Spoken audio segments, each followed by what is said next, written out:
All right. Let's get this show on the road. Do some more art. This time, I'm a little bit more prepared than last time. We've got like a list of stuff to do today. We're gonna be working on some buildings, like a couple of attachments. Like I think the building on the right could use some work, for example. Building attachments, and we're gonna look at. We're gonna start there because I think we're gonna have our hands full with that this time around already. So, yeah, that's what we're gonna do today. We're gonna be starting with some buildings. We'll see how far we get, and then just have a nice time, answer some questions. In the meantime, what I have done behind the stream was just like, I was trying to get the annoying work kind of out of the way. So what I have done is I've updated all the pivot points for all the modules, which took me like a couple of hours to go through all of them, like update them. But now they are consistent throughout like all the assets, which is really good. So the annoying stuff is out of the way. Happy about that. Now we can just focus on making the buildings look nice. Yeah. Let's have a look. Hey Max! Happy to have you here. How's it going? Yeah, I think what we're gonna do today is we're gonna have a look at some of these buildings, right? Like they're still pretty basic. Definitely use with like a little bit of a touch up. That's what we're going to be looking into. I think we're going to switch over to our other scene.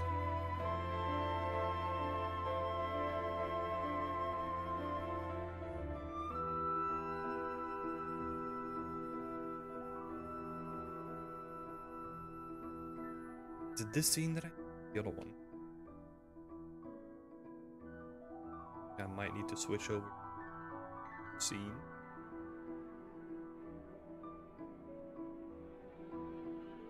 Hello, Snowbat. Happy to see you back. How's it going? It's going great. Just found out that I'll be using Unreal Engine 5 in work sometime soon. Oh, shit. That's awesome. What have you been using up until this point, then? Was it their own internal engine? Let's see. Building. Start these. Right? Yeah. Apiary, you need.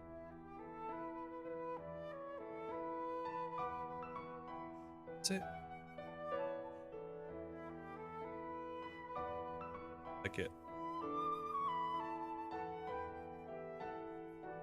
Yeah, so we have like all these attachments that we basically need to go through.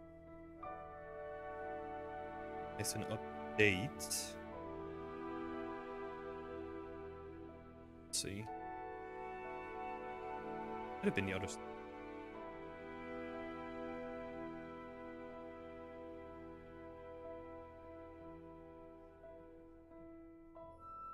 But so much stuff in like a single scene.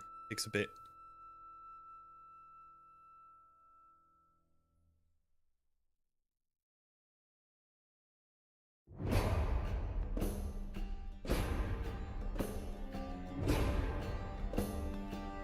Oh, come on, Screwdriver! Don't kill the hype.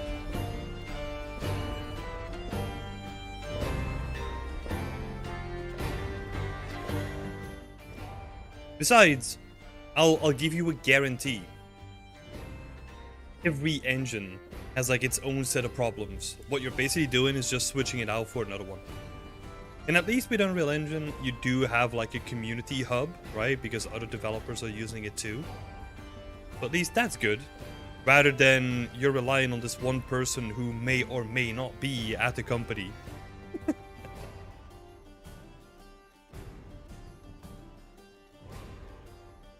Going alright for Snowbat, working my way to learn through stuff since I'm pretty new to it. Hey!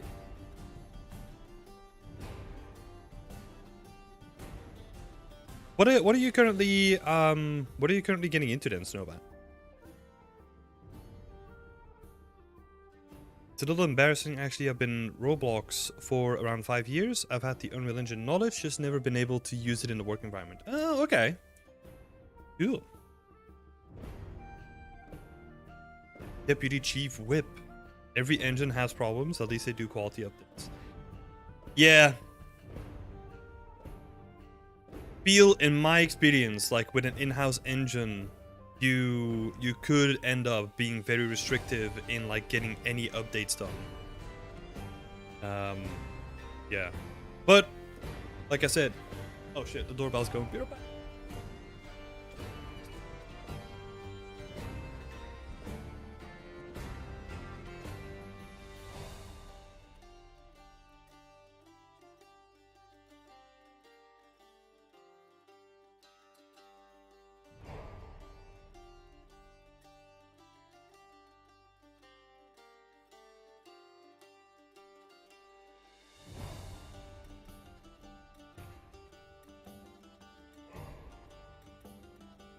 Right.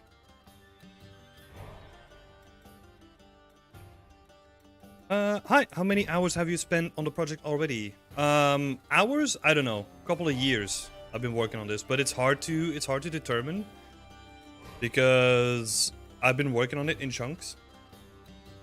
So kind of hard to say accurately. Because sometimes I'll work on it for like a couple of months. And then I'll have like a couple months break because I'm focusing on other stuff. So it's like going back and forth all the time. These are the buildings that mean. This part of the scene is fucking chaotic though.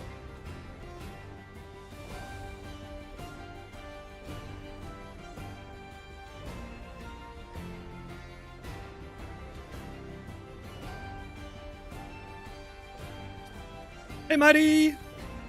Glad to see you here. How's it going?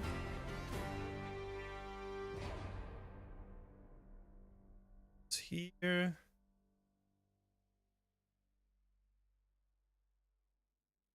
Seems to be the latest update.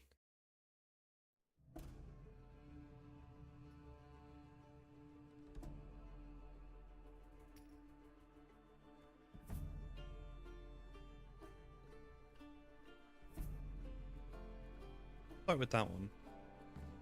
I honestly need to bring a little bit of order to the section here though.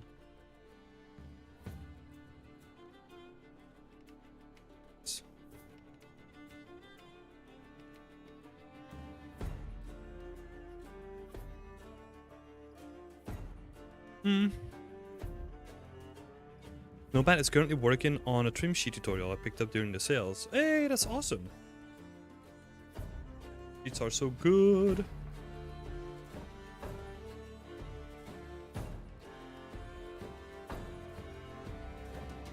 It's okay.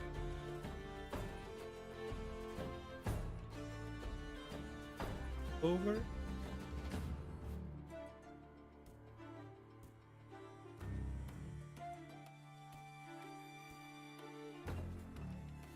How do you judge the quality when working on a project for so long? You must be improving all the old stuff. Might seem outdated. No. That is a good question. I mean, there are things that I'm constantly improving, right? But it's the way that I look at it is I don't finish one thing up until completion. I always work in like large iterations. So what I do is I do like a pass on the majority of the things, right? And I'll get like placeholder textures in place, right? So I can see like the entire scene go up in stages rather than focusing on one thing, making that look super good and then doing all the other stuff, because that's when you get like a higher difference in quality, right? Because you pushed one thing to the edge of your possibilities, where what I'm doing is I'm putting in like placeholder textures. Cool, that pass is done, and then I'm moving on to like the next pass, and I'm incrementally doing it to like all the assets in the level, rather than focusing on one thing and then going to the other one. And also, there's also the fact that if you keep changing like the fidelity of things, right? The fidelity itself doesn't really matter that much. It's more about like the cohesion, right? Because I'll give you an example. So if we look at, let's see, where's some of my tools? Right? So this tool looks okay. But if this was just like purely by itself, you would do like a lot more work on it, right? If this was like a separate piece in your portfolio, it would need like a lot more work. But because I'm focusing on the big picture, this is more than okay for the stuff that I'm trying to build. So there needs to be, you need to decide like a cutoff point and what you want to focus on, right? Because you can push like the individual quality of things like up so much that it becomes like an endless project. But I'm focusing on the bigger picture. So like lots of reuse, trying to be very smart in the way that I work, and just like working in iterations. Let's see.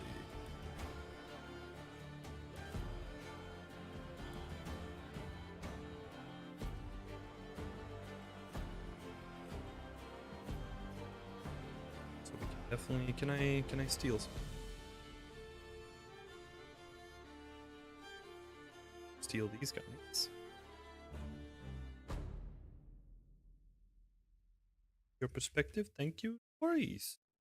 Thanks for asking the question. This is a good reminder for people that are new to the stream specifically.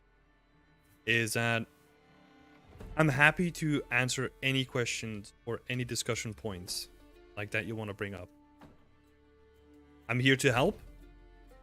And if any question that you have can help you along your journey as an environment artist yourself, feel free to bring that up.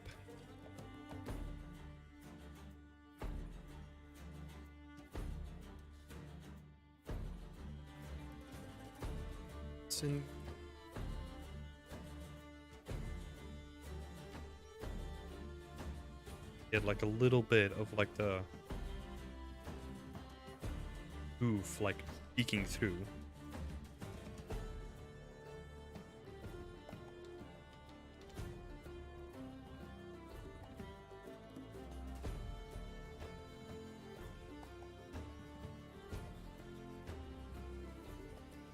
Following your channel for a while, but never managed to sync with your streams.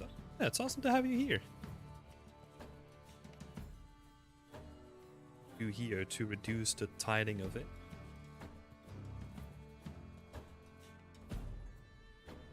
We can just play around with the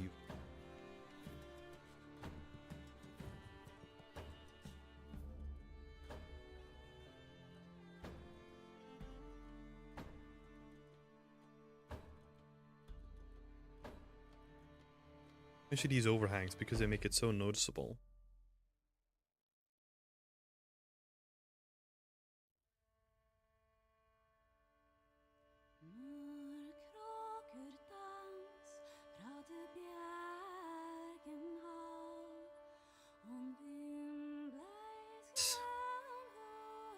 What I think I'll do, we have like these additional layers that I added on top of it.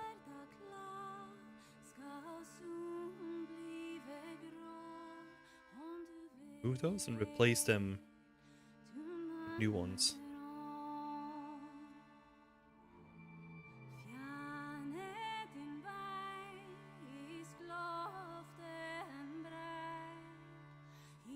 You have layered material set up in Unreal Engine? Nope, I'm not using layered materials. I'm using vertex color to store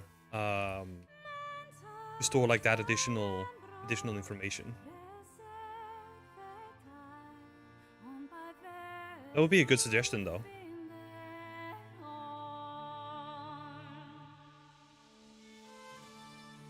Hey McVell! You're doing well.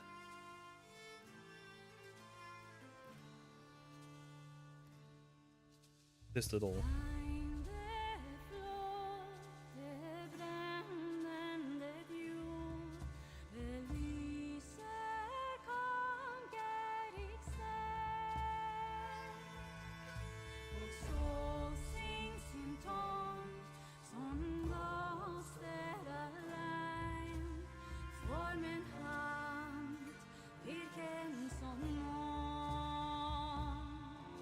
Yeah, with the system that I'm using, we can do the same thing, right? We can just change up like the vertex color, kinda have like different blends going on if you wanted to.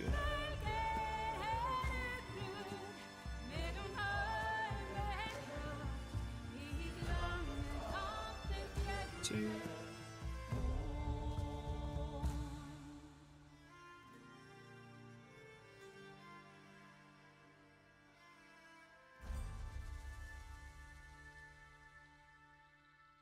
Layers and layers on top of this.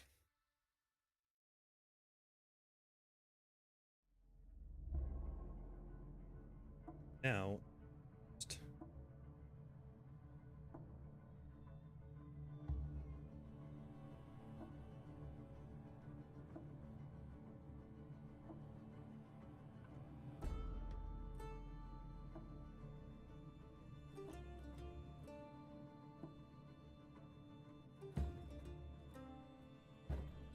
old-fashioned. I see. I think it's old-fashioned.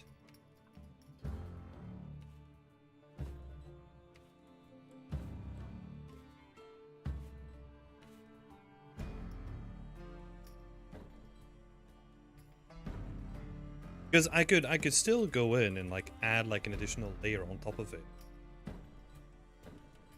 Create like more variation if I wanted. But I think with this that I set up, I think good. The thing that's just annoying now is that everything is mapped to the same section, right? Because I was lazy and just duplicated it. And that's also why it looks samey, right? Because it literally is. It's the same. So hopefully once it's passed, you're not going to notice anything like that anymore.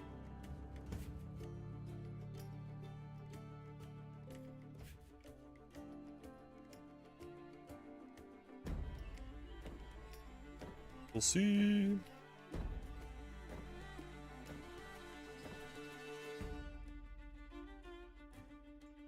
Change up side bits as well. Still work.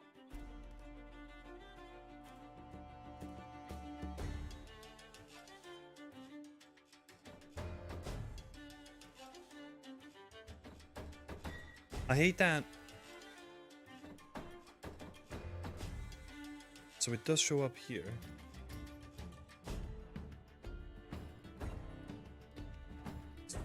Oh wait, so do I have to do it here then?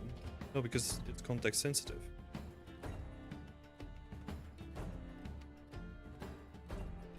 It's so weird.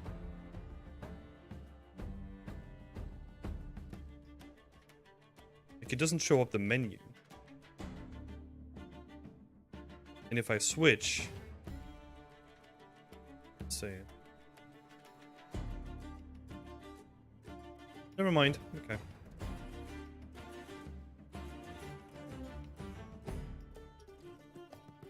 Whatever.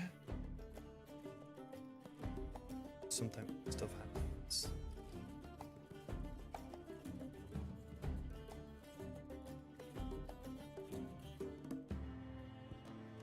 It's fine. Randomize across section. Yeah, that's what I want.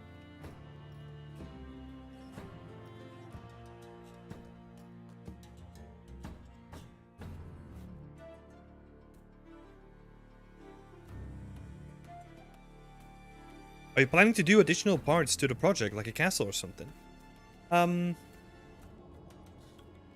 So I have stone walls, right, that are currently on the list to do. And I do plan to potentially do additional parts. I have a couple of them planned out already. But a castle is probably the first one that I'll do.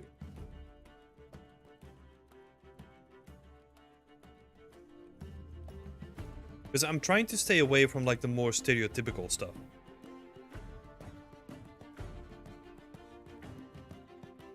So I'm trying to focus more on like the peasant side of things, if you want to call it that, or like just like the normal workers, right? And like the people that go to the market, sell their goods and stuff.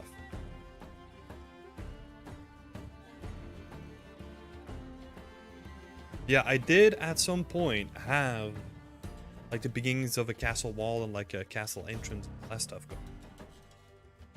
With the stuff that already exists. Let's see, I can find it really quick.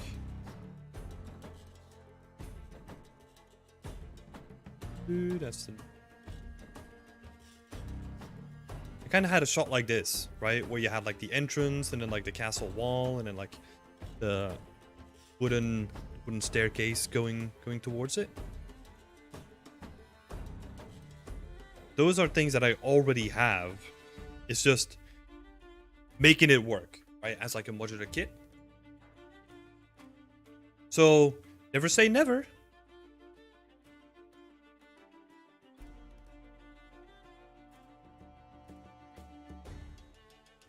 I think it's time that we collapse back up a bit.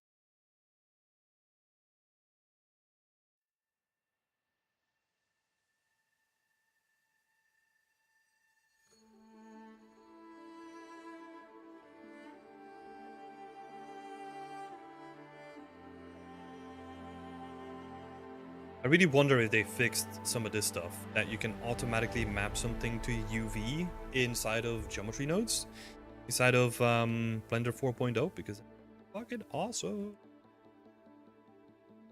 Same thing here.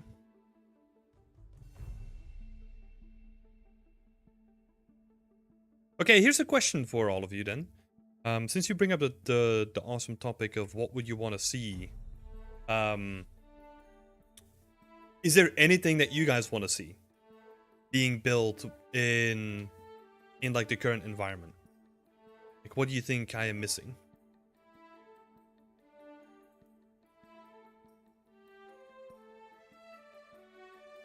Let's see. Hey, Andrea. Welcome. It's good to see you here. I am doing great. So much. Way better prepared than the last streams. Everything's going good.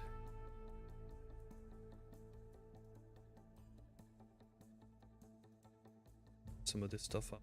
Even though it doesn't matter because it's dual-sided. Nice.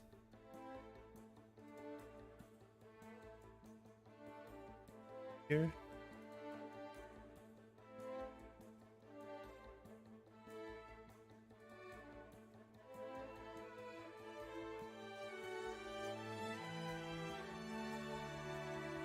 Maybe we'll have a look at the frame beneath.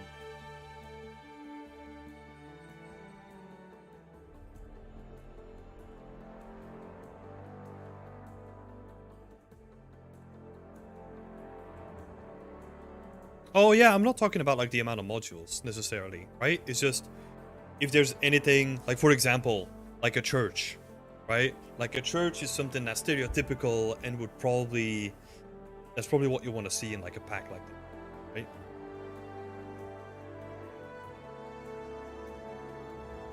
And banners would be cool, yes. I already have blockouts for banners, but I've not touched them in a long time.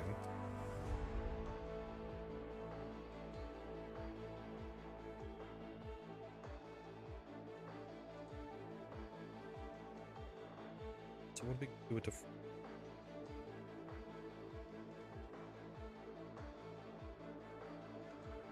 approach the frame in?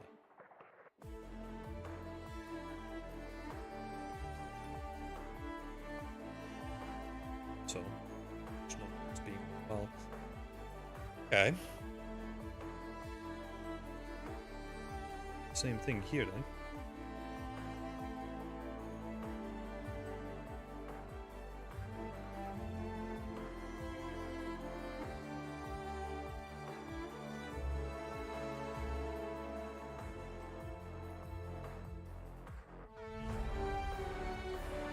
maybe... Yeah, maybe align it with where the seams happen. But we're covering up the seams in from the underneath. Being smart.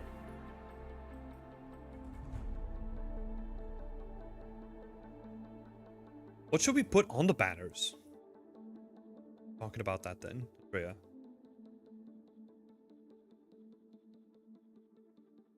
Because like I have like a little sigil that I'm using, right? Which is based on the sigil of my hometown. So I think that would be cool. And then maybe I'll have a look at what the other sigils from different towns around Antwerp were. Maybe we can kind of base it on that and use it as inspiration. Interesting.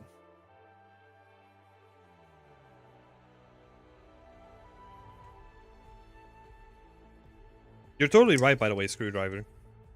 That the amount of modules is not the issue, right? Because you can do some like really creative stuff with it right now, which is pretty cool. Just yeah, that's actually a really good point to bring up, right? It's whenever you're building like a modular kit, you wanna be careful like how much stuff you add, because it can easily become like an exponential thing. It's something that we discussed in previous sessions as well, but it's something to be very careful of.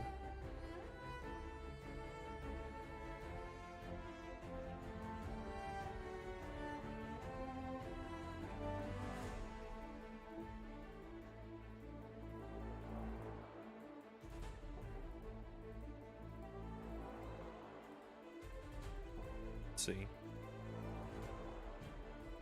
How are these frames built?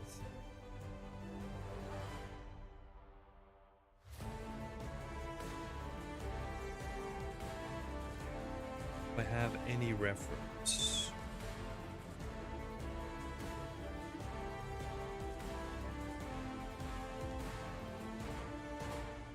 Rough wood.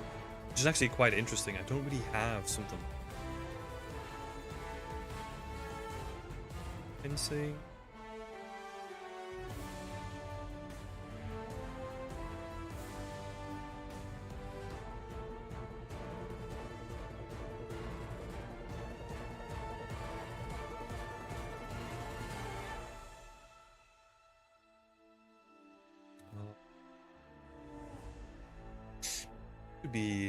Could be interesting. So we have like more established one with like proper brackets, but maybe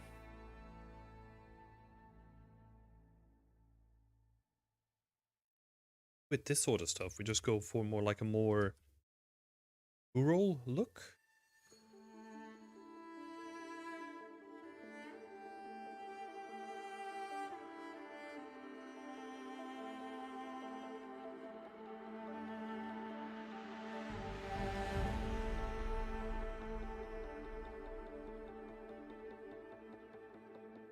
Like strung together, even though these are not strung, right? Because they're literally being forwarded by the other beam.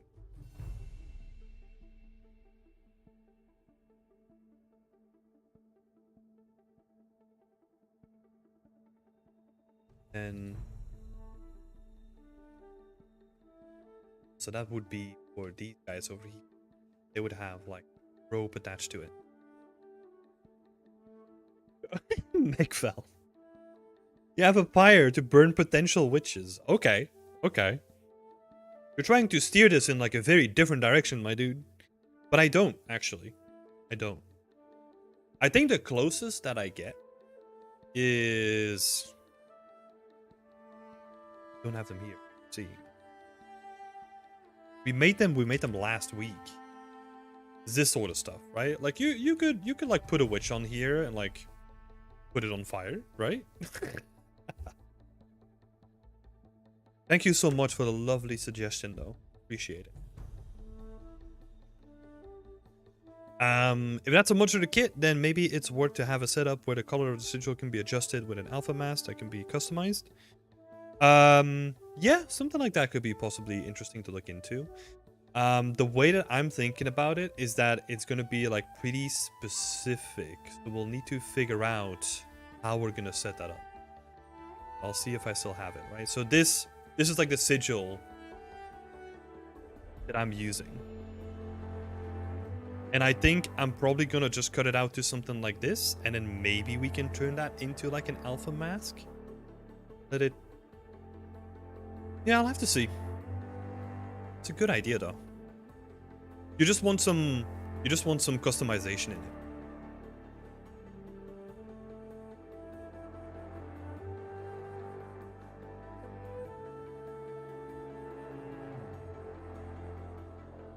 So let's see. How is this supported then? Doesn't really have like these supportive structures. Looks like the pig photobombed the sigil.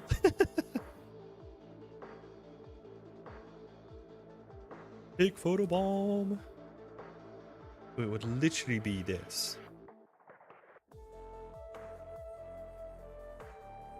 Aaron. What I'm gonna do with the... make them rounded.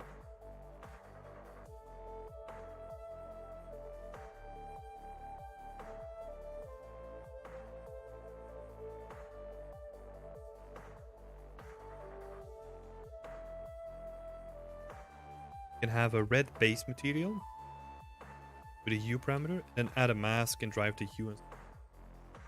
But like if you're gonna give control, then it's a good suggestion, right? But I don't like to play with like the hue.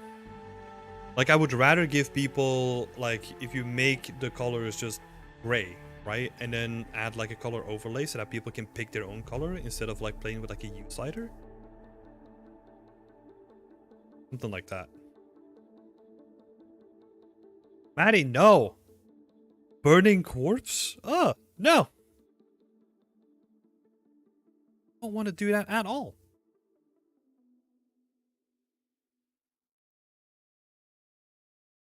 Burning corpse from a witch? No.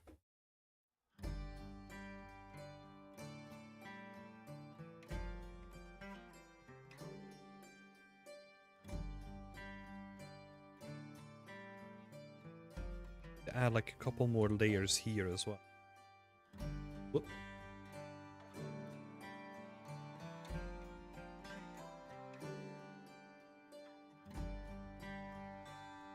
Hey Puns, it's good to see you again too. Welcome, welcome. How are you doing?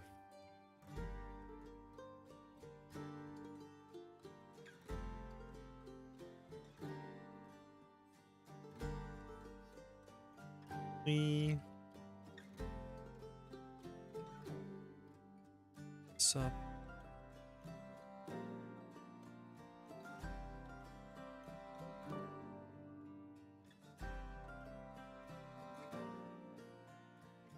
Especially around the silhouette, I want like a couple more layers so that we can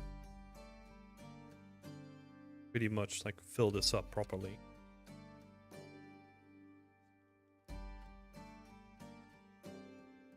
Yeah, something customizable, right? In terms of like the colors that would be. And then if we can reuse that for the shop decals that I want to make, like the shop symbols, I think that would be awesome.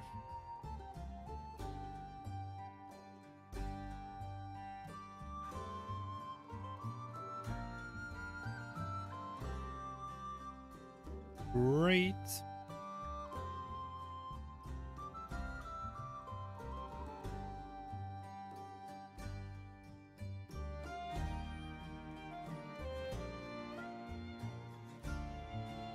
We need to fix this side, right? Because we can really see the edges here. Not want any of that, so let's see. I'm gonna give something else a try first, though. We were thinking about like the latching, right, or whatever it's called, where we have like the poles attached to it. I'm gonna see if it's even worth adding it to these guys.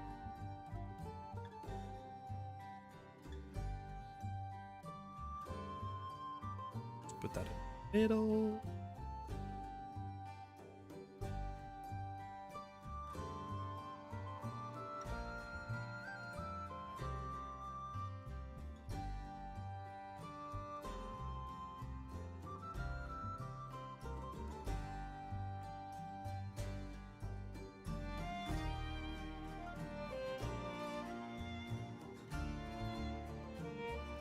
Dee-dee-dee.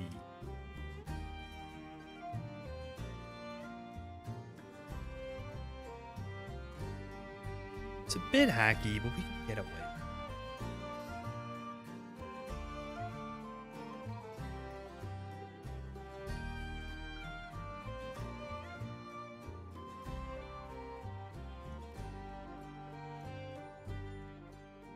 Yeah, do you deserve more substance? I deserve nothing. I think honestly, like, I'm really pleasantly surprised by the steady growth to the channel, right?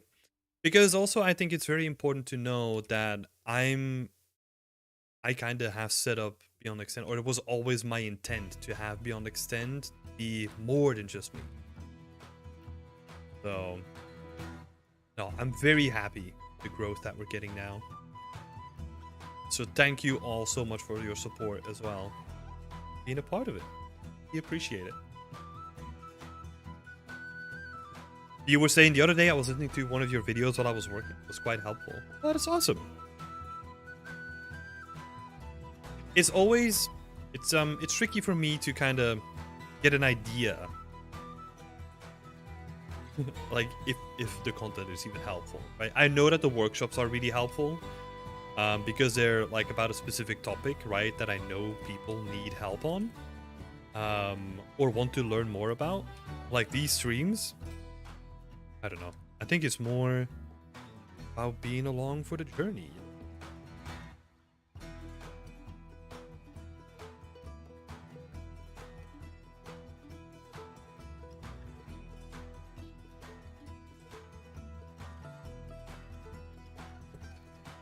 Not too much. Oh shit. No, I duplicated everything. Oh, so dumb. Oh! Let's undo that real quick. Thank you. Sometimes I'm just so surprised that Blender doesn't crash with like the stupid stuff that I pull. Honestly.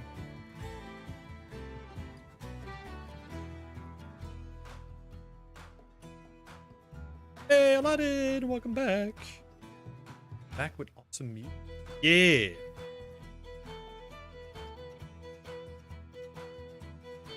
Learned about your interviews and AMAs from the ArtStation podcast. The ArtStation podcast? I'm trying to think. Was I in that?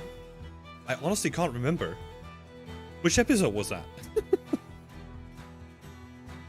I'm so confused. That's awesome though. I've been thinking about like bringing back the AMAs. Because they were actually pretty awesome to do, right? Just get like a bunch of people to ask you questions. And then you just answer them live.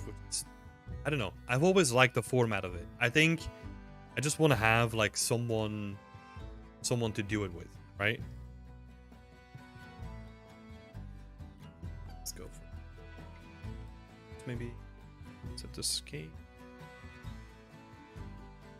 Yeah, I've actually been setting the stage to bring that back again.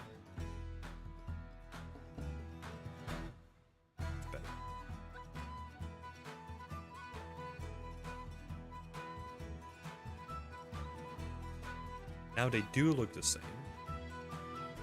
So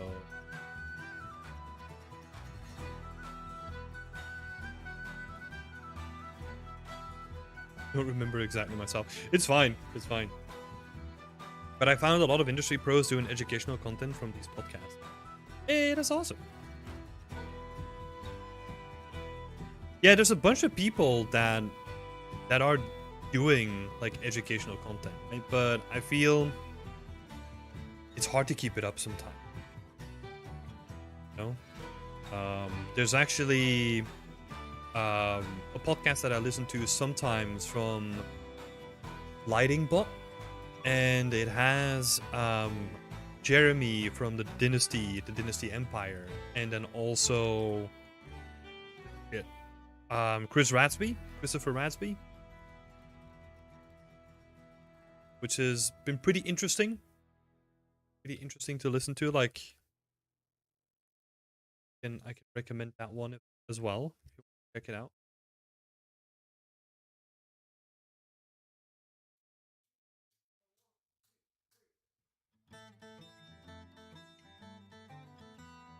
Oh yeah, stupid. Because I set the orientation, like I applied the orientation. It's okay.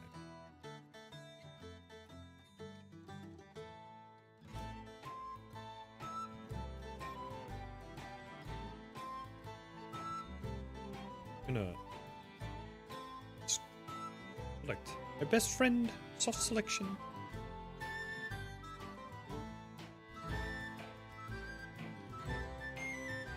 I still listen to your podcast daily. I've been repeating the whole playlist like 600 times. Oh my god. Thank you for your support, Aladdin. That's crazy. 600 times. Jesus. I can't believe. I honestly cannot believe that the podcast has been such a recurring topic from like how people discover Beyond Extent. I honestly never expected that to happen.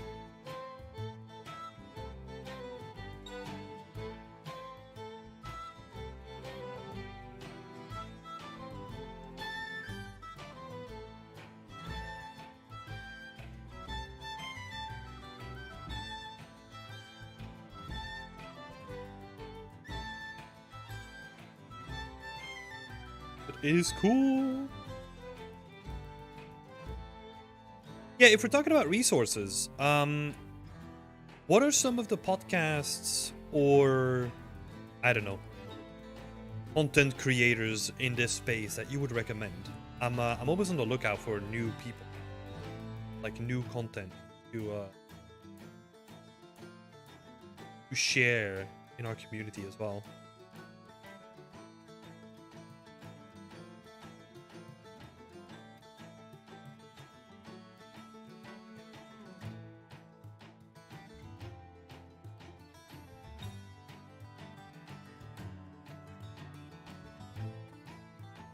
Need to be perfect, right? I just want to have like a little bit of variation in it.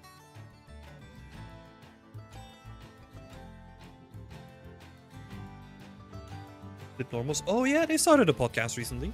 Is that one good? I haven't listened to it.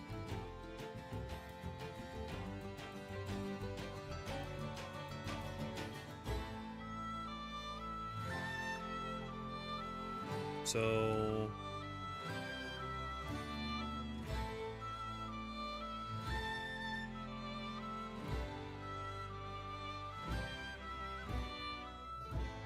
okay, we're gonna have to replace the structure. Kind of do the same setup. This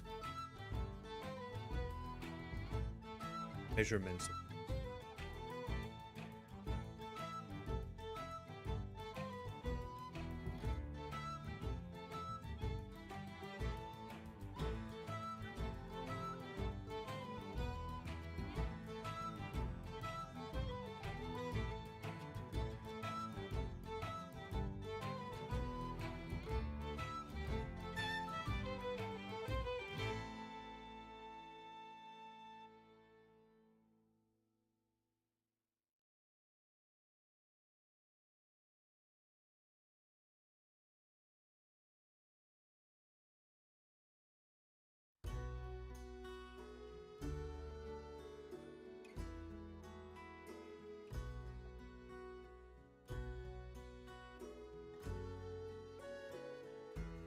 Could do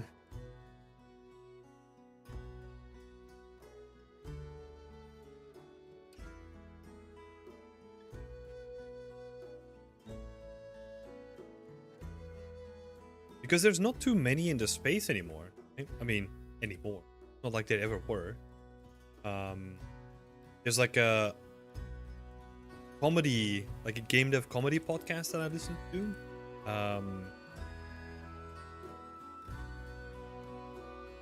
Shit, what is it? Let me quickly check.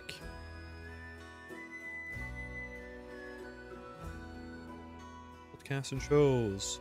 Coffee with Butterscotch. From Butterscotch Shenanigans. Like, it's a couple of brothers, I think, running like their own game dev studio. And they just talk about like stuff that has happened, or you know, like stuff that they had to do during the development of their games. It's a really nice mix.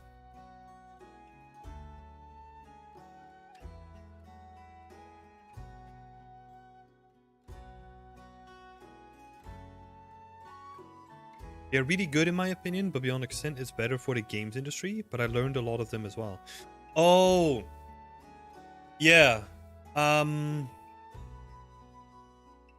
see. Yeah, because their background is in VFX, right? Oh, Johnny M. Yes. Yeah. It's a very good. It's like a very old YouTube channel as well. It's like really good tutorials.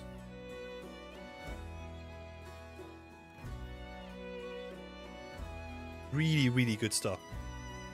Johnny Malcolm, right? I think. Let me look. YouTube, Johnny M. Oh my god, butchering it.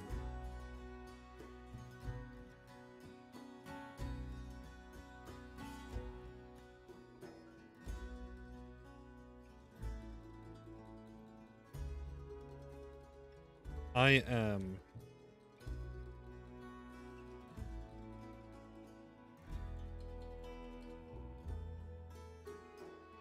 I keep mispronouncing it. I'm just stealing the way that you wrote it, Screwdriver. Thank you so much. Oh wait, it's not even coming up now. Okay. Tutorial.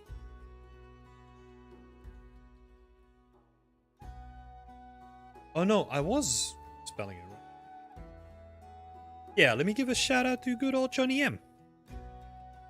I'll put his YouTube channel in the chat as well.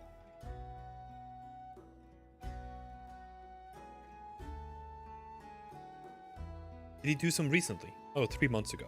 Okay. Oh, I'm thinking about like a totally different guy then.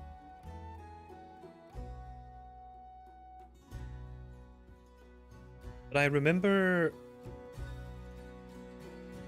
Oh, interesting.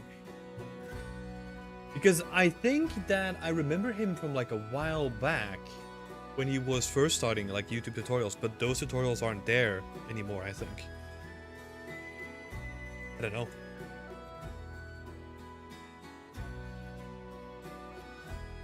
Please send the music playlist? Oh, it is the Riot. Let's see if I can find it for you. Oh, I can just send my playlist, I guess, right? Share.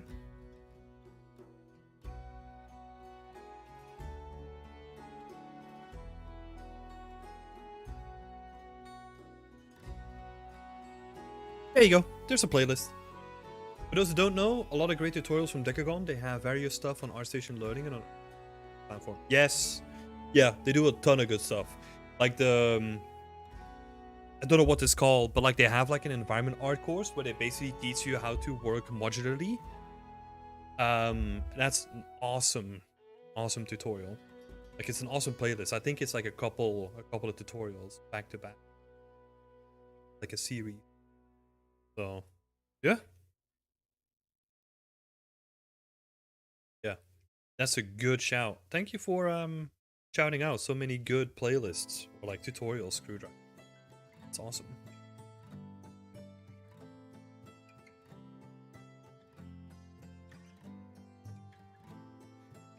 So now it's here. It's to be supported by these.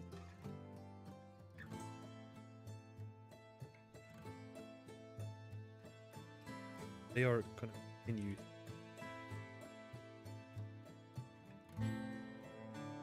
What happens with them? They actually halfway through the thing. So this is like partially going to be cut out.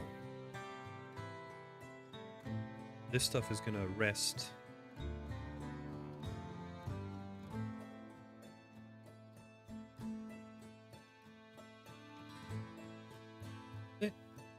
Probably in the front, because the way that I'm looking at it is that this is going to be attached to a wall.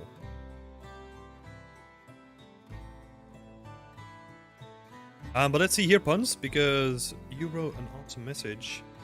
Let's have a look. I really love the way that you explain and focus on specific things when someone asks you. Like, trust me, a long time ago I studied game design and game development. Although it's different from what I'm currently doing, I don't want to give names. Sometimes people who are teaching in private colleges don't know what they're doing in the first place. Yup. It's quite a gamble. Now we have tons of resources on the internet. Back in the day, there were barely any tutorials. I'd rather ask a person who has experience in the video games industry. Yeah, I mean, that's honestly why I do these things, right? Like, it's a way for me to work on my personal work, but then also like help other people out there as well. Because I know that sometimes it's really tricky to find like good, accurate sources. Yeah, so I don't mind. Don't mind.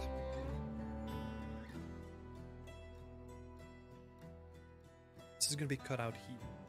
That's to can do to make it fancy. Just, again, wrap like this guy. Yeah. Oh, no problem. No. It's just nice. Look, like it's twofold, right? Like I'm here to help people, but I also like the main reason why I can do that is because so many people already support me in my journey, right? Which allows me to then do that. Freaking awesome. Yeah. Happy to do it, and thank you so much for the support.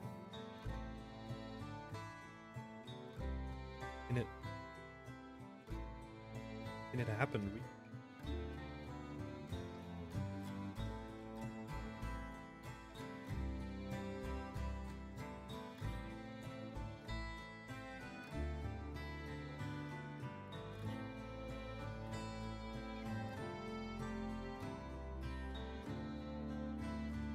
Stuff up.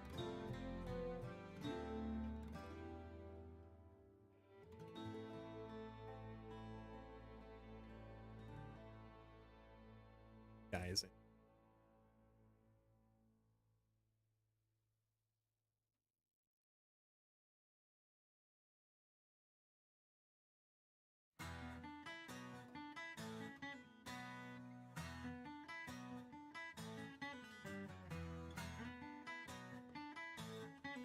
See.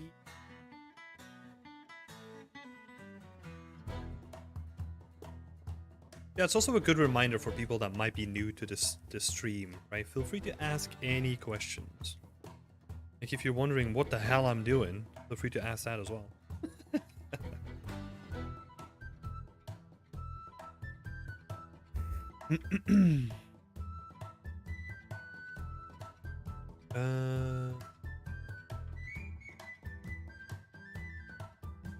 Let's see. Sorry for the long message. No worries.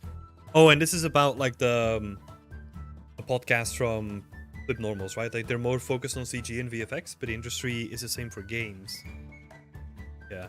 Yeah, I think what's happening currently is that CG and VFX and like all that kind of stuff is kind of merging, right? Like the tool sets are kind of merging. So it's very interesting to see like the convergence of everything.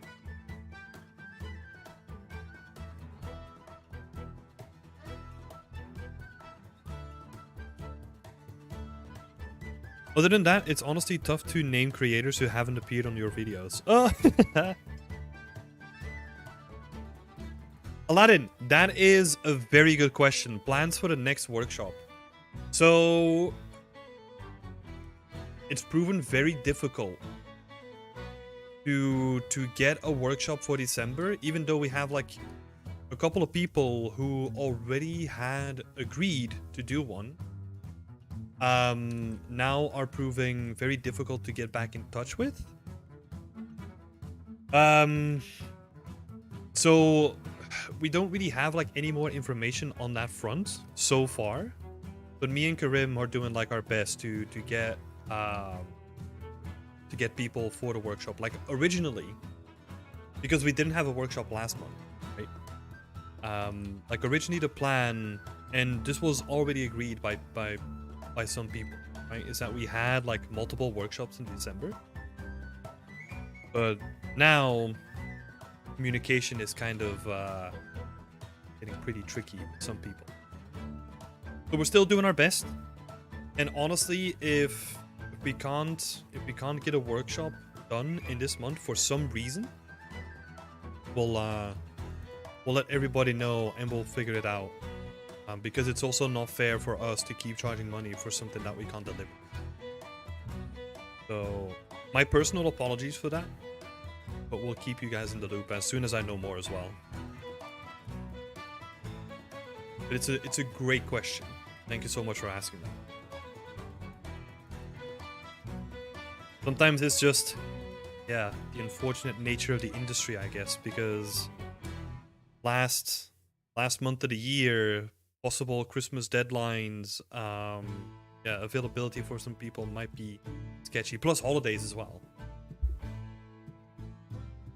I will say that I've been playing around with the idea of like hosting a workshop myself, especially because we had a lot of talks in the community talking about how to get into like selling your own asset packs. So I'm thinking that I'm gonna do like a workshop on that in the new year. I guess this is kind of like a soft confirmation on that, but I've been playing around with the idea. I've been playing with like the structure in my head, do like a workshop on how to get started on selling your own assets, because I think it would be pretty valuable. Because there's a lot of people out there now that are getting like a bad deal working with companies that do sell asset packages, just because they don't know how the market works themselves. So, yeah, I'll see what we can do about that. I think that would be really interesting. Please tell me we'll see more workshops with Cairo. I'm a huge fan of his work. That's actually a great suggestion. I'll reach out to him. That would be cool.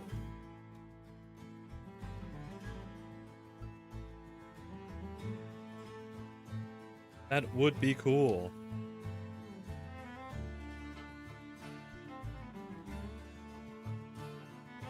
Yeah, also, like, if you have, like, any person that you think we should do a workshop with, like, feel free to add it to the comments here.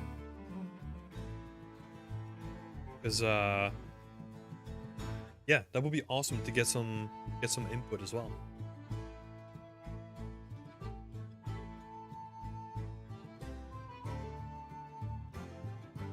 Such workshop or some explanation would be really helpful.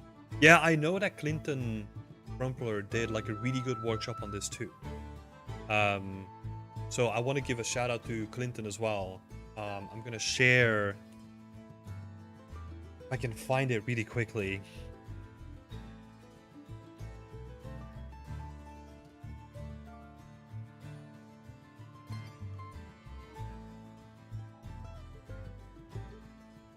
Different play, epic. Okay, so I'm gonna share this.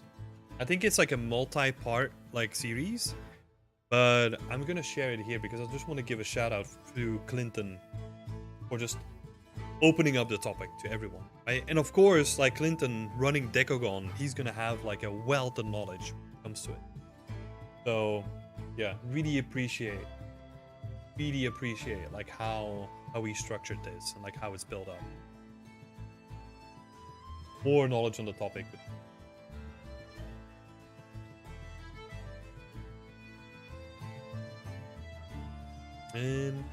What are you planning on selling your asset pack? Or where are you planning on selling your asset pack? On the Unreal Engine marketplace. Well, I guess soon to be called the Fab. right? Actually, I can recommend someone if you want. Yeah, feel free to throw in like any recommendations. All ears.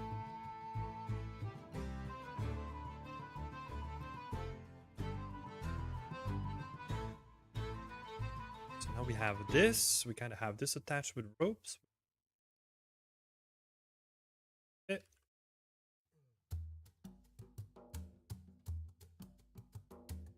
Thing kind of. Oh, the only thing that we need to do. Soon to be called what? Fab. Yeah, that's going to be the new name of the Unreal Engine marketplace when it's going to be merging with Sketchfab and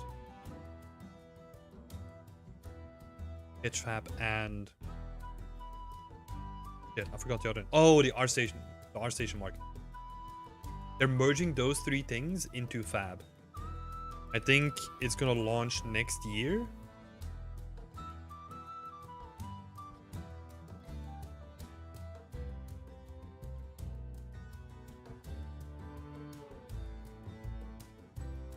So this is what we're looking at. So they're gonna merge like everything from ArtStation Marketplace to the Unreal Engine Marketplace and Sketchfab all into like one digital marketplace under the name Fab.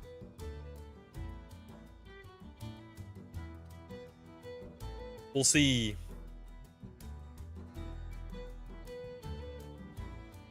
Yeah, so it's launching in 2024, and it's probably going to be like integrated with like the Unreal Engine for Fortnite and drag and drop and stuff. Yeah. Epic Games are doing so many great things, to be honest. They have a good vision for the future. Yeah, they do. Very interesting to see like how they are trying to get into like the creator economy now, right? With like Unreal Engine for Fortnite and also like merging the marketplace directly into it so that you don't have to have like, I don't know, go scour like multiple marketplaces to get like an asset you want. Yeah.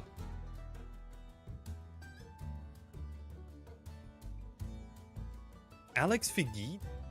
I have not heard about him. Thank you so much for the recommendation. Emil, we already reached out to.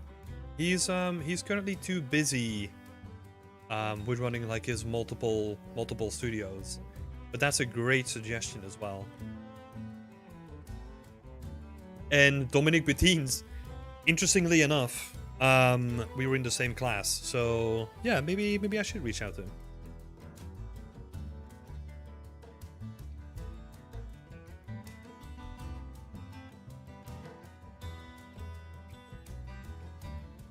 Epic Games making Unreal great again? Unreal great again? I think honestly, like, Unreal has been really good just by itself, right? Like over the years.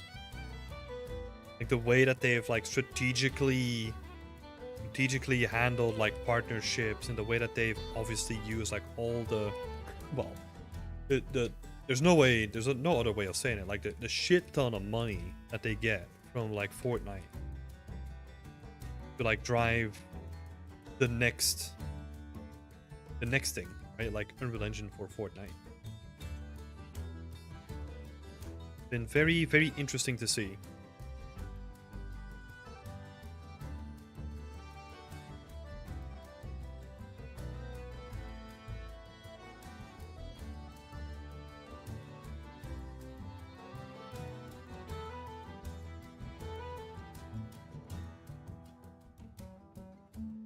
Most of it is to be covered up pretty well.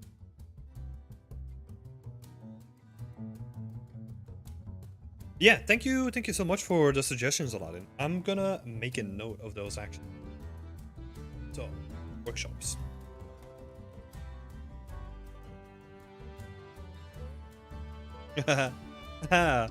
Andrea, good question.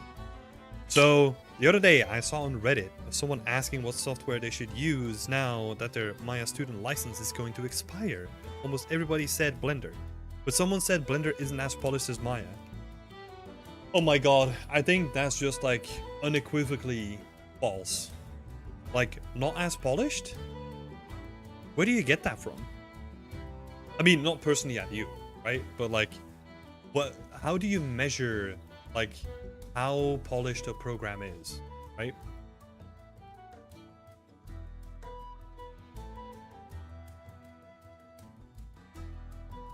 Yeah, Dominic Bettines, yeah, he worked for Honor, and he's now working as a principal environment artist at the Chinese Room, I think. Yeah. It's not a good idea to listen to people on Reddit. Yeah, I think in general. So the reality of it, right, is that these modeling tools, that's literally just what they are. They are a tool, right? I'll give you like an overview of, as a student, I used Max. As my first job, I used Maya. Then I had to switch back to Max when I joined Ubisoft. And then during my time at Ubisoft, I started learning Blender. Right? So, I've used all of them.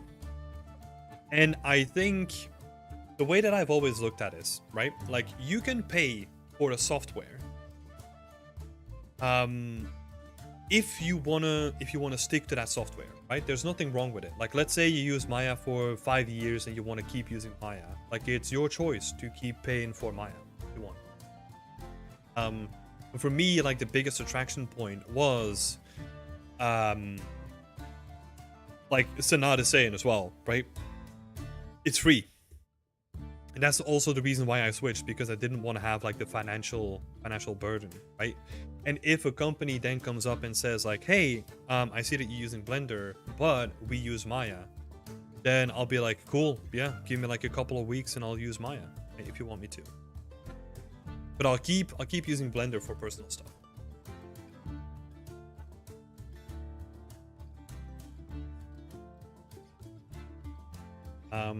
But yeah, like any sort of weird measurement of like, oh, this tool is better at, or like this tool is more polished, or this tool is like the industry standard, like that doesn't work anymore.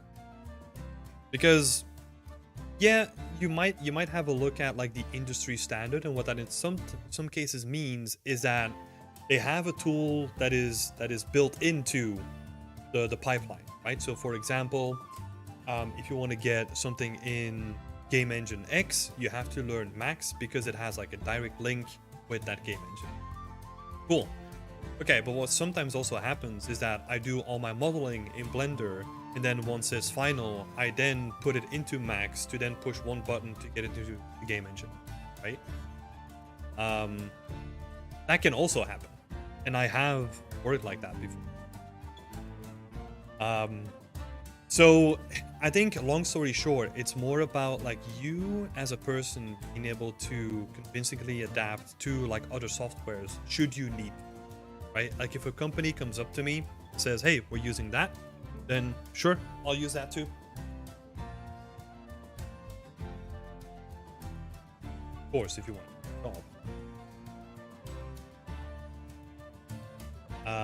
But if I were to give people advice what to start out with now as like a modeling program, let's say we're starting from scratch, I would say Blender, 100%.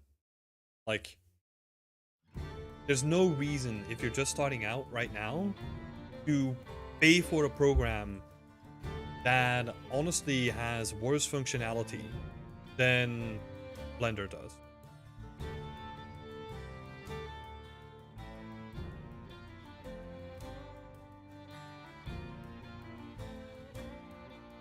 Also, a thing that I really like, right? And I've always kind of compared it to Unity and Unreal, right? Like, Unity is a great game engine, right? I mean, they're doing some fucked up shit. They make some really weird business choices. But if you just look at it as a tool, like, it's a great game engine. But like, it is catered to a different audience. So what I mean by that is that I can open Unreal and the base level looks pretty good, right? Like it gives you an idea of like, okay, I can just drag and drop, and it's very, very artist friendly. Whereas in Unity, from my experience, keep this in mind, this was the caveat of like a couple of years ago that I've used it last time, right? It takes a ton of time to get set up in Unity before stuff starts to look good. And I feel the same comparison can be made with Blender and Maya and Max for it. Like the viewport experience with Maya and Max is very outdated compared to something in Blender, where I can just like toggle Eevee and looks good, right? Like the stuff that I'm doing here, like this is just like the standard viewport. Pretty nice.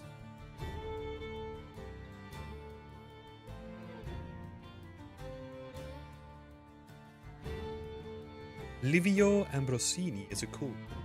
Okay. Thank you for the suggestions. Keep them coming.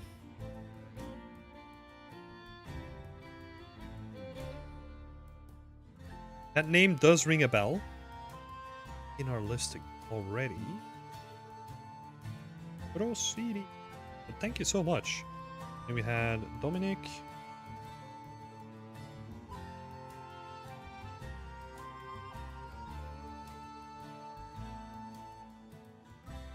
Beans.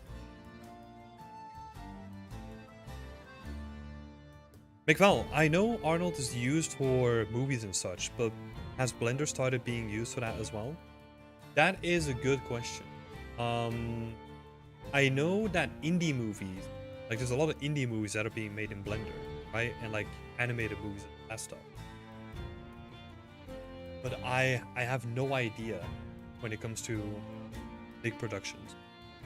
I don't have like a clue about that. What is it? That branch of the market.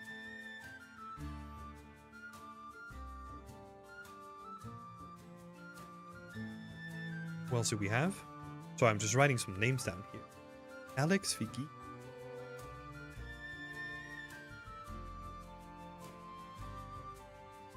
Thank you so much for the name suggestion. Does that make sense, Andrea? I know it was kind of like a long-winded explanation of saying like, hey, just use Blender, but but it's like just use Blender until you get your first job, and you might have to adapt, right? Like that's the caveat that I want to put in there. I think that's a really important one. Because what you might be asked, like this is a very realistic scenario, right? Like you work on your portfolio, everything's done in Blender, and then once you get your first job, they will ask you to switch programs, or at least learn the basics of the programs before you get started with something. That is like a realistic scenario.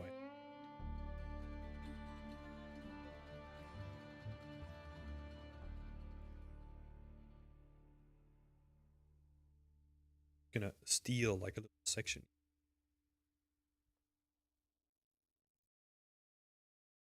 Nice corner.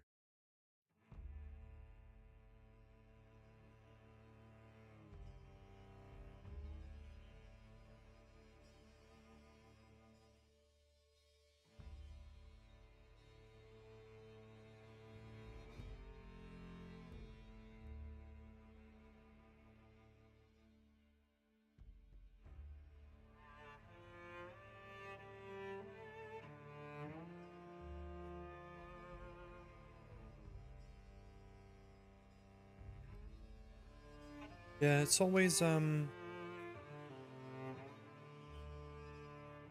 interesting discussion when it comes to honestly, like the main recurring thing is just you need to be able to adapt. It's something that if you are starting out right now, that's the main thing that I can guarantee, is that in a couple of years there's going to be new tools that you have to learn. That's like the one guarantee that I have.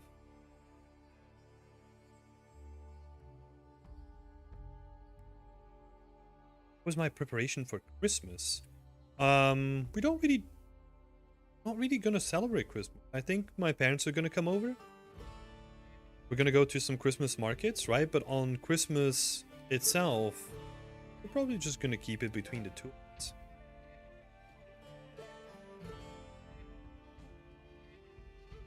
First, we had planned to potentially go back to Belgium, but I don't think that's gonna happen.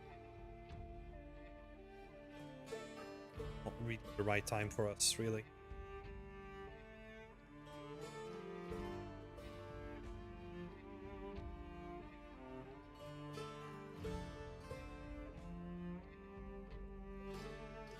Getter chip.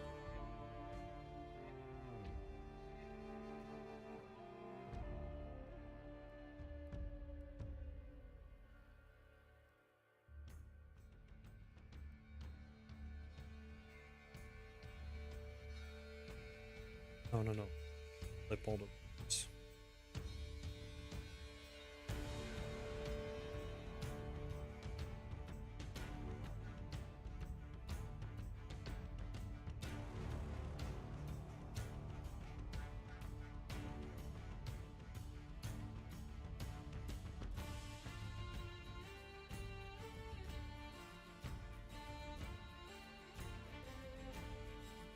It does, yeah. I think some people have this mentality of because professionals and companies use it, it makes the only best option out there instead of trying out other.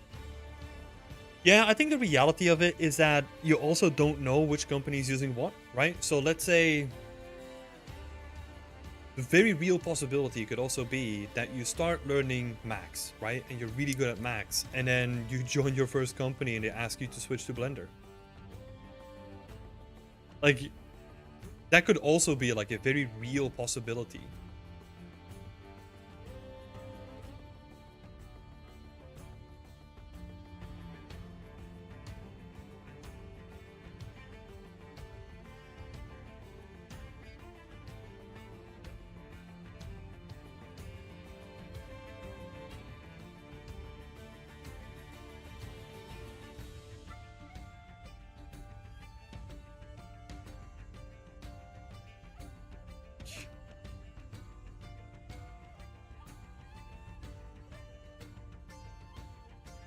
Oh.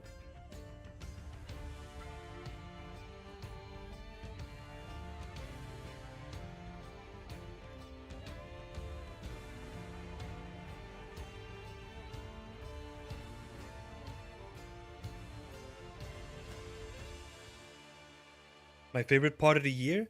Yeah, I do really like the coziness of Christmas, right? And I can't see it, but like there's snow outside. Freaking awesome. I do enjoy like those little moments, you know? Like Oh, Sammy, sorry, I forgot to totally skip over your recommendation, by the way, from Livio. From the same school, he's giving workshops every year to students. Don't know if he'll be interested. That's awesome, though. Thank you so much for the suggestion. Hey, Brigitte! How's it going? Yeah, I'm doing great. Thank you so much for asking. Think.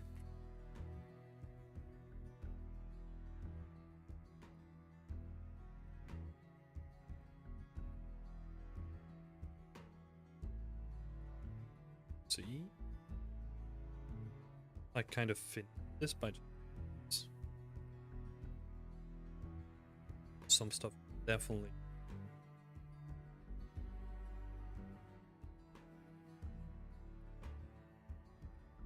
No and hot drinks. What's not to like?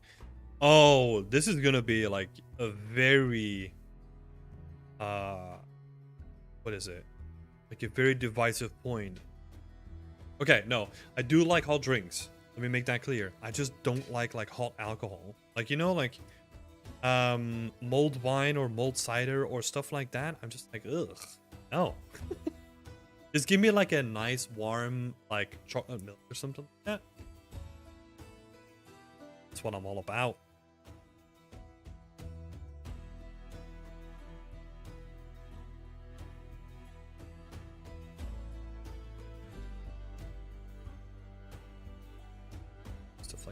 instead. That looks better.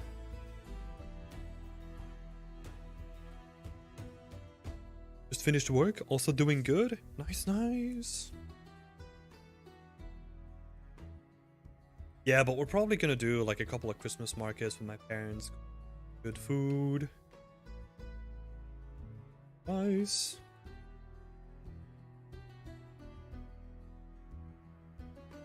Oh, yeah. Yeah, I'm totally with you then, Aladdin. What about punch? No, is it hot, Brigitte?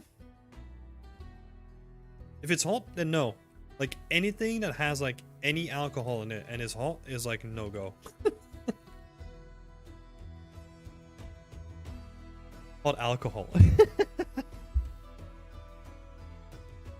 The only good thing about mulled wine are the raisins you put in it. Even that. No! No, Brigitte, no. If it's hot, no. No. You have, well, more for me then. Yeah, exactly. Enjoy. That's a good way of looking at it. I'm gonna say, like, there are, like, Irish coffee, for example, right? There's more examples as well, where you have, like, a little bit of whiskey in, like, your coffee or something like that. Oh, no. Oh, not for me. Hell no. I do like Brigitte's attitude, though. Like, yeah, if you don't want to drink it, more for me. Thanks.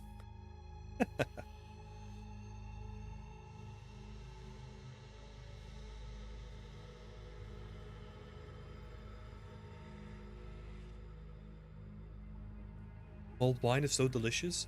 No, Andrea, not you too. You have to betray me.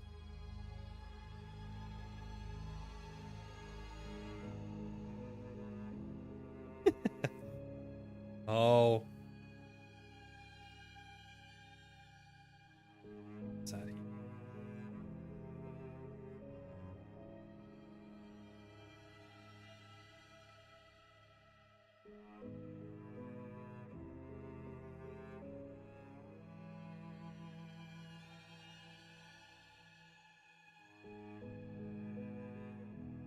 Because Brigitte and I are the only sensible people here. Lies. Got it all wrong.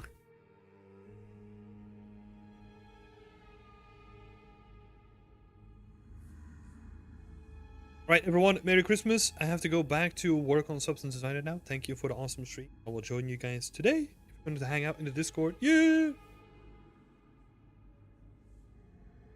Just joined the stream to support my stance on... Okay.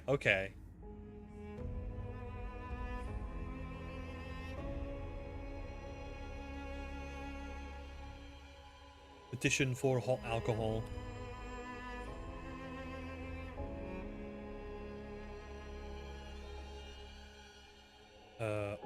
Oh, I think, yeah, thanks for being here, Aladdin. Have fun working in Substance. Merry Christmas to you too, even though it's pretty early, but I'll indulge.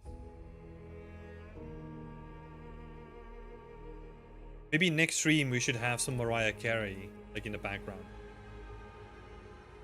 To really get in the mood.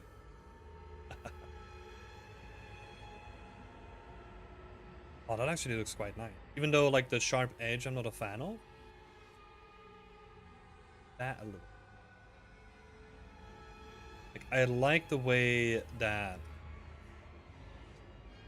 the thatch kind of, like, curves between the support beams. Oh man, an hour and a half and we've only done like one city building.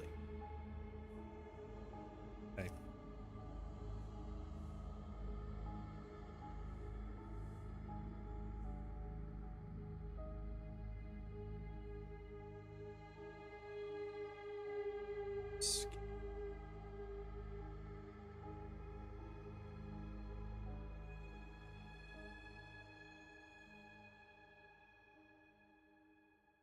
Okay. Let's have a look at it in the engine now.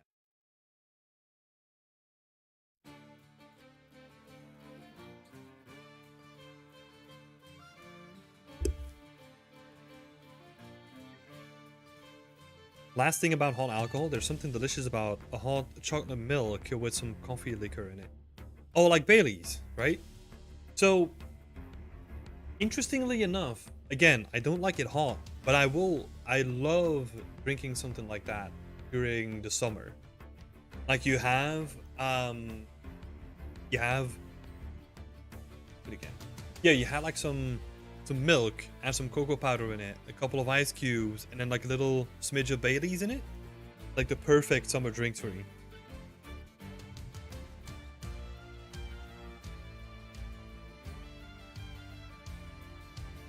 This whole stream is just about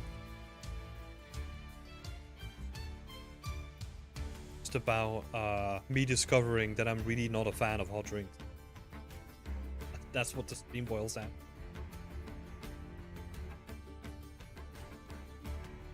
Now we're just gonna make the roof like a little bit more thick, pushing and pulling a little bit like we always do.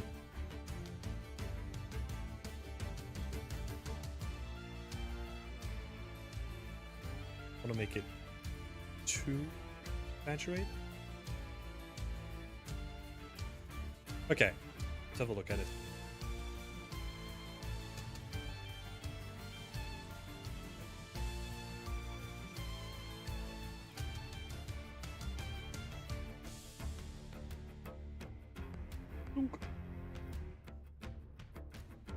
Just right click.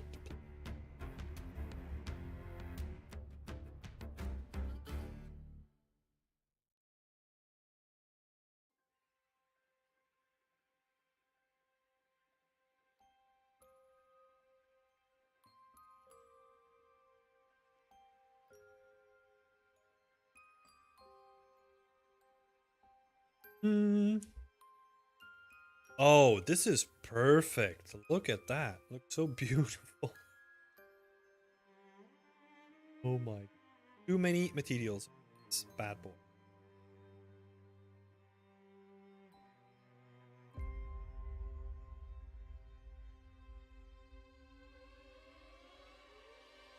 Oh, we could use some decals on this. Be quite nice. Keep all of that.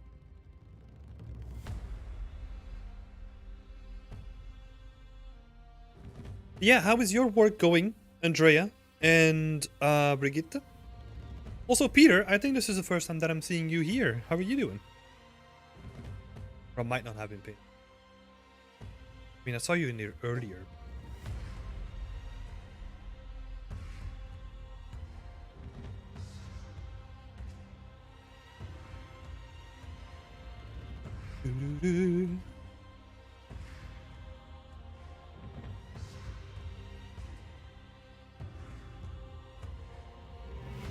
Okay.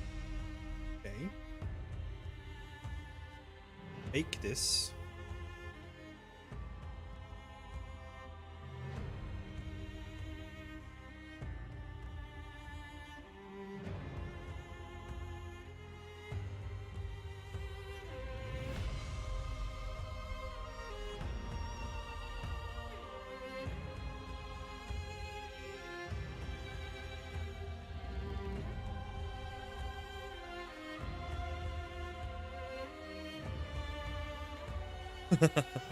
Uh-oh.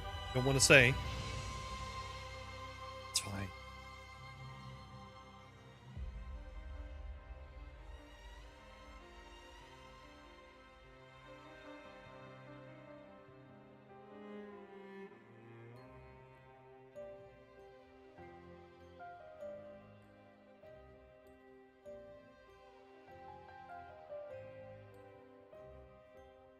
Select like some overlapping pieces, like where they overlap with the beams, right? It always looks a little bit weird.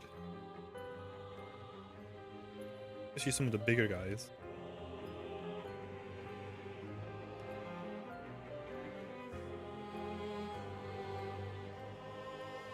Stuff.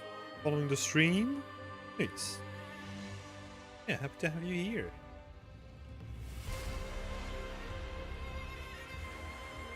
Oh, this is the epic song. I don't like that. Stop. Remove from play.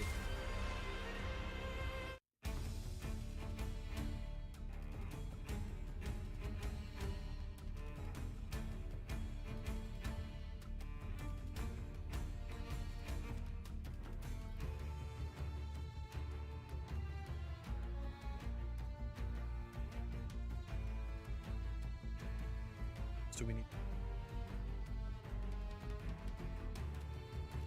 sides look like a little bit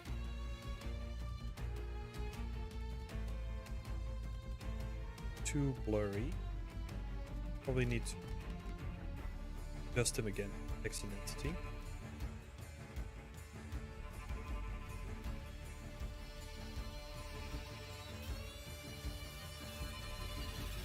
Doesn't look great, huh?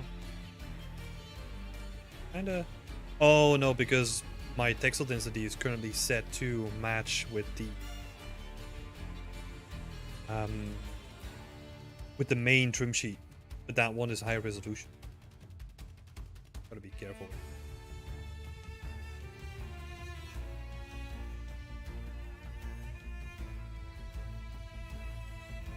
I like it. I'm still waiting for the pyre though. Oh my god, Megval, you're on a mission here, buddy.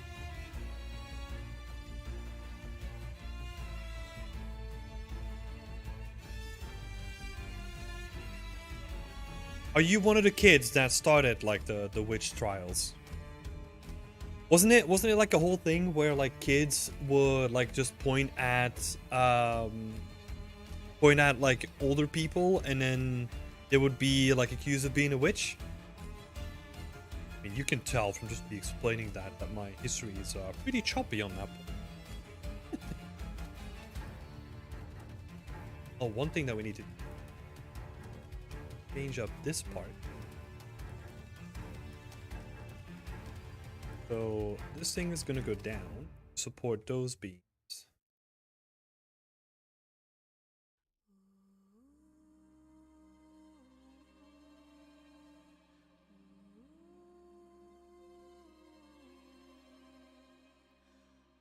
Extend.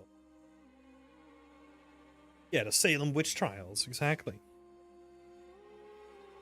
Andrea is currently taking a week break, actually. I finished my project last Monday. Since then, I decided to rest my mind. Sort of why I skipped on last week's stream, not to think about anything. Yeah, that's totally fine. Make sure that you're well rested. Born too late for that. Do you have FOMO for the Salem witch trials, Megval?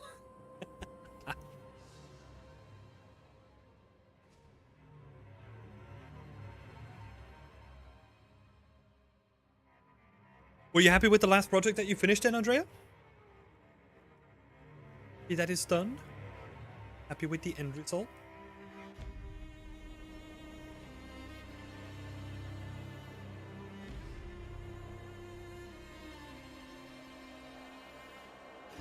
This stuff doesn't...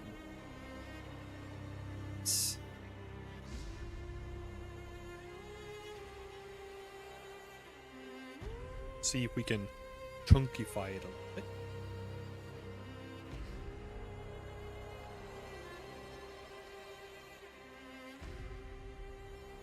Oh.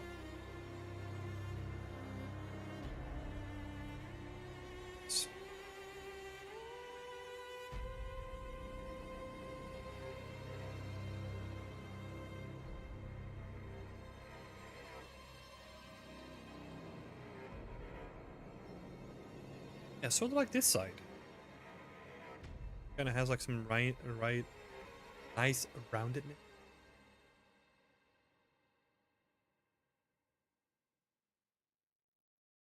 Ding.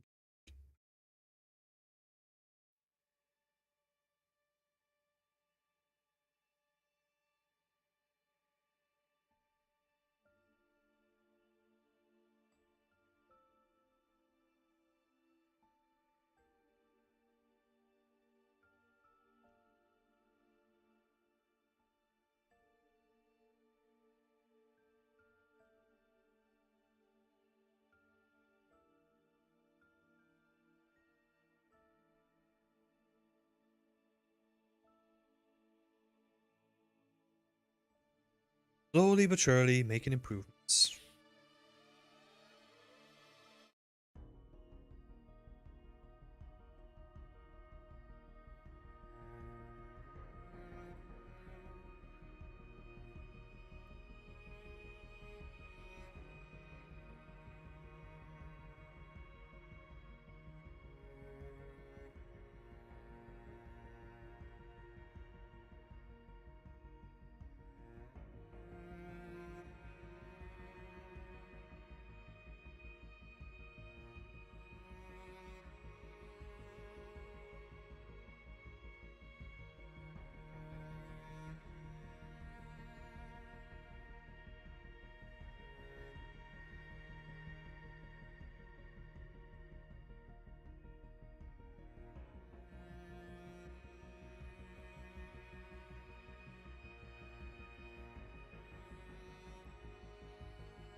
Again, place.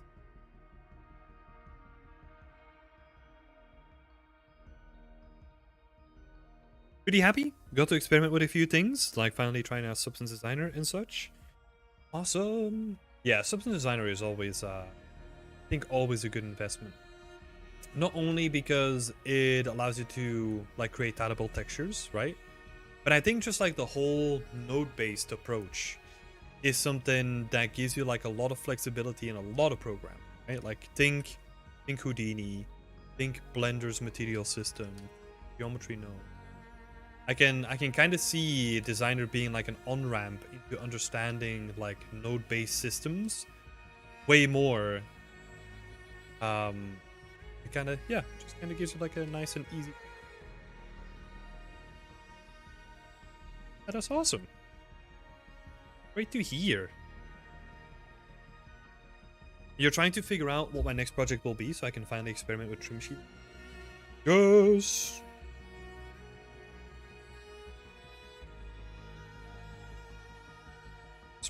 Plus and Designer. Let's go.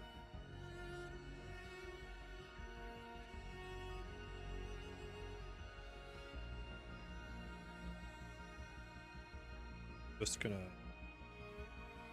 take like a section of this again. What I am gonna do is turn a scale.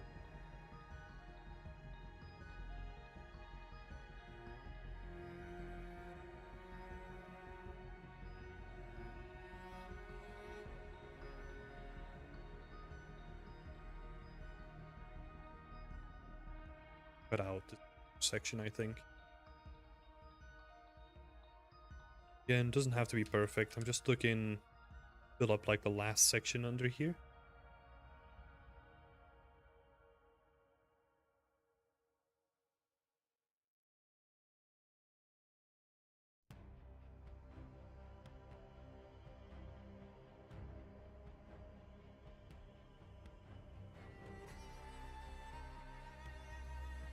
Hey, AGAP!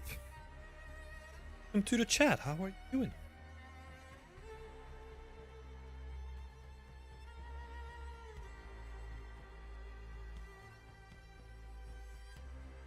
Now we have like some filler for this stuff to make sure that it's edited nice. Set it.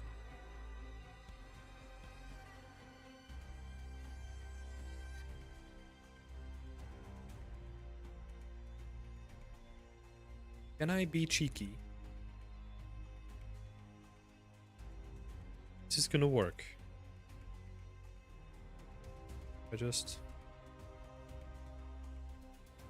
I need like a trim from the section itself.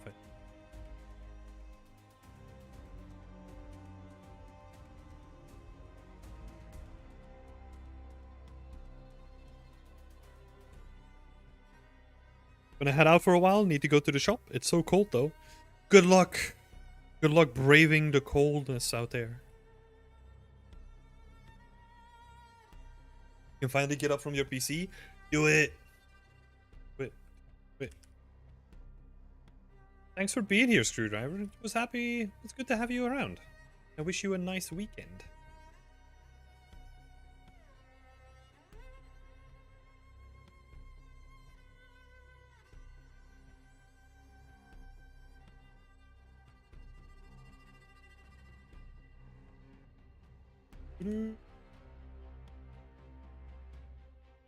Just want to give a shout out for people that are new here. Feel free to use this stream as like a personal Q&A.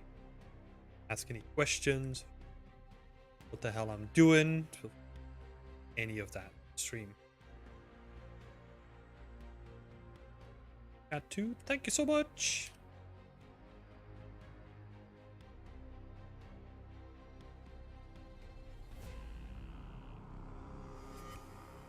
Thank you. Perfect example, Andrea. I actually have a question when it comes to portfolios. When you have a lot of models, how do you show the UV maps when it comes to a lot of models? So actually the thing is that you don't need to show off like all the UV maps of all your models. I think what you should do is pick the one where you spend the most time on and has like a nice UV and show that off, right? Because you have to look at it in a way where people don't want to see like the UV map of every single asset that you've done in the entire level, right? I think what you want to show off. Oh, no idea why my text disappears when I use an emoji. Oh, I have the same thing happen sometimes. Sorry, it's like a little distraction. But what people actually want to see when it comes to breakdowns is if you understand workflow, right? So if you have a unique asset, right, and you show that off, and you have like a nice UV with like a nice texture sheet, that kind of stuff next to it, then that's being very transparent about you knowing how to make a unique asset. And if, let's say, your scene is filled with unique assets, you only need to show one because all the other ones are going to be the same anyway. But if you then have like other interesting things, so for example, the tools that I made, they're all mapped onto the same atlas and they kind of use like the same kind of texture sheet, right? That's an interesting approach that shows like insights on like a different way of working, right? I would do a breakdown of that, and then you can say like, oh, all these assets, they use unique textures. These assets use an atlas texture, for example, or these assets use a trim sheet, or whatever. So you want to focus on like the unique information rather than showing all the information.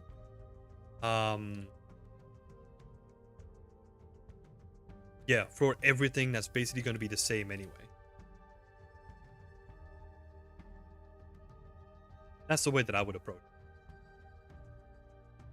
Because I'll be honest, like if I had to look at a portfolio, right, and you show off that you can like UV one asset, I don't need to see like 20 more assets that have been like perfectly UV, right? Because if I know that you can do one, then I know that you can do like 20.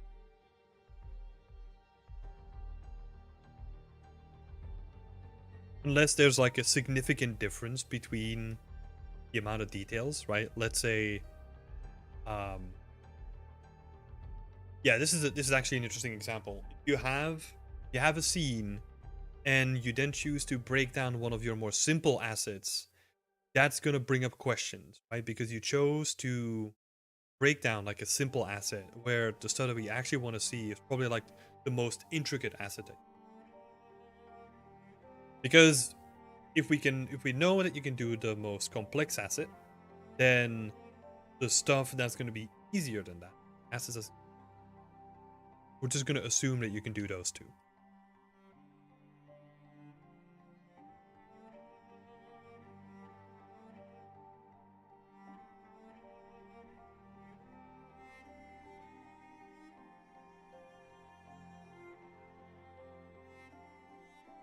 Don't reveal what I'm actually going outside for.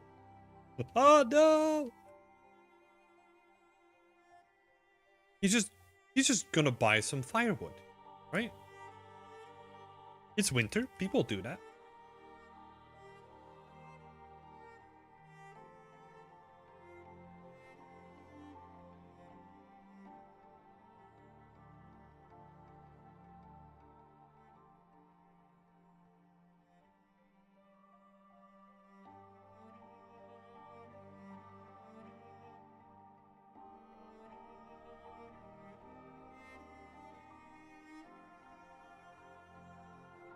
Galactic Bambi, love the name.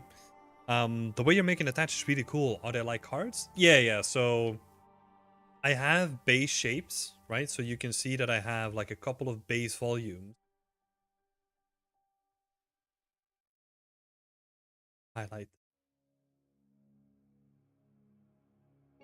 So these are like my base volumes, and then the rest of it on top of it is all like cards, but they all use like the same texture.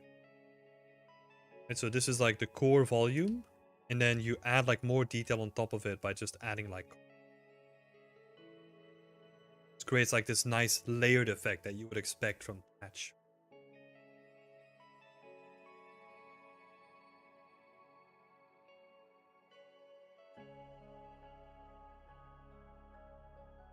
Or about these guys behind here, I think could do.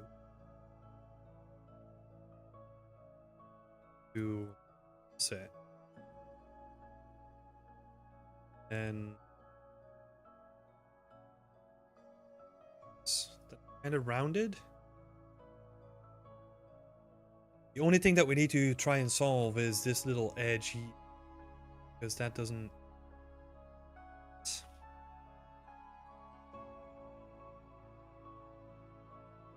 One of the things that we can start out with is just breaking up the edge itself, that it doesn't look like 100% straight. It helps. And maybe additionally,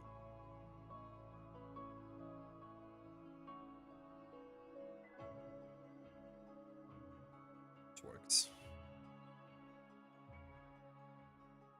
Like layers on layers, exactly.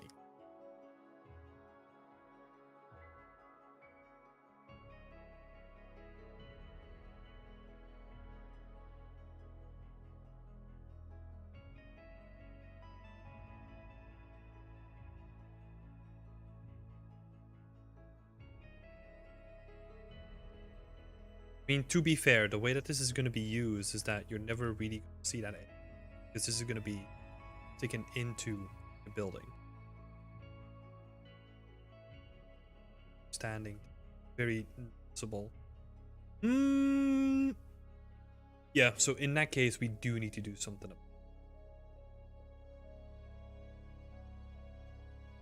Okay.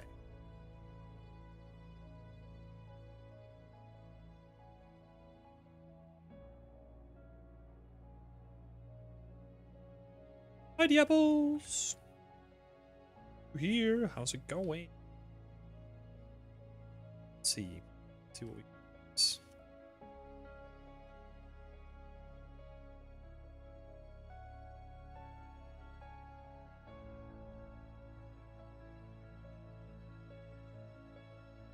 This does add like a little cup. You can rotate.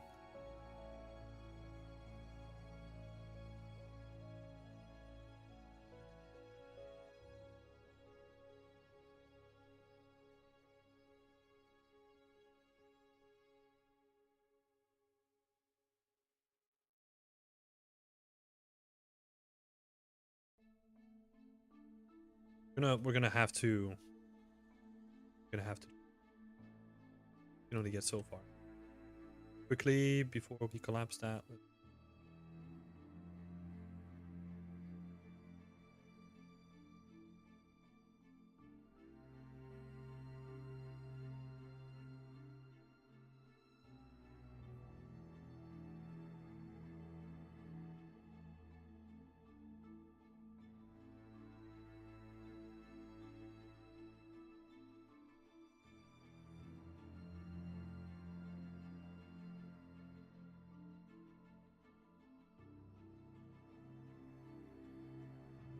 see.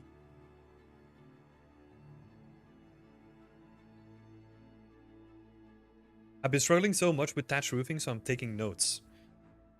Yeah, they are quite tricky, right? Because it basically comes down to just having like lots of layers. Like there's honestly no good way around it.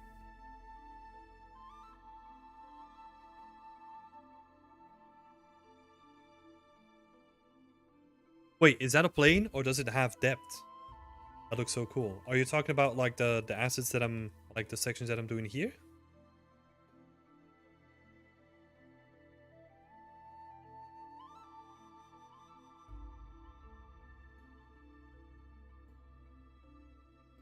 Are you talking about like this stuff over here?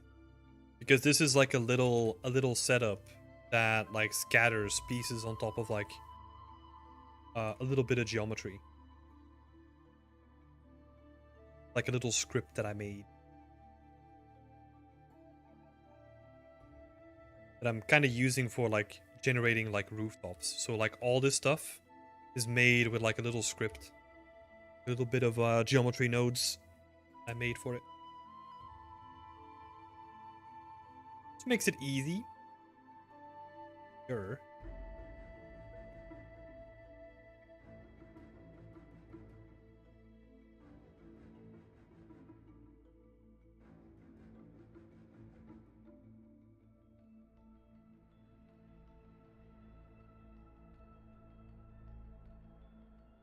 Ooh, you. It's relatively simple to set that up. I mean, that's where we're going into like the realm of what we were talking about before, right? Where you have like your substance designer knowledge that you can also teach you how to set up like node-based graphs, like geometry node setup that I.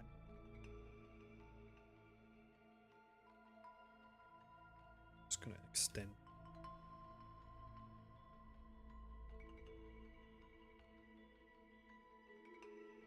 Two.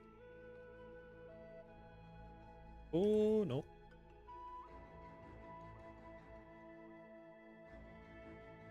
Flip this.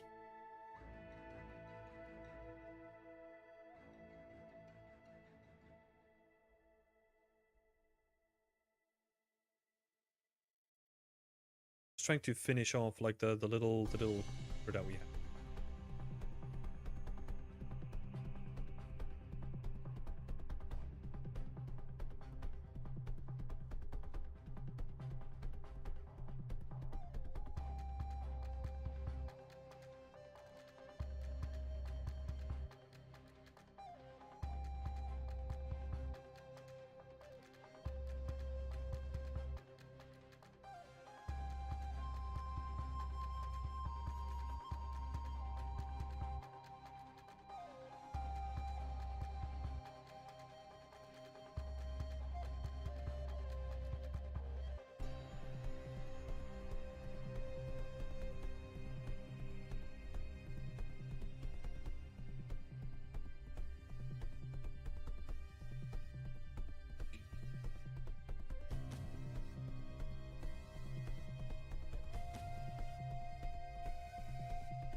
Talking to my friend in class about that. He was using Blender and I was on Maya.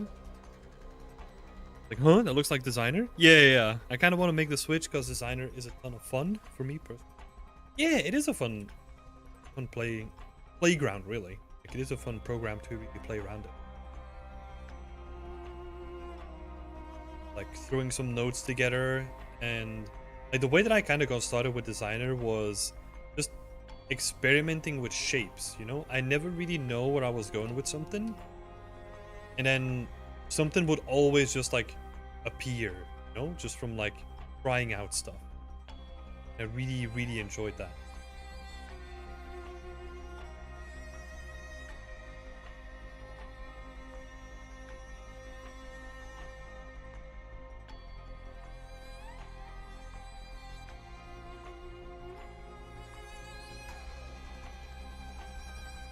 This section is also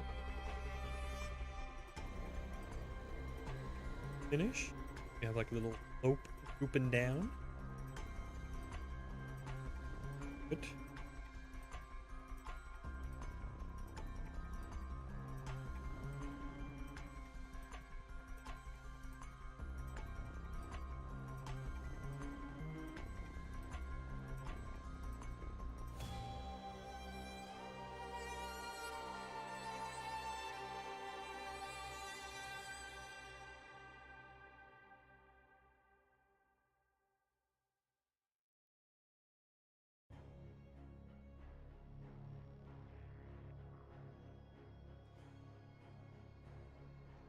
Let's see how this looks.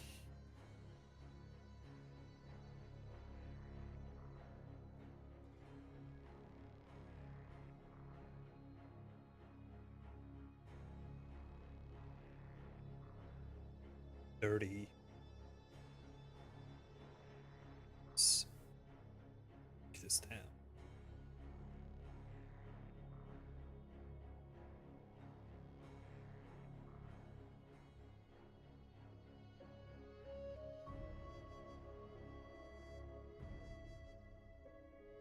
Are like a lot of hard edges on the side, which necessarily look that good. I think this side is actually a bit better. Side we need to adjust some stuff there. Maybe what we can do is just take the right side and well, pretty happy with how that looks.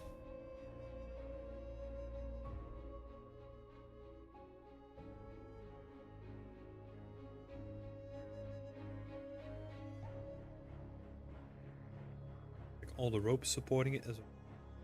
Which always looks pretty cool, right? It just adds like believability to the whole thing.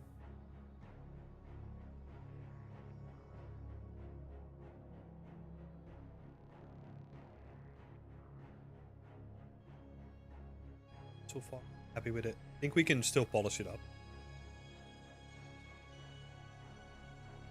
Nice.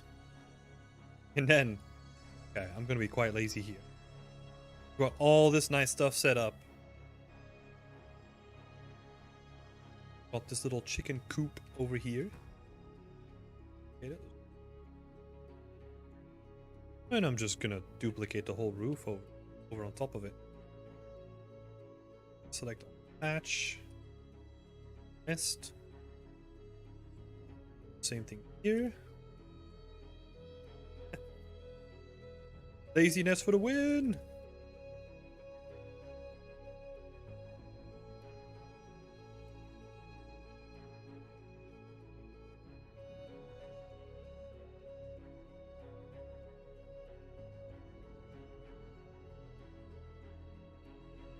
Oh. Hold up, hold. Sharp. This angle.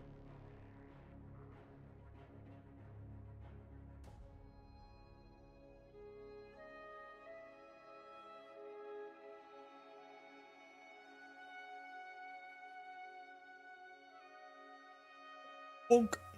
Merge that right on top of it.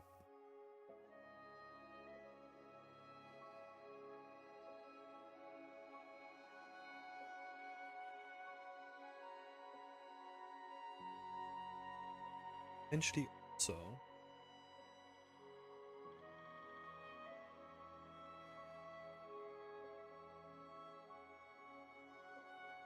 take like the whole structure of it. Gonna that on top. Okay. Steps back. Oh no, we're fine. Thought I lost some beat. I'll remove these guys. There we go. There we go.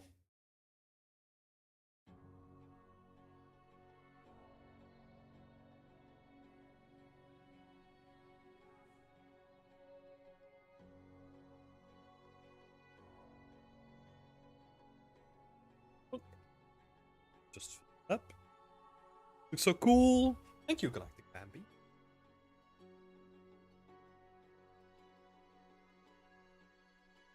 Now we can just merge the two. Past up. Coop.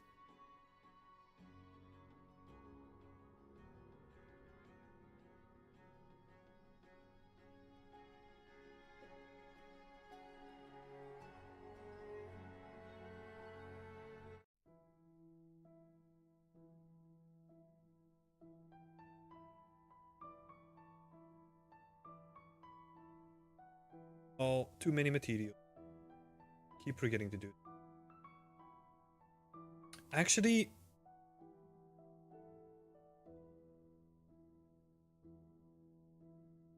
removes any material slots from the selected objects that are not you. Okay, that's exactly what I want, but I don't think it's gonna. Yeah. Yeah, no, this is perfect.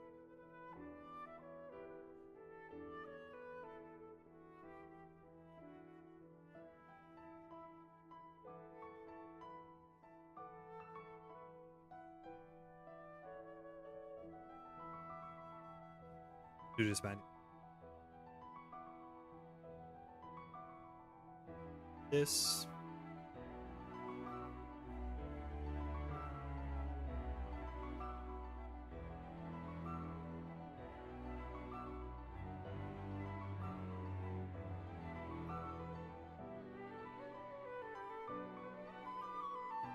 How did you find this channel, Galactic Bambi? First time that I'm seeing you here.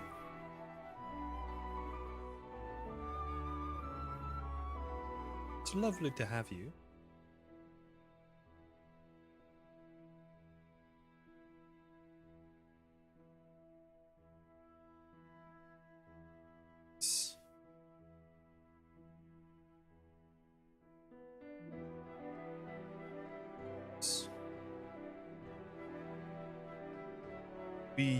Reuse.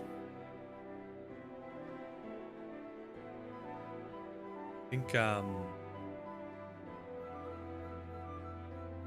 little bit of polish on this guy. Just reduce some of the stretching.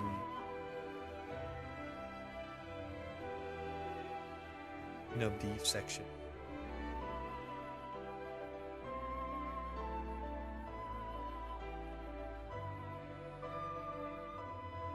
I think what we can do well is or some of the videos and just call this live? Hell yeah. Oh, some of the previous streams, you mean? That's awesome.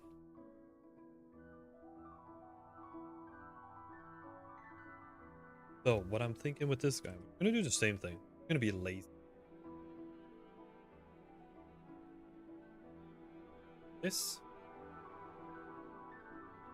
Think.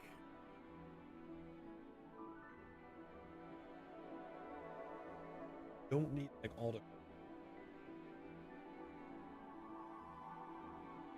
Basically all this stuff.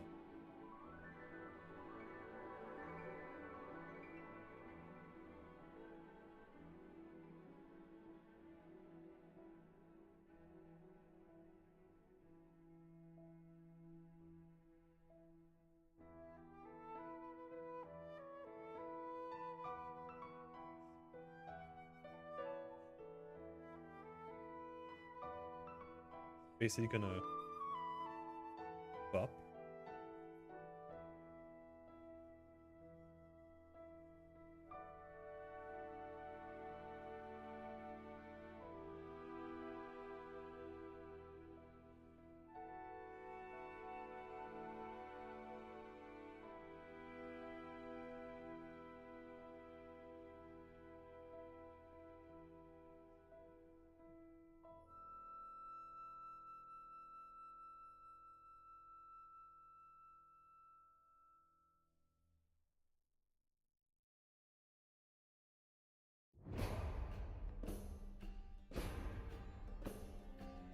I don't want to have it. Don't really want to change the dimensions. It'll probably make sense to keep it the same. So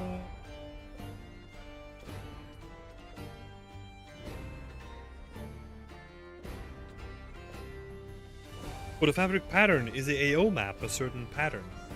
Yeah, the AO map is just generated based on the height in Substance Designer. So yeah, pretty straightforward on too fancy go.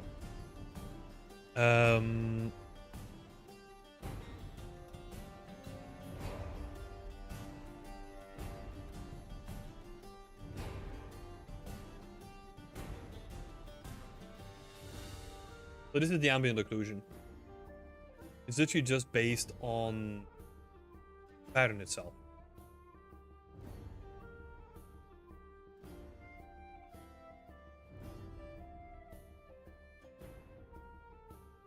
Simple.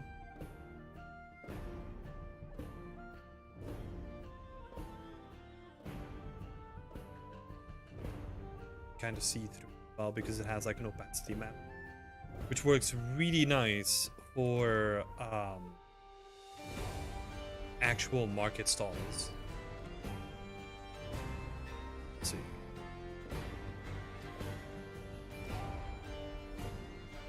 For example, these guys, right? Where it will cast like a shadow. Like really nice.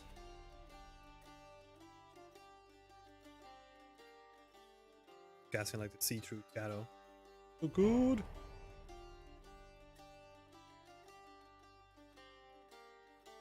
But yeah, we're gonna test the damage.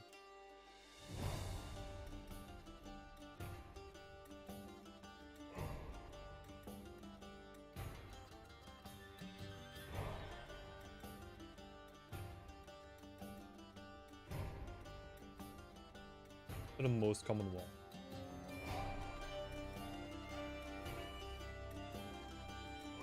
You also have this kind of just ping them into them.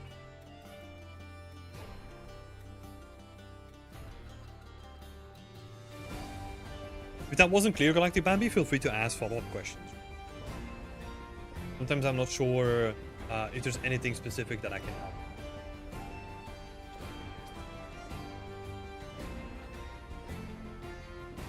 Right now, I think if we just match the tallest object that we have, where it makes sense.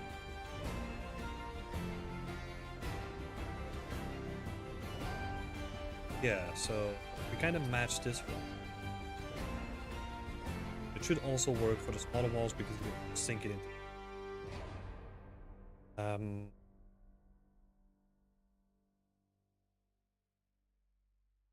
Only thing that's going to be pretty annoying with this guy though is navigation.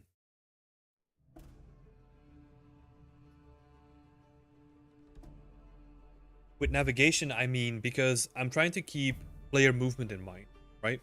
Which, like, you can see that this is going to be eye height, so I can't get into it.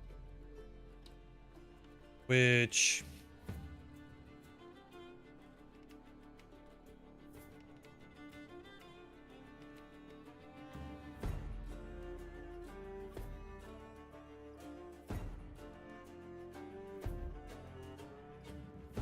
can't really do anything about unless we make it so small that... However, what we can do is give people that are going to use the path, right, like people that are going to use the asset, the option to make it taller than it's supposed to. Add like a buffer. That gives people the option to then be like, hey, but I want this to be taller, please. And then that creates like a path that you can walk through without having to like any major itself.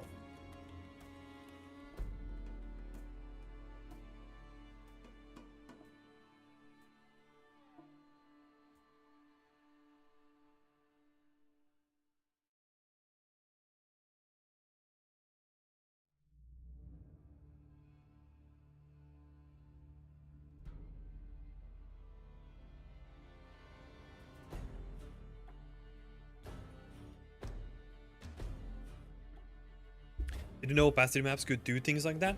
Oh yeah, if oh, I love it. Like if you're at that point, man, there's gonna be so many wonders that await you in the magical world of game dev. Let me tell you that. You're about to enter like a world that is basically built out of smoke and mirrors.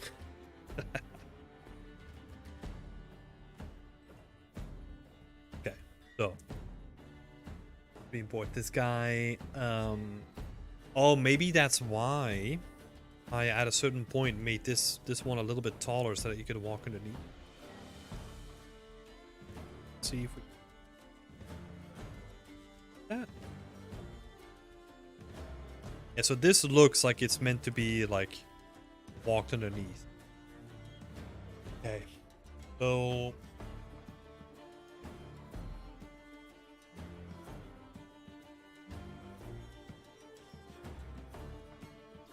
just doing some testing here. So if we get this guy.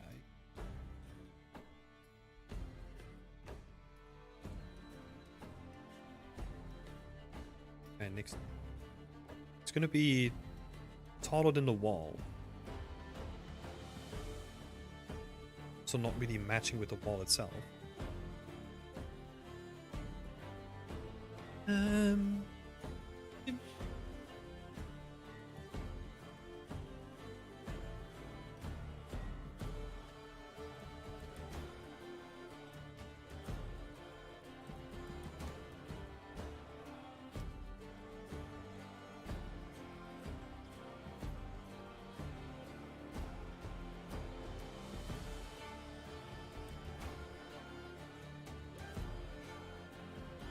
Currently trying to think what we should do with this.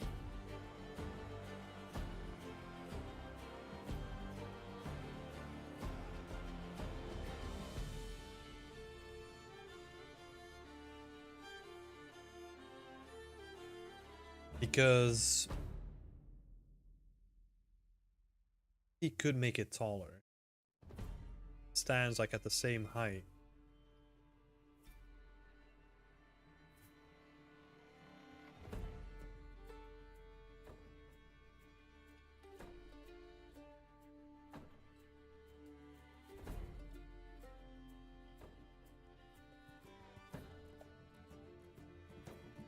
Yeah, so we could do it like this.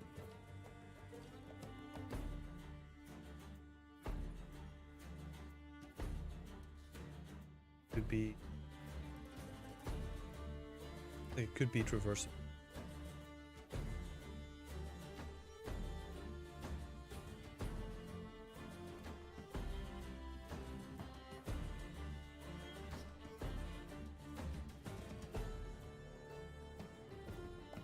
Stupid thing is, man, it looks so good.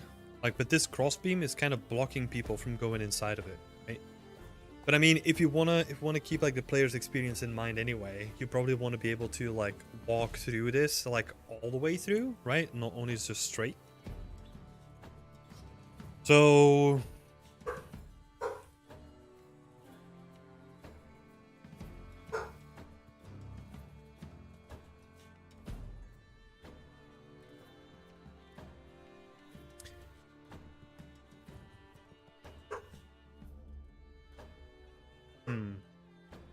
we'll figure this out later. I'll have to think about this, like how I want to approach it.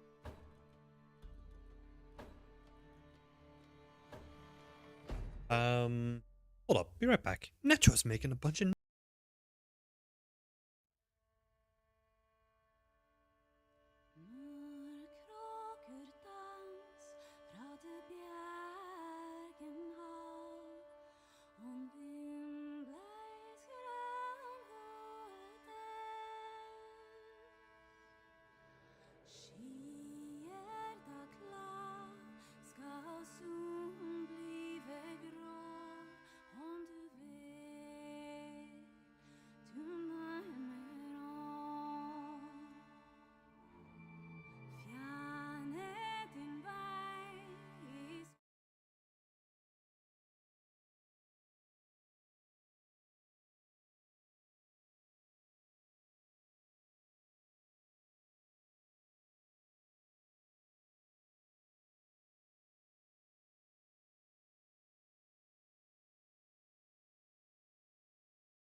Okay, we're back.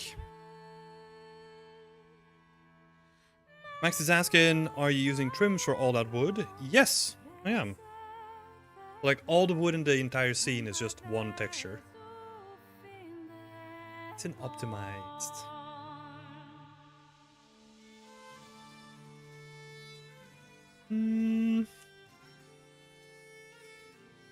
Oh, what was I doing here? Oh, I see. Yeah.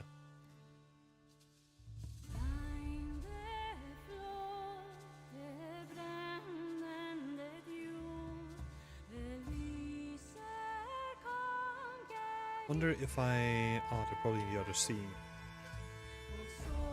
Dang it. Okay.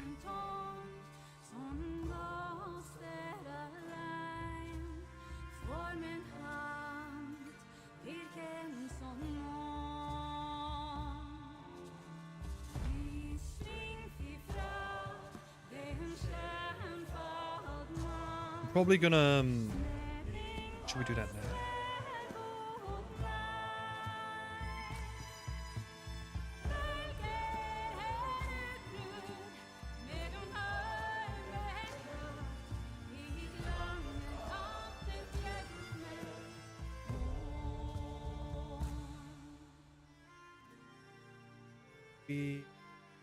Probably gonna...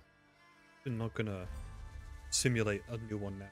I need to honestly figure out like how I'm gonna attach the tarp, or, like the cloth, to like the whole thing.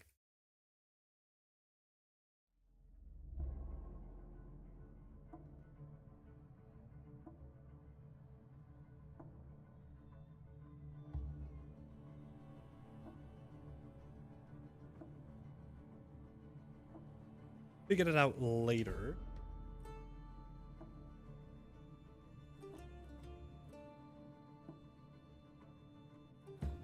UV on. Oh, this looks awesome. Jesus. If you don't mind, could you show me? I need to make one and I don't know where to start. Yeah, but keep in mind that the way that I set it up is specific for the use case that I have. But I'll show it to you in a sec. I don't mind.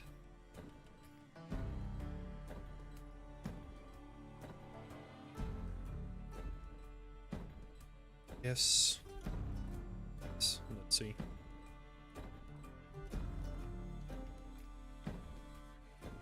Connected on. Oh no, I don't. Shoots. I'm just gonna duplicate the name. So again, laziness.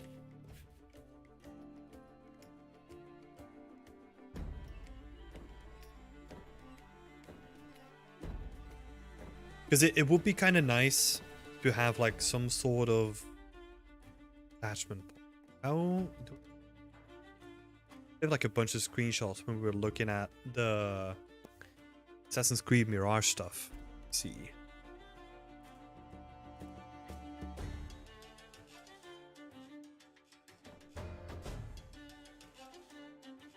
Yeah, let's see.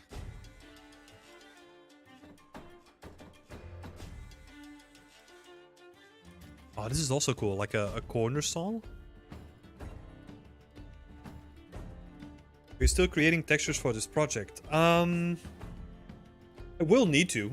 Yeah, I will need to at a certain point. Not currently though. Currently what the goal is I'm trying to get to a point where all the assets are in a good state so that we get like the core package done and then we can potentially put that on the marketplace if you wanted to.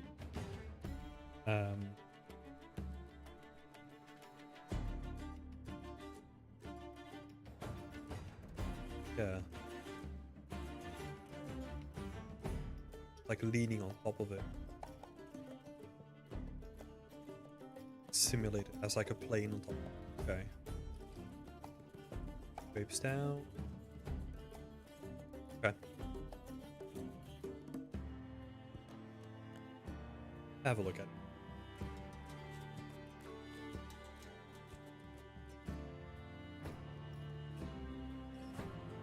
Be nice to see your workflow. I'm not sure. I think I did some tweaks to the Thatch like a while back in one of the episodes. I just can't remember which episode it is.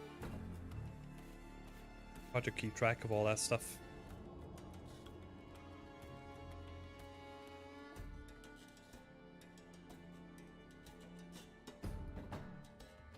See. Back, never going outside again. Good. You want to go outside for anyway.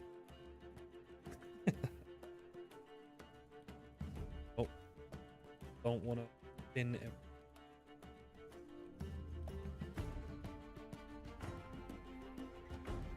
So, can I just straighten this single?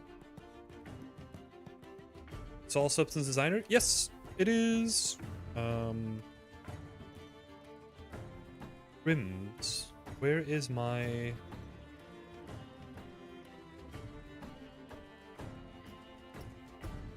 Oh, I don't think I have that trim in here.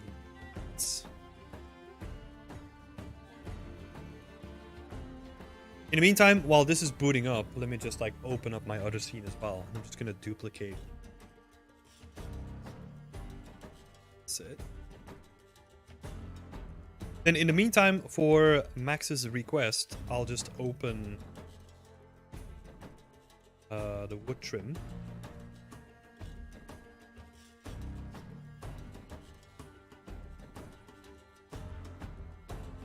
So this is the way that it looks. The left side here, maybe... Oh, I got the height as well, even though I don't think I use it. You can see I have 4 sections of each different width, which allows me to have some variation whenever I want to map it to something else, right? So I have 4 really thick ones for like beams or like big surfaces, right? Then I have smaller ones for like smaller beams or planks or anything like that. And then I have smaller strips for like the side of planks. That's the way that I set them up. And then also I take this end here and I basically make a square for it. So I can map it to like a beam, right? Because you want to have like a square end piece for a beam. And then I also have half sections as well.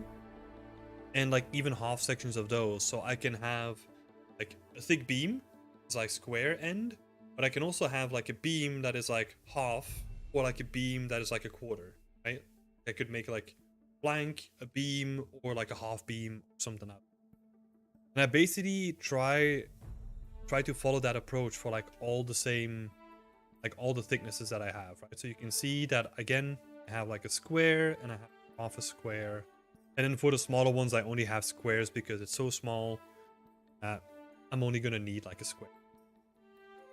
And then I have a bunch of decals on top of here. So these are like wooden pegs that you're seeing me use like all over the place. If I go to like a section like this, you can see that these ends are mapped onto sections like this. Right, so you have like a decal underneath, and then I just have a cylinder that's mapped on like a random piece, and the top of that cylinder mapped on a section like this. And the section underneath it is basically all the broken down decals. You can see where I'm breaking down like ends of planks. Those are all mapped onto those sections. It just adds like a little bit of nice variation, right? Especially for, say, these guys, right? You can really see that like people have been like bumping into it, shaving stuff off. It just adds like a little bit of character to it. A nice way of Designer is so daunting to learn. Yeah, I know. I would say just start with really simple stuff, right?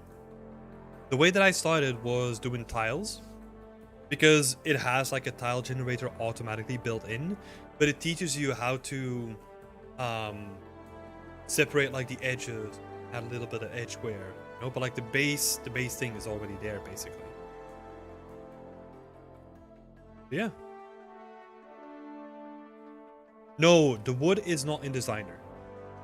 So the wood I sculpted in Blender and then baked it down in Substance Painter and then textured it in Painter. But this is done manually, or like sculpted.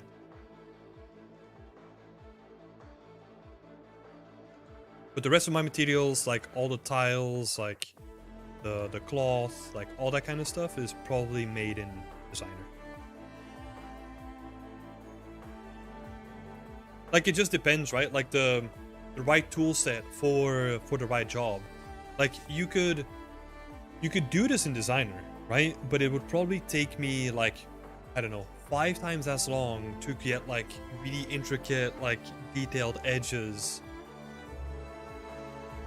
for no reason, right? Because the strength of Designer is where you can go in and you can tweak the base shapes, and then all the stuff that you build after it like adjusts to that base shape, right? But if I have like a specific need, for example, with like these wood, like I'm never gonna change the base shape anyway, so there's no point.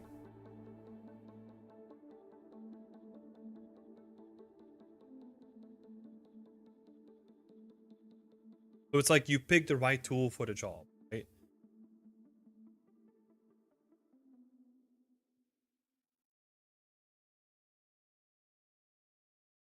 I'm basically being really lazy because I have these like market stalls. Too lazy to look for like all the videos and set them up again. Just gonna duplicate this. Gonna bring over like the materials and stuff. That's it. That's all I'm doing.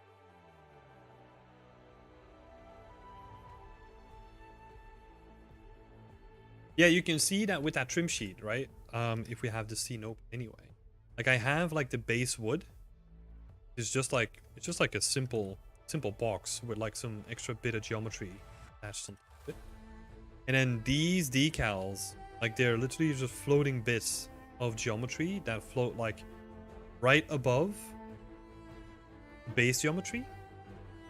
And they are just mapped to like decals, so you can get like these broken edges.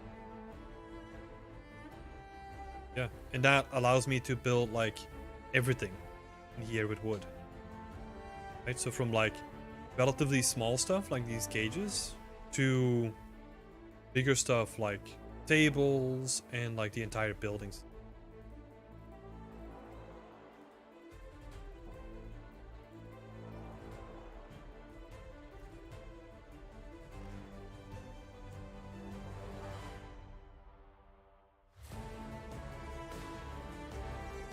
Save.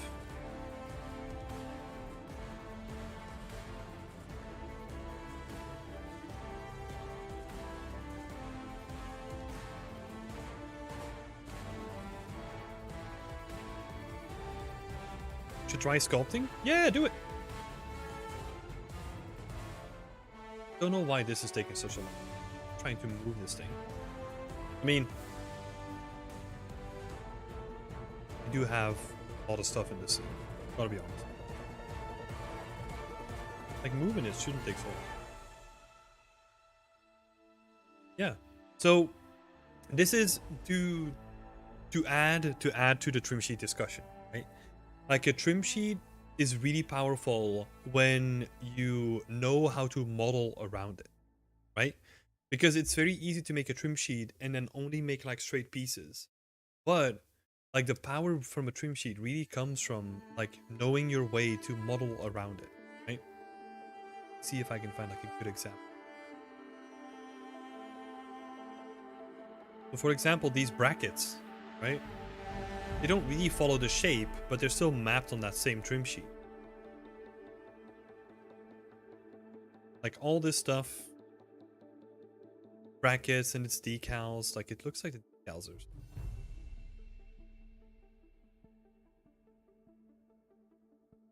Yeah. Like this stuff too. Right, like this entire workbench is just mapped onto like a trim sheet.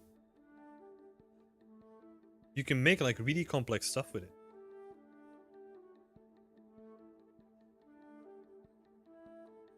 Pretty cool. Yeah, everything is just straight UVs.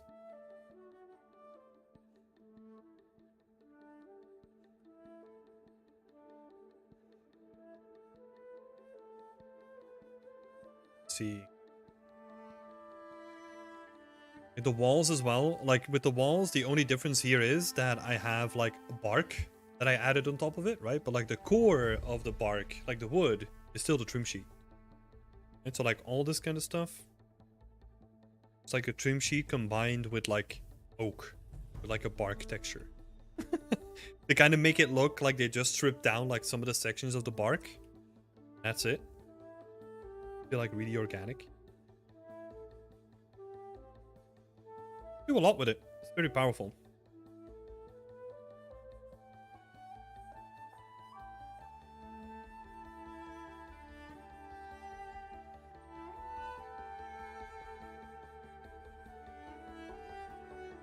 Move to.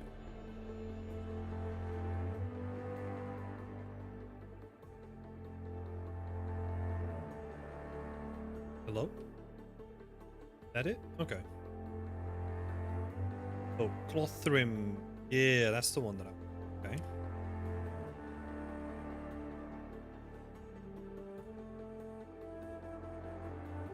Back to this guy over here. Say.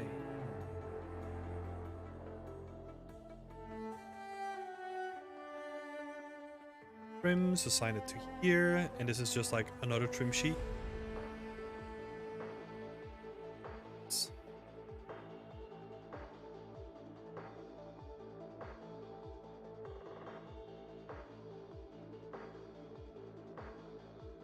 Just like a couple of sections of just like trims, but just like for fringes, right?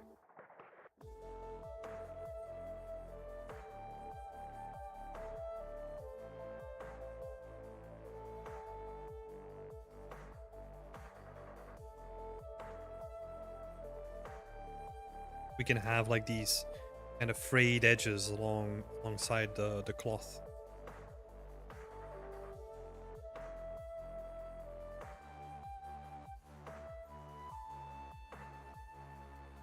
I made a trim sheet with cobblestone and wood. Will you make a trim sheet for the two different materials on the same map, or the trim sheet for the wood or the cobblestone?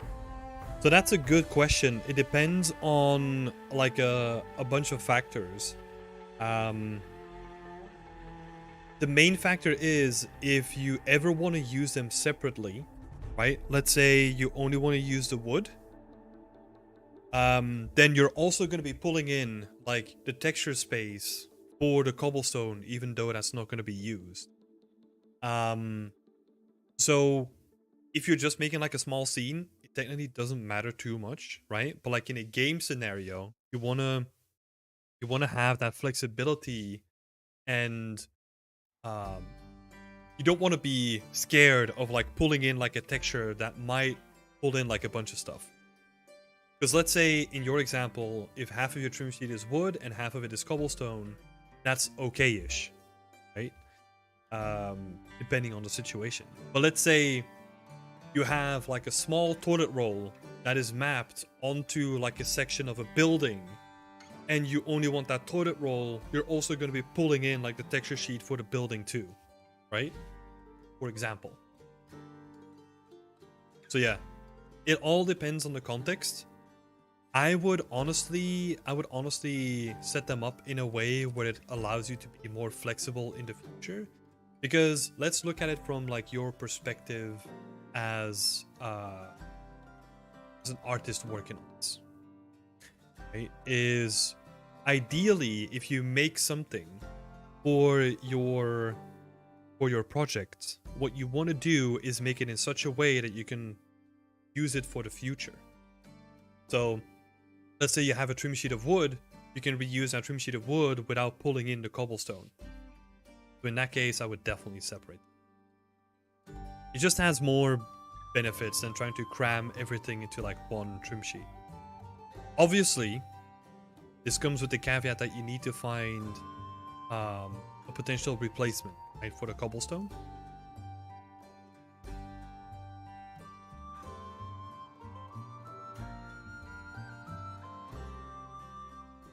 So let's see.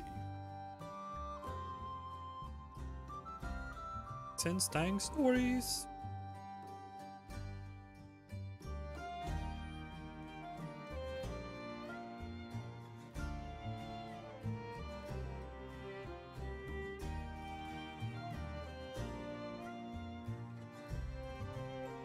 pretty dirty, but that's because you haven't played.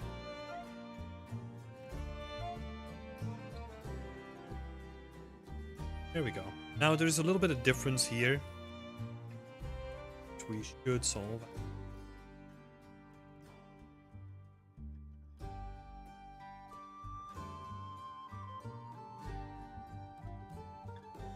And I'm gonna do.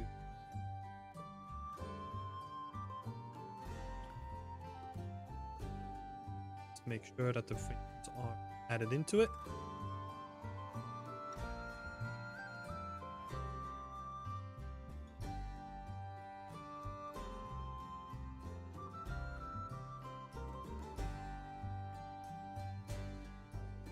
Edges, and then like the main part of the title.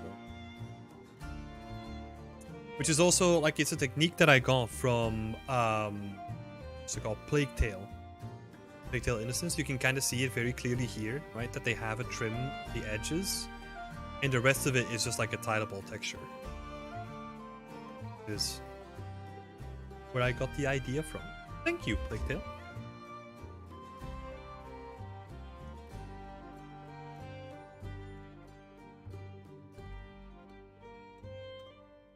Could do Grease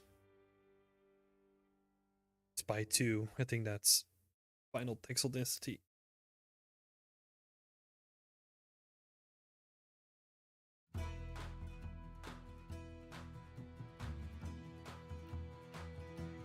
And also to make it like a little bit more interesting, just add like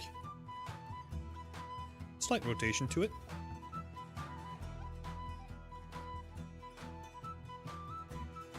We will definitely need to fine-tune this a little bit more.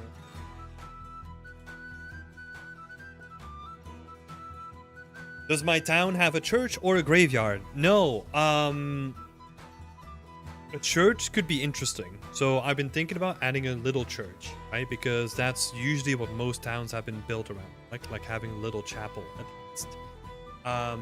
Graveyards, they were only introduced in...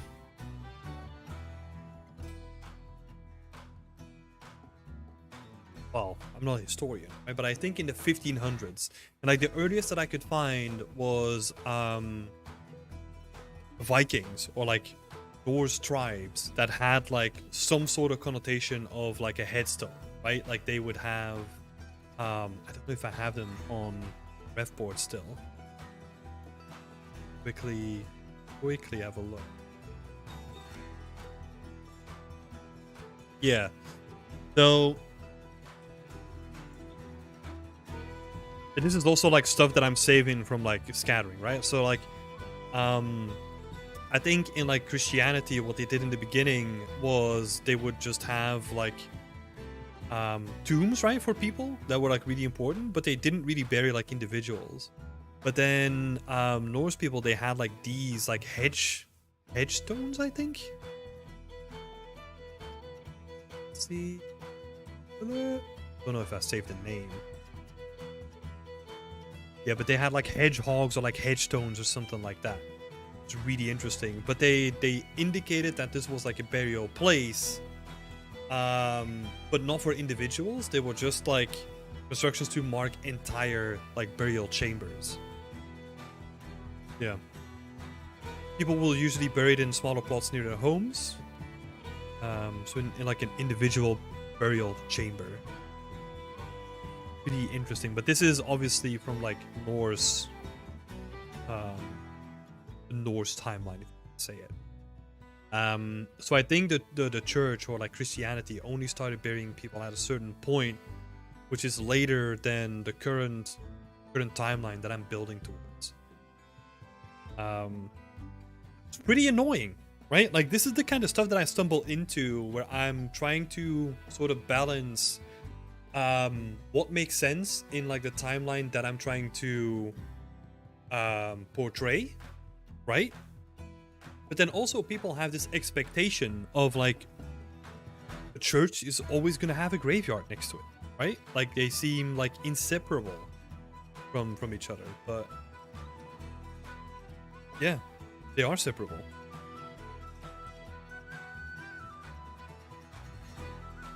runestones. There's quite a few of those near where I grew up.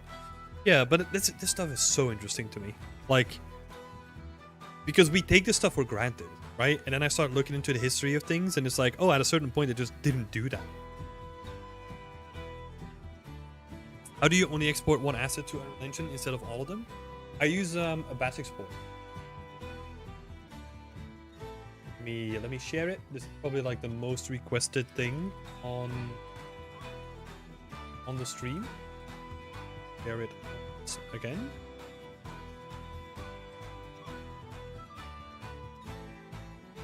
Use the add-on. You're looking for it, Mazel Tov. So, chicken coop can definitely use some polish, but I think we're getting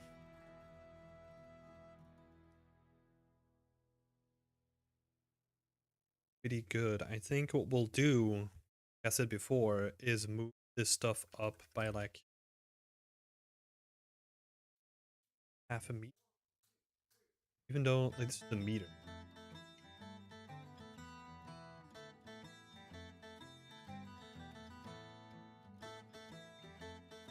Nice building next to it. Can you show it's UV'd?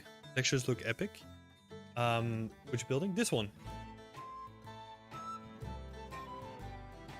Yeah, sure. Can do.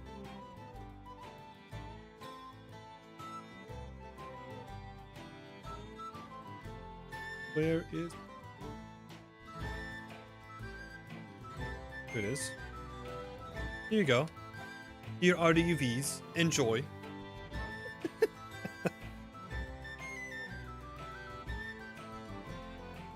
Hope that's helpful. Oh, the hen covered one? This one. Here you go. Enjoy. Enjoy beautiful UVs.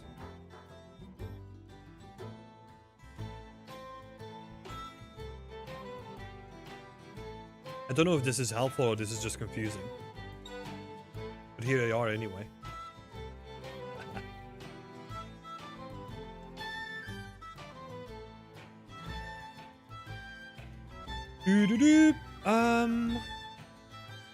Where were we?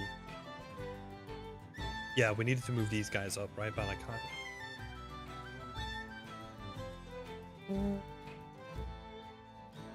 What a blessing to my eyes. I know. It's been a pleasure to share such beautiful UVs with you.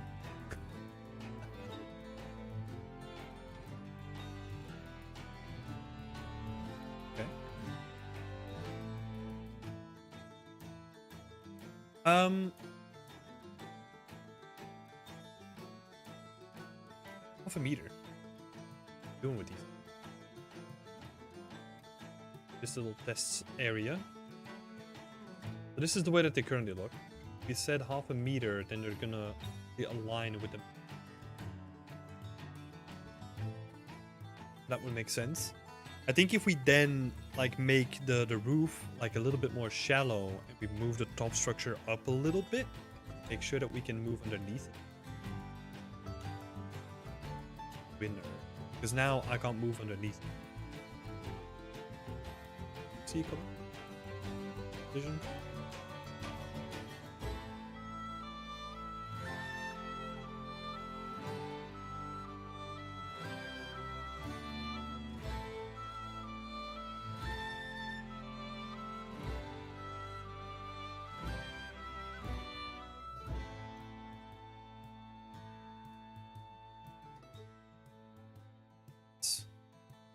Oh, well, this is also not going to help if it doesn't have like proper collision anyway.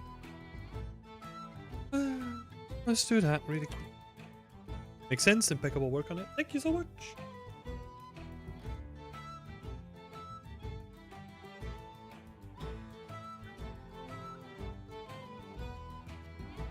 Slam. See.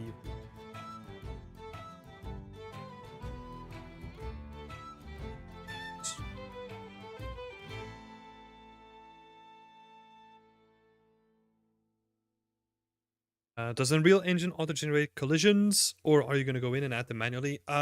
So for now, I am just auto-generating them. And I hope that I can do that with a lot of this stuff. If need be, I'm gonna go and like generate, like make them myself.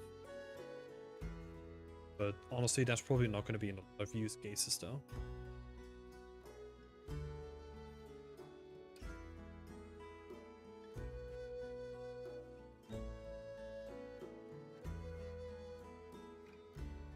But this is not gonna allow me to go stuck.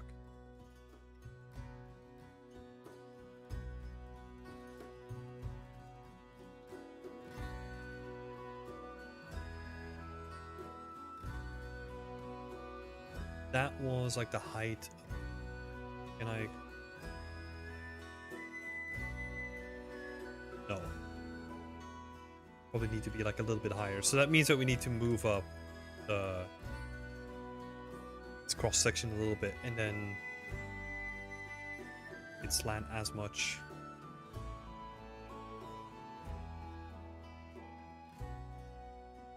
Or to move it up like half a meter. Okay.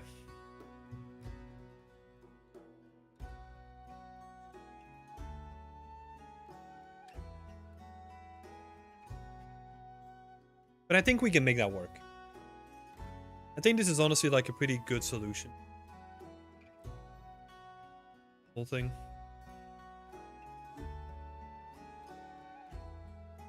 Oh, I know Unity has mesh colliders, but it's quite performance heavy. Yeah. Like you don't... In like 99.5% of the cases, you want to avoid mesh colliders at all. Because they get super expensive really quickly. So in the order of performance, right? Let me see if I remember this correctly. From cheapest to most expensive, right? It's spheres, cylinders, cubes, rectangles, then convex holes, and then meshes, I think. Yeah, I think that's about right. Been ages since I had to wonder about that. Yeah, basically comes down to, yeah, you wanna avoid like mesh collisions as much as possible because they get expensive. Hello, Damian. Welcome.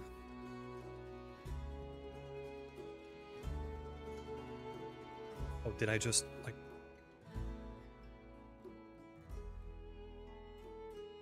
Oh yeah, that's because I didn't. Dummy.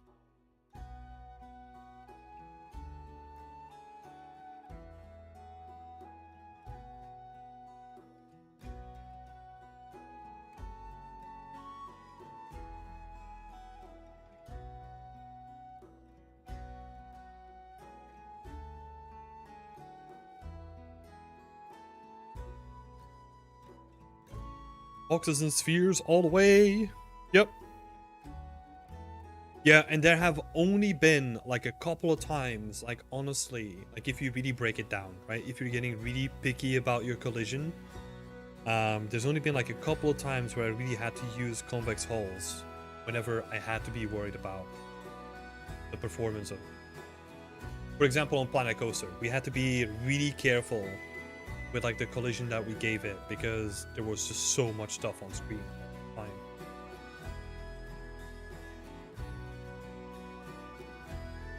That's where I noticed from, like the order of how expensive it gets, because that was kind of drilled into us.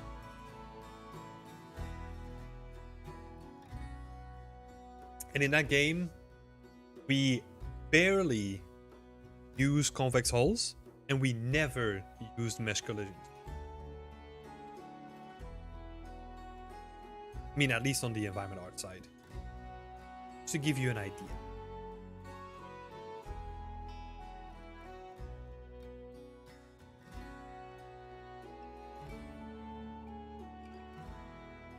I think works.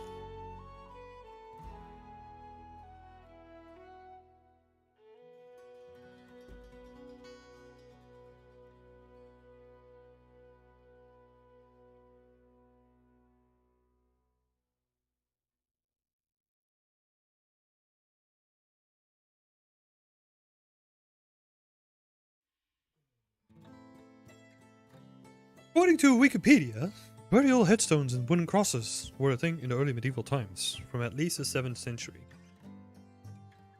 Let's have a look then.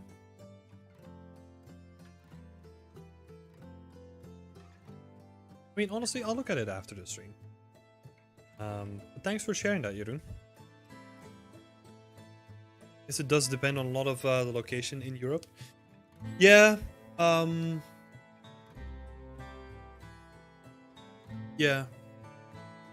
It also depends on the location, right? Like small village compared to like big village. Like that's probably also gonna have like a massive impact on it. Seems like I'll need to look into it more then. Wait, it more.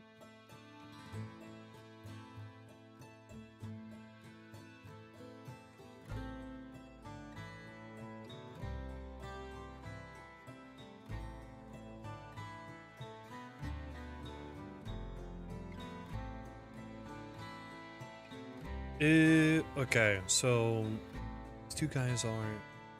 I need to polish them. I think they're in a good state. So for this one, I need to re-simulate like the fabric going over top of it. I think that can look like way nicer. And add decals to it too. I need to do a decal pass on this guy as well.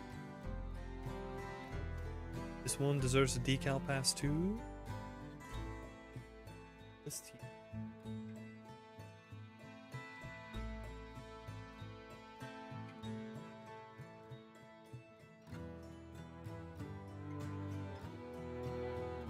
Then this guy. I think honestly for this guy it's just mostly the wood decals and like the structure that can use like a bit of work.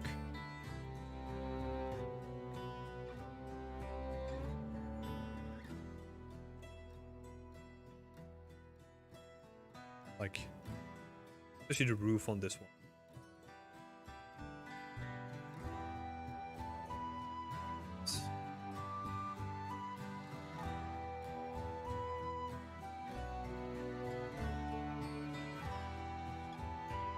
Yeah, might as well finish this one off.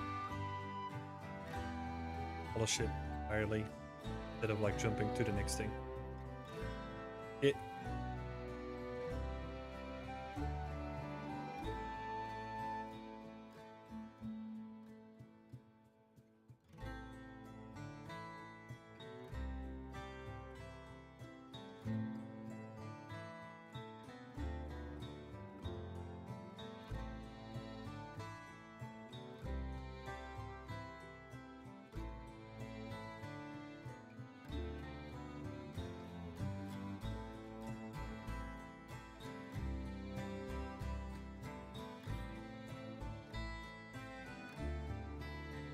If we make our own custom mesh collider with very low tries and use that, we will also cost. Yeah. I think it is fine if you use it on like the occasional thing that's only going to be rendered once, right? Because then you have like a lot of control with how it's placed. Well, let's say you use like mesh collision on like grass, you're gonna run into problems immediately. Because there's no way to control like how much grass you're gonna have in your scene. It's usually gonna be in like a procedural tool, and it's just gonna be scattered all over. And I mean that's a really dumb example, but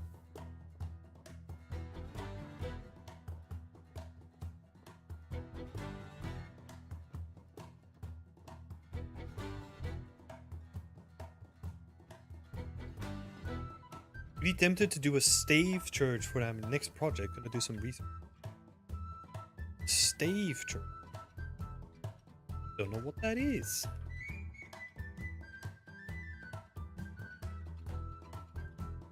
Like a wooden one.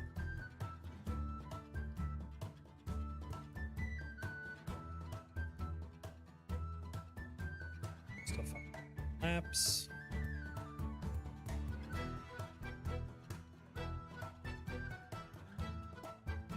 Somebody else started.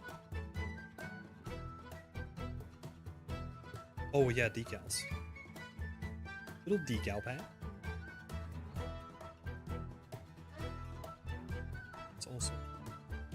edges.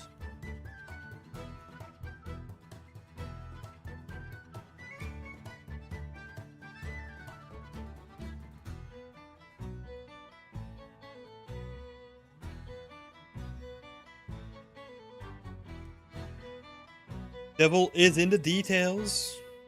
Exactly.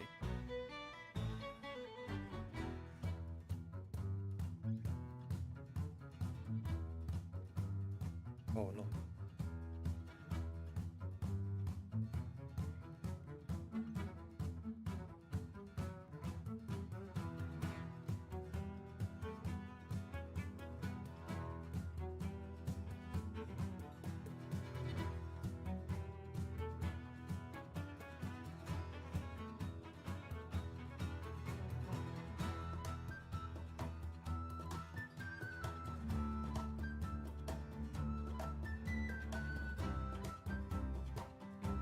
Yeah, this stuff takes time, but it's definitely worth it.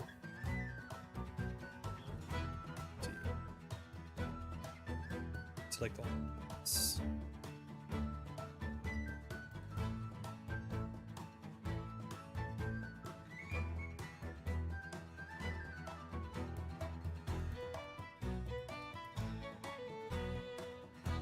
Wooden churches. Oh yeah, I've seen stuff from that.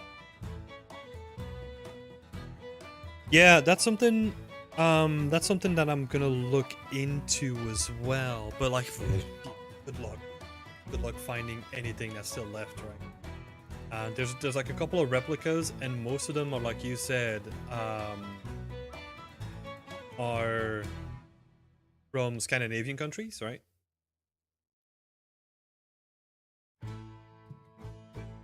No shot finding like a Europe. I also bet that they weren't used for that long, you know, because people had fire. Probably wasn't that great of an idea.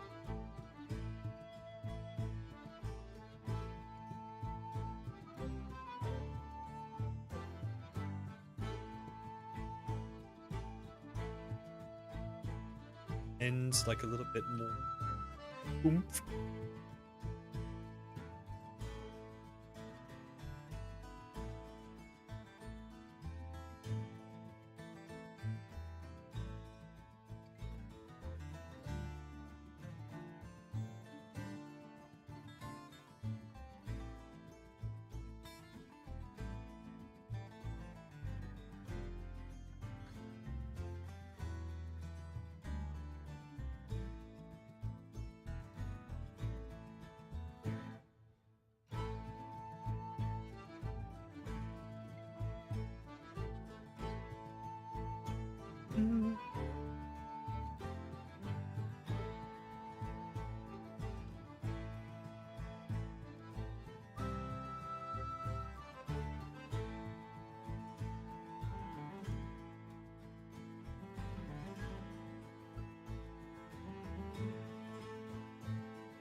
I have the geometry anyway.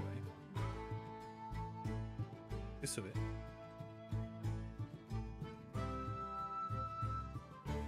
Too much.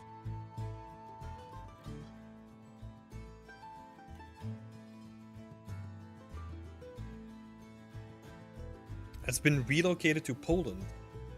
I can imagine the logistical nightmare that is to relocate like an actual building. Especially one with such like historical significance.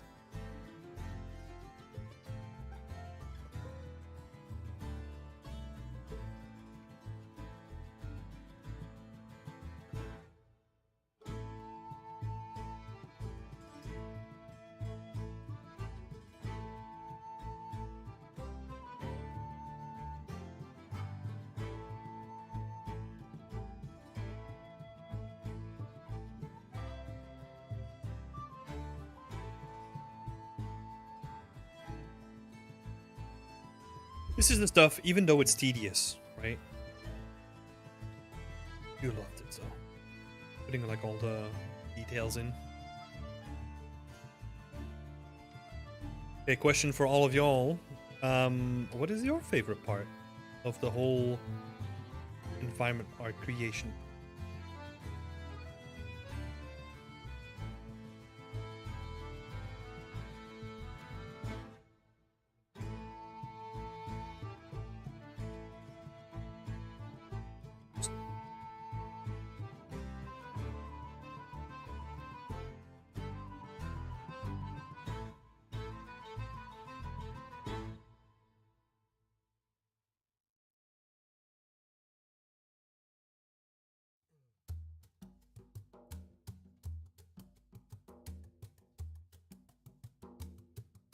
Texturing and retopology. Okay, interesting choice there. Topology. I don't think I hear that often.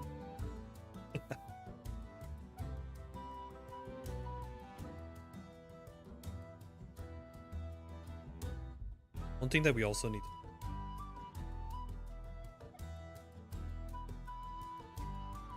This guy. Because the seams are all always rotated in the same position.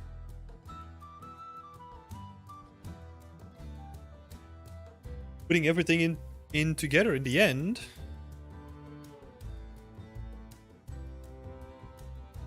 Sculpting and post-processing.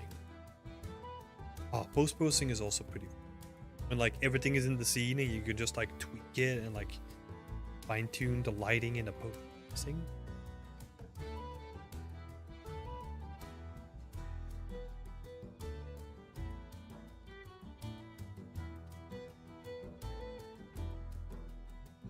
All together in the end.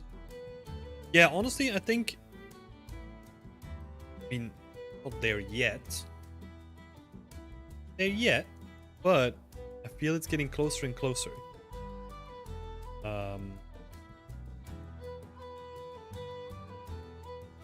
You like everything except the block out. Dang, okay. I mean, I'll be honest, like I oftentimes skip the block out as well. Which is also why you're looking at the same thing I'm building for like 3 years on, by the way. I just want to make sure that people get that. Because it would be nice if I can just say like, hey, look, this is what I want in the end. That's it. No, I always have to freaking make it way bigger.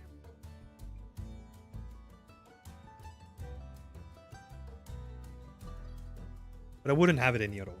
So.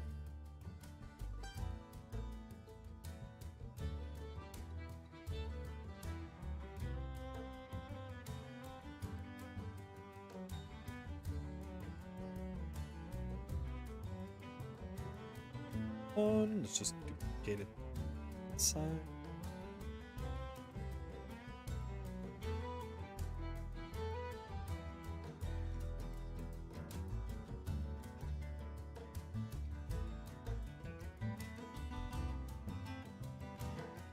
When should I use tiling textures opposed to baking textures and substance? That is a very good question. Let me see if I can simplify this, right?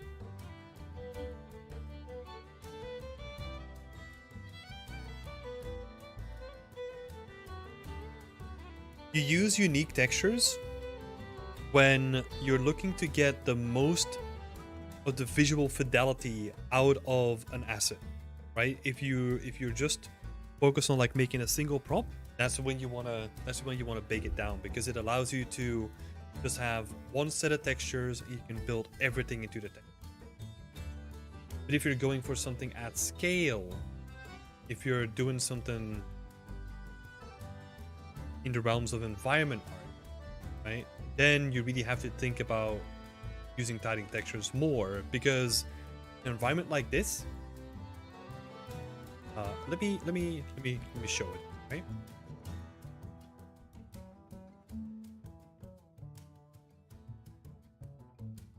Let's go to the main scene.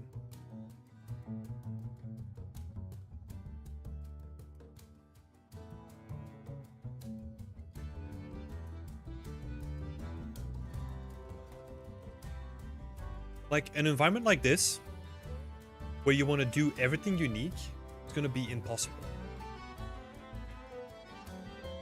Like every house unique, no way.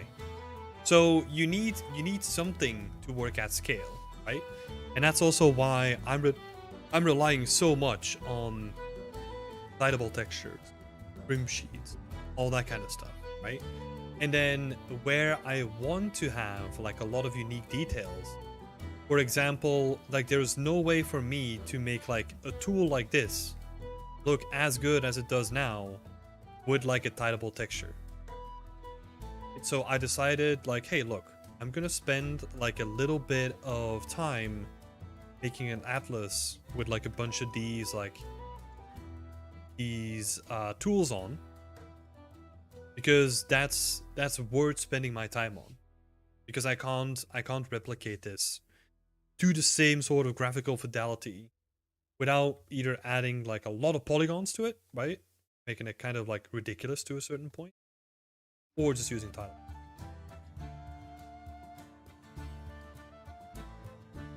So I would say if you have a scene, right, and if you have a focal point that's going to be unique, make it unique.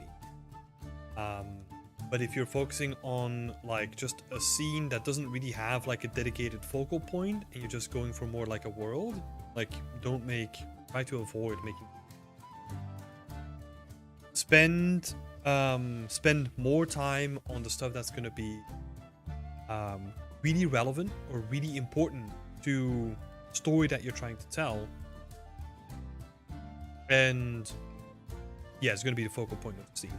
I know I kind of was going for like a small simple overview, but it seems like I'm not capable of it.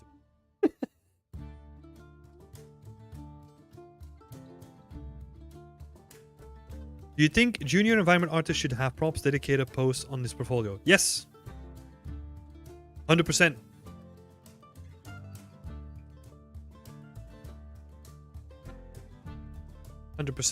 The reason why is because a unique prop showcases like fundamentals when it comes to baking, texturing, baking, texturing, presentation, lighting, all that kind of stuff. It's very easy to have like a condensed overview on how good you are with just like a single prop, right? And to be honest, like all the skills that you're going to learn throughout the creation of props, right, is also going to be relevant in the creation of environments, right? Like I'm still using a lot of the skills that I would use as in individual prop creation in my environments too, right? I'm just using them in different ways. So yeah. Plus also, if you're looking for a job, it never hurts to show that you have multiple skill sets. Multiple skill sets that still share like an overlap. Ravine is saying, the major problem I run into though is when going for unique textures, the textile density being limited and very low. Yeah, that's where you have to be smart with how you do stuff. Maybe if it's a really big object, multiple texture sets. If it's a relatively small object, then going for symmetry and thinking about like other ways where you can reuse like certain sections of your item without sacrificing like a lot of you. Yeah, symmetry and like reuse is going to be very important in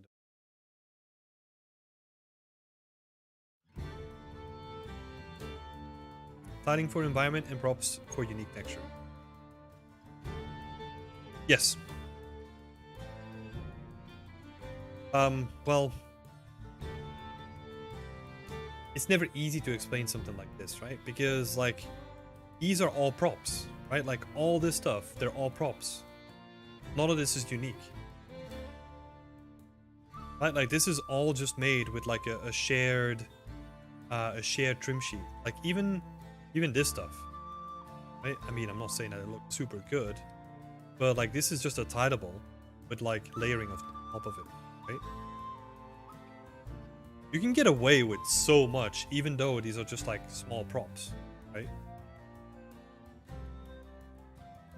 Yeah, it's never, it's never black and white. You do try planar or planar textures materials in Unreal in an easy way.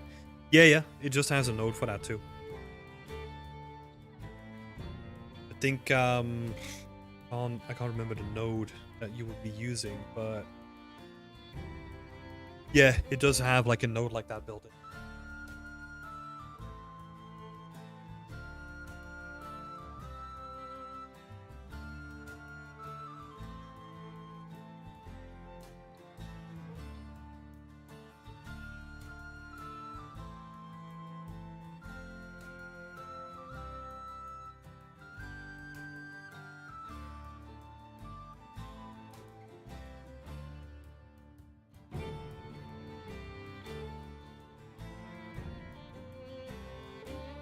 Oh yeah, these. Oh yeah, world align texture. Thank you so much.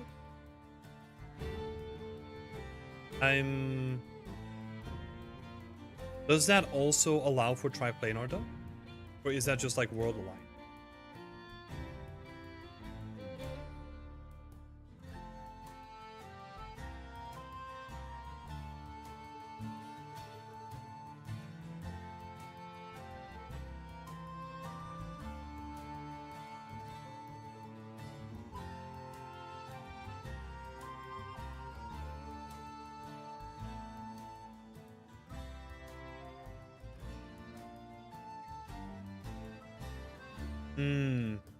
So yeah, like triplanar is probably gonna be called something else then. Because I think the world aligned lets you. Oh, it is for triplanar? Okay. Okay, never mind. Scratch that.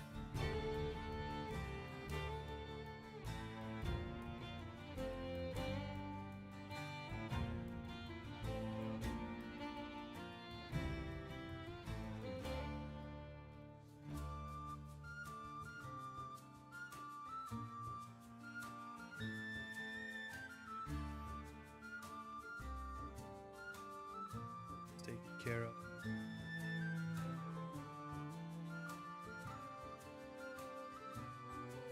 Big fan of how this one looks.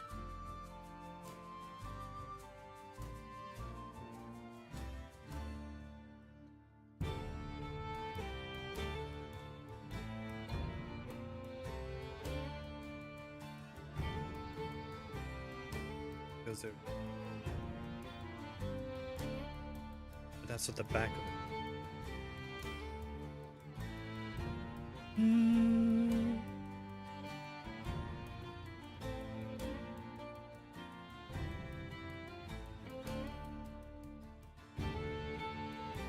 Yeah, it's just like this side that doesn't.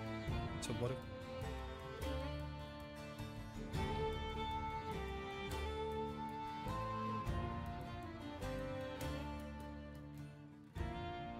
We're gonna try something. I don't think this will work. Right, regardless.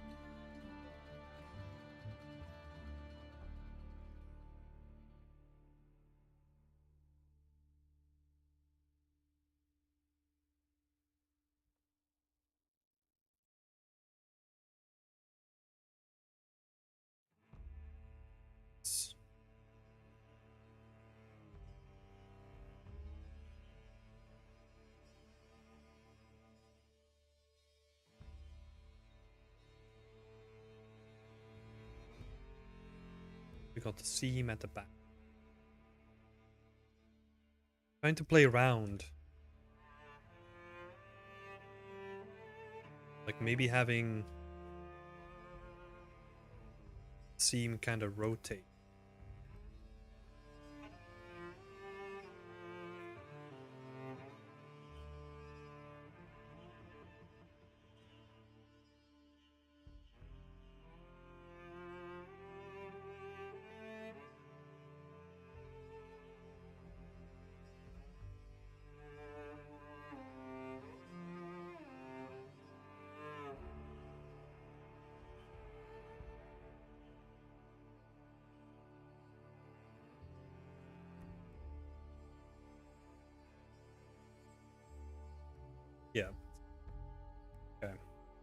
still have a seam there, but we're never really gonna get rid of it unless I start splitting it up. Then we're gonna introduce a seam on the base color, right? Because the planks have like individual. And I think something like this could actually.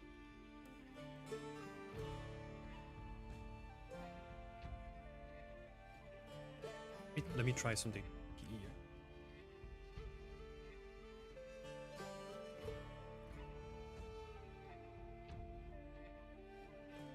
No. I wanna stretch it. It's all good. I hate Substance Designer after trying to do everything in Substance. I think ZBrush. I still think ZBrush, then Substance Designer is the best combo that just do it fully in Substance. Oh, yeah, I mean, it's really hard to get like really nice looking and realistic organic shapes inside of Substance. It's very tricky to make something look right. And if you can just sculpt it, right? This is the thing that I was saying before, right?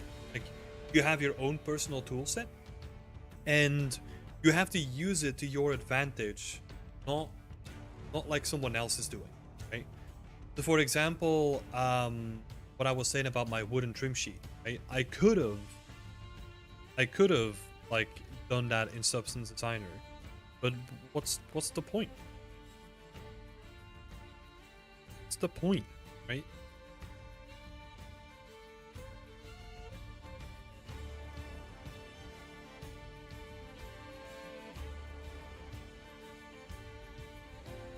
Yeah. You gotta stick with what you're comfortable. Well, not all the time. Like, it's good to challenge yourself, but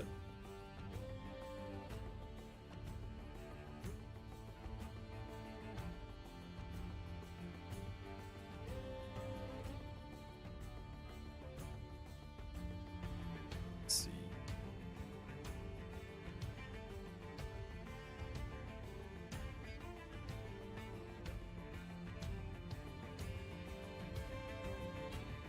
Here.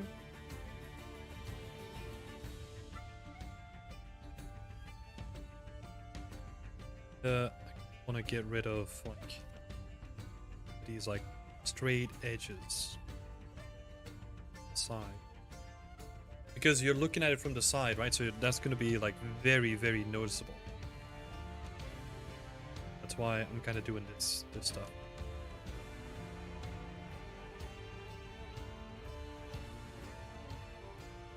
Again, just massaging things together.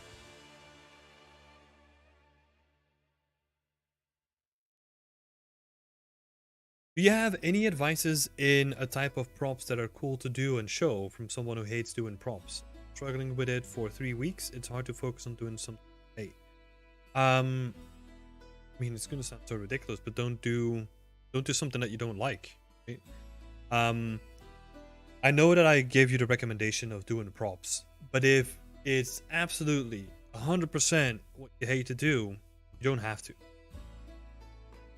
Right? Like, you gotta take into account that the advice that I give here on stream is meant for like the general public, right?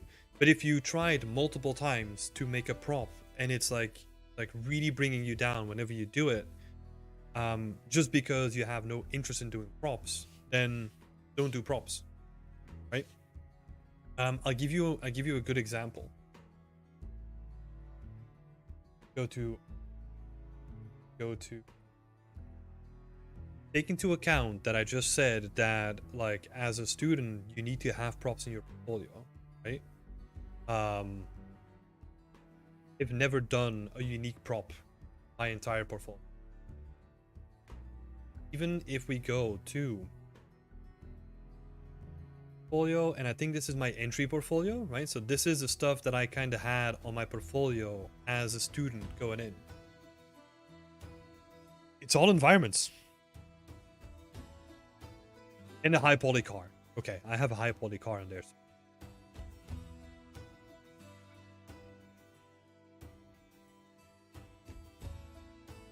So, you know what I'm saying? Like, if props are really not the thing for you, then don't do props. right? It's not what I did either.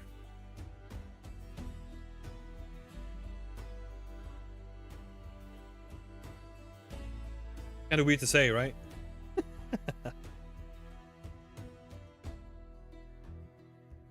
I think if you're having problems focusing on one thing, the fix is easy. Just don't think of the next project that you have in mind. It happens to me all the time.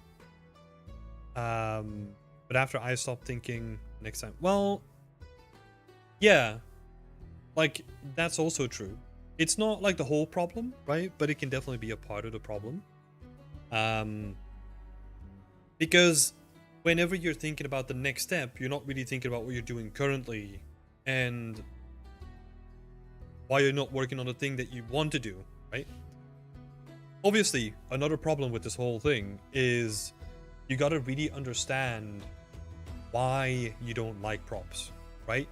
Is it because fundamentally you don't understand the technical foundations of baking and texturing and all that kind of stuff, right? Because if that is the case, then I feel that you should push yourself to get better at understanding them. However, if you have a good technical understanding, you know how to do a prop, but you just don't like doing them, that's a different issue. So, if you're gonna concentrate on environments, you will definitely need to do props. No, not necessarily. So I'll give an example, right? When I was working at Ubisoft, they have like a role called a level artist, where literally all you do is you focus on building levels and building stories. And I don't think I've built a single prop. I've built blockouts, right? And then what happens with those blockouts is we send them to outsource and they get made by outsource. I've never had to do a single prop. Now, again, take this into account that I'm talking from like a very specific perspective that I had, right? So that's why I also give the advice that you should still have a prop on your portfolio, because that's going to make you more versatile.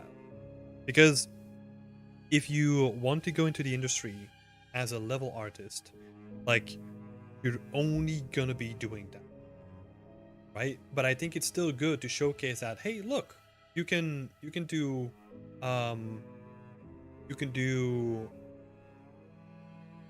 levels, but also whenever the need arises, you can do props.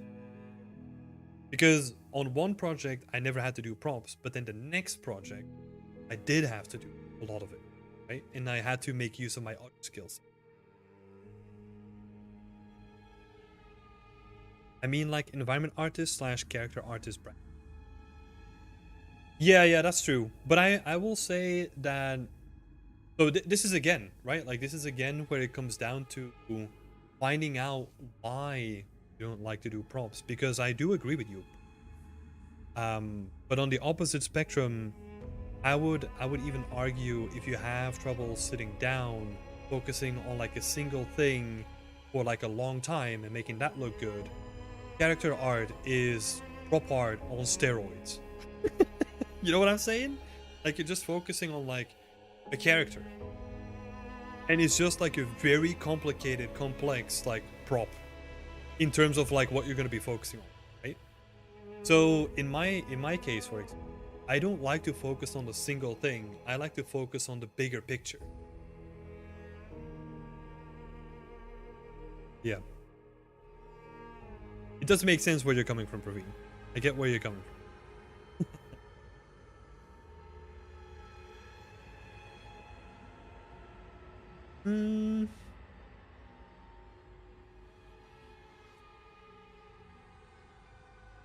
Mustafa is saying it depends on the type of material. Some materials are better and faster to do in Designer, especially with materials that have multiple design variations. Yeah, exactly. Like, that's what we talked about before, right? If you use the tool for the purposes of the tool, that's good, right? If, let's say, you make cloth and you want to make variations, then yeah, you can still do that in ZBrush. But it's probably going to be way quicker to iterate in Substance.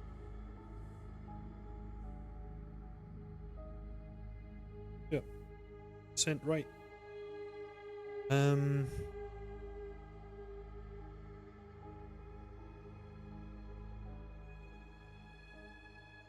You're gonna... Oh, sorry, I read this already. I personally switched from characters to environment because someone called Tim asked a question. Sorry. Is what you're doing right now what you want to do for 8 hours a day when you get into the industry, right? Yeah, and I think that's honestly like a good question to ask yourself, right? Because I ask that question a lot to people that have this notion that they want to get in as something and then switch to like another thing, right? Whatever it may be. So let's say because there's more jobs as an environment artist, a character artist is gonna just pick up like an environment art role, and then hopefully when they're inside of the industry, switch to a character art role. I would never advise anyone to do that, because that means that now you have a full-time job in doing something that you don't really like, and then you are expected to still pick up character art like after work because you're still building a portfolio to get into that, right? So it can work, but what you're realistically doing is just adding like a massive burden on your shoulders, where maybe you should lengthen your timeline a little bit. Just get in as an environment artist and get in straight away with something that you do enjoy. Sounds a lot more sustainable to me. But I love these type of conversations, because this is what I try to emphasize, right? Whenever I give advice, whenever we're talking about topics like this, it is so personal. It is so personal that at a certain point you have to make a decision yourself. I can give you advice, and I can give you like the general advice, and I can give you personal advice too, but in the end you really have to sit down and think about what you want to do.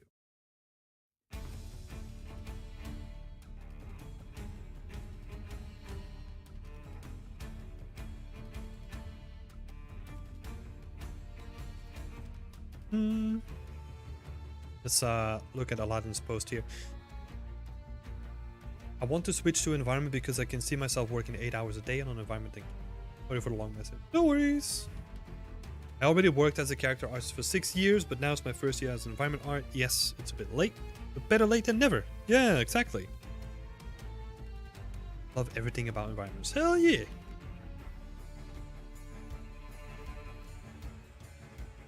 Making decisions is scary though. Yeah, but also like making decisions is not permanent, right?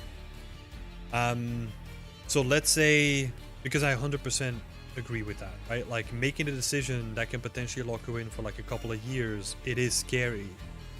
But on the flip side, let's take the example here from Aladdin, right? 6 years as character art.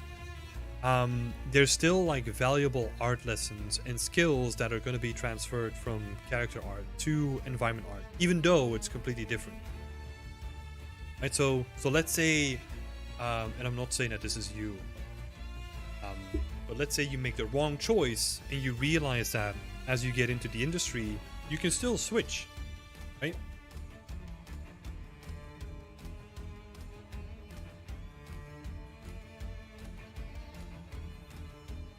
Like Aladdin did.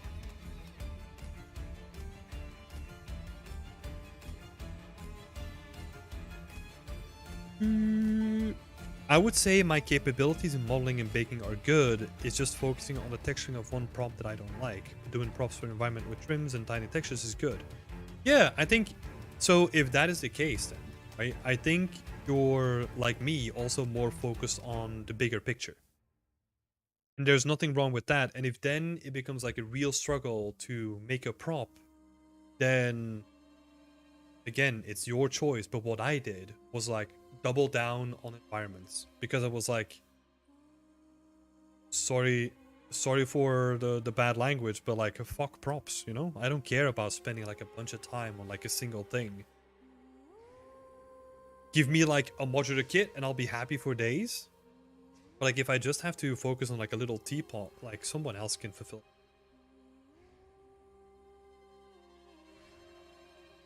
This music makes the conversation so intense. Yeah, I know.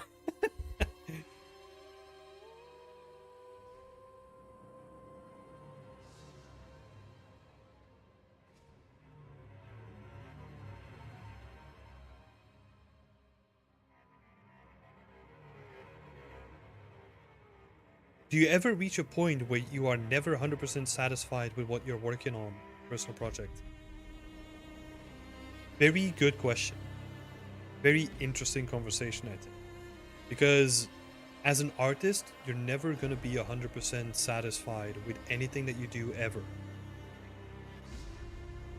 And I think the quicker that you can settle down in that, then the better it is for your mental state and your career progression, I feel. Know what I'm saying? Because, like, perfection is the enemy of the good, or whatever the saying is, right? Like, you can keep working until everything is perfect. But there, in my opinion, there is no such thing as perfection, because your skills are gonna grow over time, right? And you don't want to end up into this, like, improvement treadmill where as soon as you think that, like, the last prop you worked on is perfect, oh, now I need to go back to the first prop for the environment because, oh, I need to improve that again. Like, the interesting thing about being an artist is that it's never static, right? You're never gonna master a skill set. Like, I think you can kind of master a technical ability, right? If you know how to bake down a prop, that's like a technical skill, you can kind of master that. But mastering making art is not really gonna happen. Right, so I look back at my older work and I'm happy that I did all the stuff. I'm happy that I did all this stuff, right? Like, I have no qualms with like my portfolio that I showed before, right? Like, all this stuff. Like, that's awesome. Like, could I do it better? For sure. 100%. Could I do it 100% better now? Yeah, but that's not the point. Right? It's the journey that I took to get to the point where I'm at now. And in 10 years, I'm going to look at this point again and be like, man, like, I can do so much better now.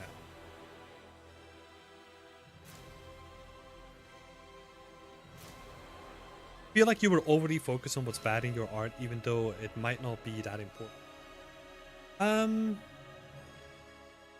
Yeah, I see the tendency with people to do that, but I gotta be honest, I never really had that. Like, I never really had this, like, self-deprivation kind of angle where I was like, oh, my previous work is shit. I never had that. I was like, oh, I can do so much better now, and I'm gonna do so much better in the future. But, like, what's in the past is kind of in the past, right? I can't really change anything. I'm not gonna go back to any of these projects. No. That project was... so all these projects are like a product of their time. In going back to that time to then fix your mistakes that happened in that moment, like, there's... I think you can learn from that.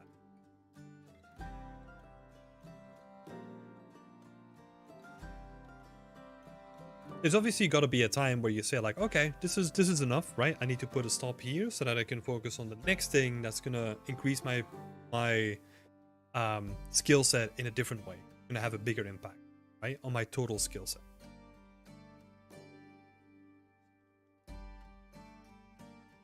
Ravine is saying, I look at my old works and go, like, how was I so stupid to make those mistakes? Look, there's some stuff. I have no clue if I'm gonna find it. Let's see if I can find it. I think this would be very interesting to look.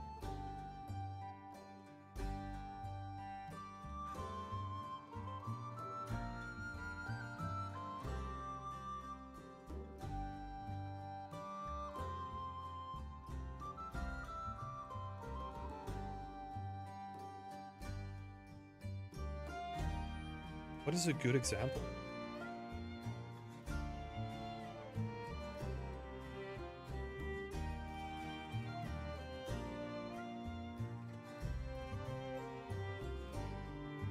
Oh, I don't think I have my old schoolwork here. Okay, we'll have to imagine this, right? But whenever, and this kind of ties into, like, our previous conversation where we're talking about, like, making unique assets, right? I had to make a gun for school.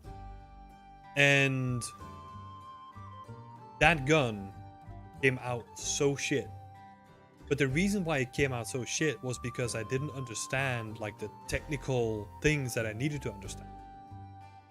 Like how to model a complex asset, how to bake down a complex, how to make a good low poly, like all that kind of stuff, like kind of compounded in like making it look like shit. You know, I also didn't know how to texture.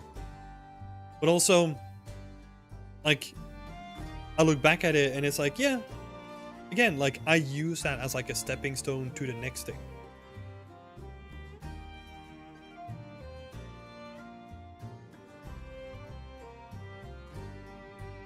Was more talking about being critical of what you would be working on right now. Like, oh, this prop isn't that great, even though it won't be noticeable. Oh, yeah, I mean, there's certain elements of that, right? Where... But it's more, I look at it more in stages. Like, for example, I know that... I don't know. I think I have like a bunch of like unfinished stuff over here, right? Like this thing doesn't look great. Like that's just a tidable smacked onto like a little simple asset, right? But it's also like, yeah, but it's not great now, but I can make it look good in the future, right? And sometimes when I make environments, right, I'll actually show if I have that. I even have that with this environment, right? Let me show this off.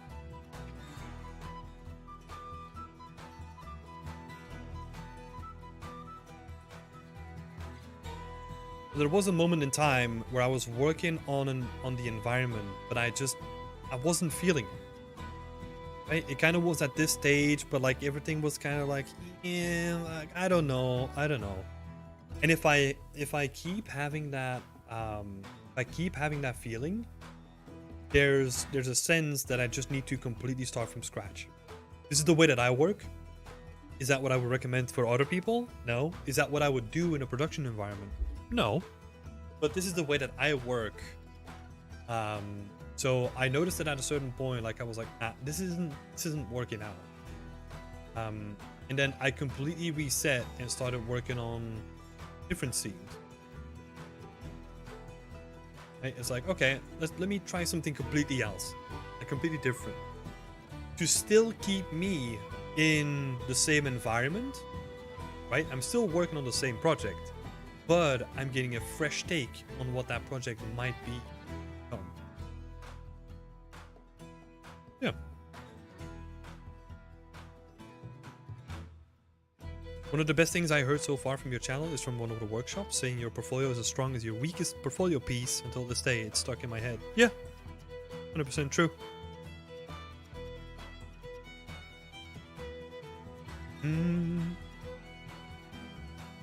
Is that a smelting chamber? It is a bloomery furnace. So this is to separate the... If I can get this correctly, this is to separate like the actual metal from the impurities that it is oftentimes found with.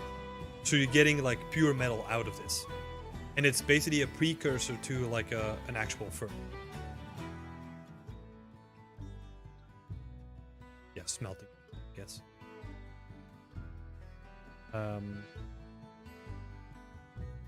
Had a question for 3 months, now I keep forgetting to ask you. Can you tell me about the BE mentorships? I really want to join, but I need more information. So currently, my personal mentorship is going through like a little bit of an update.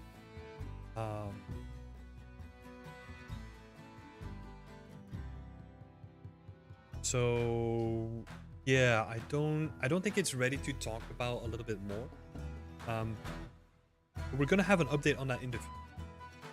I mean, my mentorship is still running, right? Like you can still get one now. It's just like the whole setup and the whole thing, the way that it works, is gonna be revamped the new year. But yeah, I mean, look, Aladdin, you've been watching the channel for like you've been watching these streams for a long time, right? I think the best way that I can tell it is the approach that I take on my personal environments, I'm gonna apply that to whatever you want.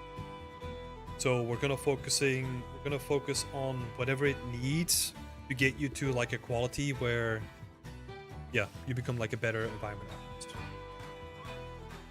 Obviously, I focus on the big picture, environmental storytelling, working with modular workflows, trim sheets, all that kind of stuff, right? So, again, caveat: if you're looking for like unique props and how to make them look good, I'm not the best person. Just saying. No, but I can. Feel free to send me a DM with like questions. I can answer those if you want to.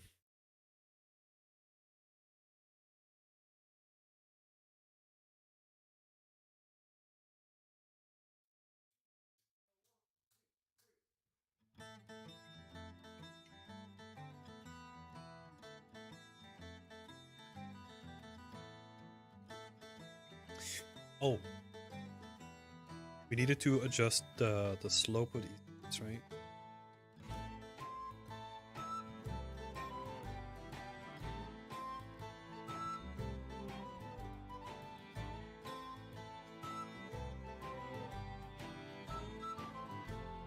No, actually, I kind of like the slope the way that it is now.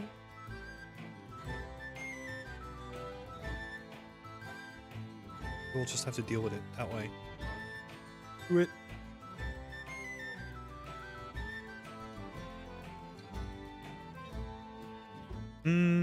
Jay's here. Hi, Jay. Sorry, I missed you there, buddy. You just need to learn that it's better to never feel satisfied. Instead, you learn to feel like you improved. Yeah, I think it's also important to then have like a solid goal in mind, right? For a lot of my pieces that are on my portfolio, I had the goal of learning how to create, for example, 2 trees, or like a couple of trees in SpeedTree, like a couple of bushes, and then like some ground foliage, right? That was a goal because I didn't know how to make foliage. I just had like, hey, look, that's gonna be my goal. Then I kind of turn that into like a little environment for my portfolio. Like very skill-based learning.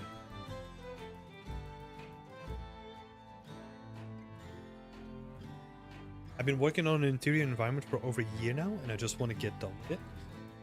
Oh, yeah, if you're in that mindset, again, reflect on it, right? Like, why do you just want to get it done? Right? Like, what is driving you to this point? Because oftentimes what we do is we overestimate how long something is going to take. So this is also why I give, especially in the beginning, right? If you're in the beginning of your artistic journey, becoming an environment artist, don't do big projects. Do small ones. Pick like a small diorama or like a corner of a room and focus on like a couple of things. Because it's very important to balance everything in your personal mood, your motivation, kind of factors. Very important to making art long term.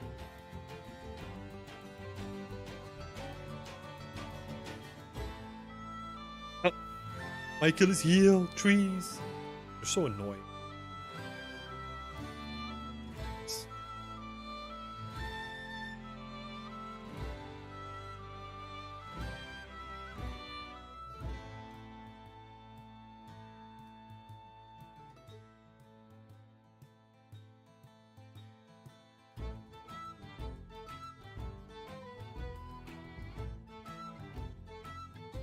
Oh, but if you work for 2 studios,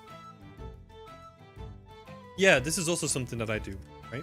Like when I work for a studio, if I still have time to pick up personal work, because working for 2 studios,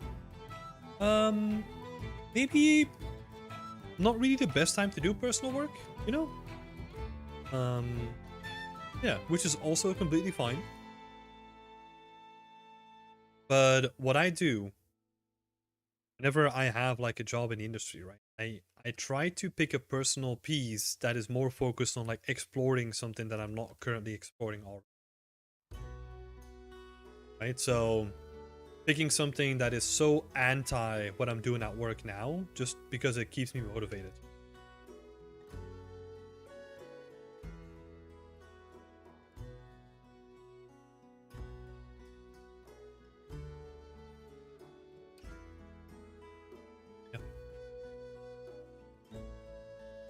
I keep saying, like, it's you as a person and your personal motivations and your goals and how much energy you have are super important to creating art.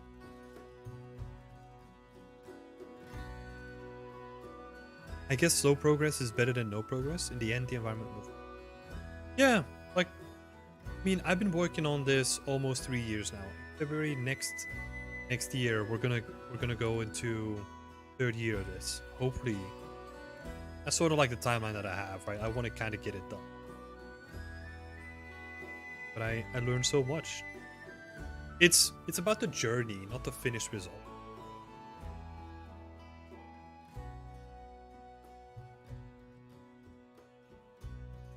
Unrelated, but Cyberpunk 2077 is getting a metro system. Time to just ride it around for 10 hours straight.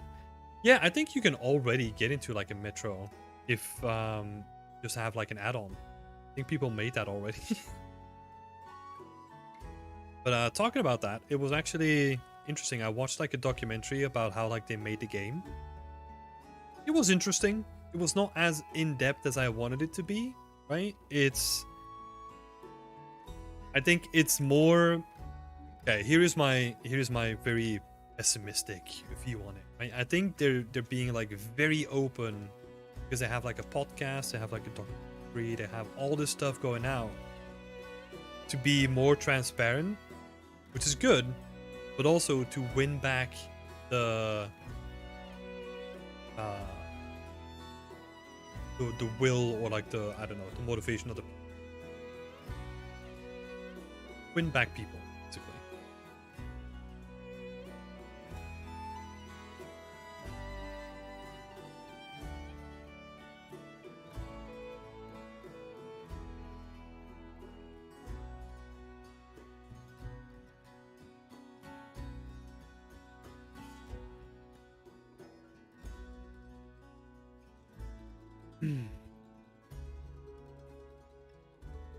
Also, don't want to get rusty in some stuff. I mostly do exteriors and materials. That's why I'm picking up an interior. Yeah. Yeah, true. I guess we forget about that. Yeah. Sometimes we get so riled up about like, oh, I need to do this because of this, but art is still art, right? Like, it's like a personal expression of what you want to do. Sometimes we just get carried away because now art is like part of this massive industry. Sometimes it's good to connect with the roots of it, right? Why did you start doing this?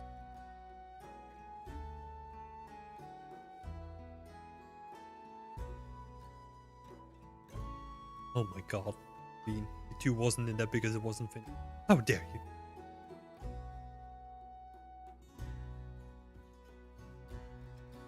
By the way, Tim, any advices on cheap shader for glass? I did try yours, but it's still way too expensive. Any ideas? If you want to make cheap glass, don't make glass. I don't think glass is ever going to be cheap. Especially if you want to make it look good.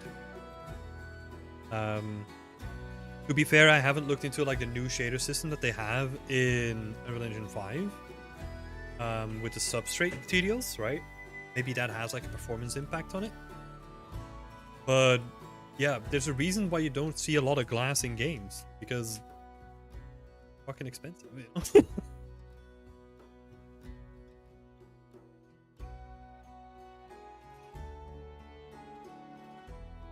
Cheap glass doesn't exist. I think whenever you're dealing with like opacity, right, or like transparency, like it's like automatically 10 times as expensive as something else. I kind of just like going around in circles on this little asset that I'm making.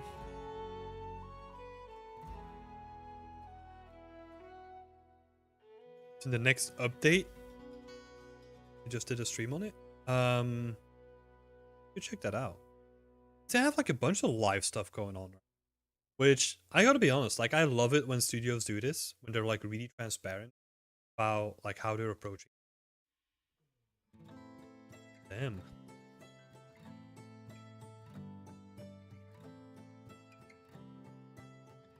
Yep, glass is horrible to work with. Yup, especially if you want to make it look good.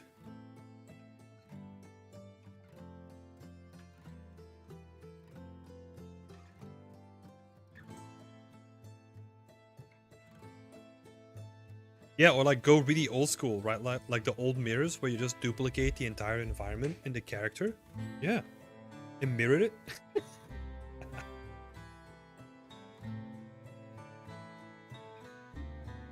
Oh, the hacky ways. This is the last thing that I'm...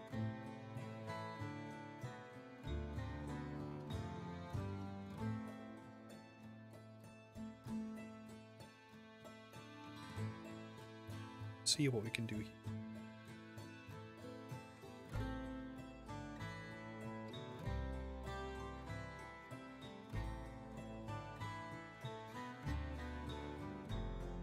Horrible.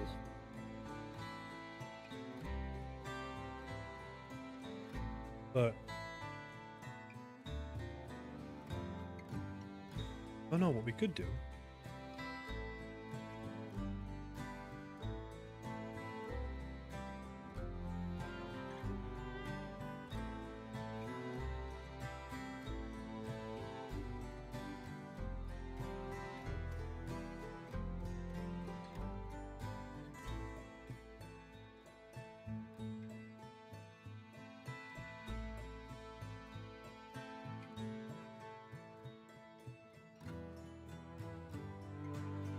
Andrea has to go. Thank you so much for being here, Andrea. Have a good weekend.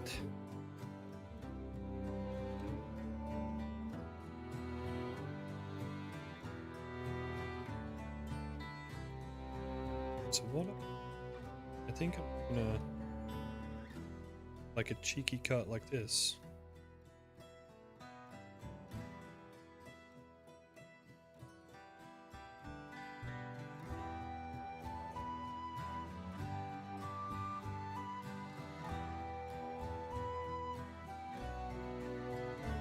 Have some this and then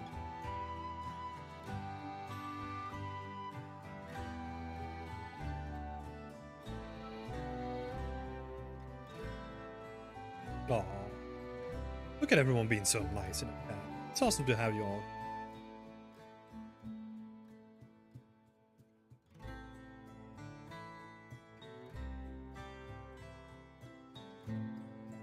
Just gonna upload quick connect here.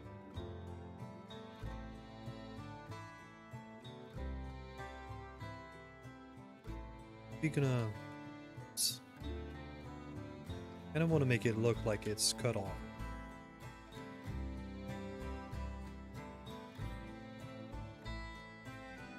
Tim, you still work at Ubisoft? No! It's been over a year since I worked at Ubisoft. I quit last year of May. I'm just doing Beyond Extent full time. So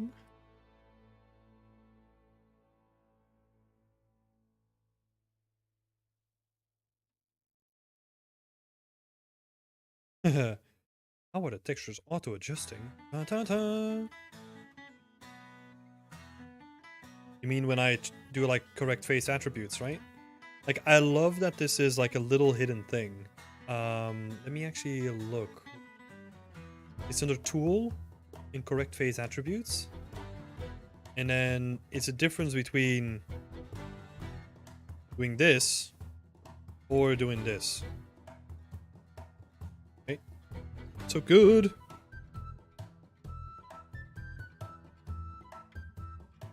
I thought you were gonna get anything. I thought you're gonna get away with anything cheap for good quality glass. Have you looked at pixel depth offset for glass? Nope. No, I only looked at like glass for Unreal Engine 4, right? When I wrote like the little tutorial on it. After that, I haven't really touched any at all. Not that I'm missing it.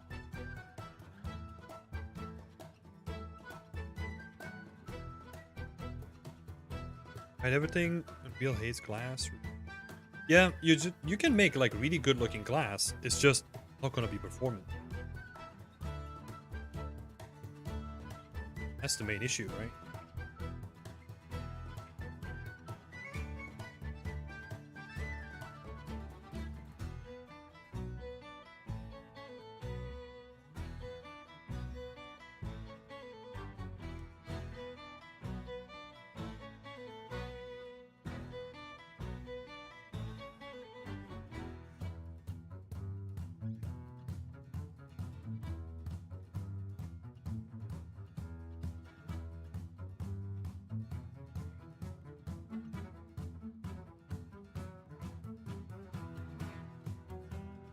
It's good. Slowly but surely.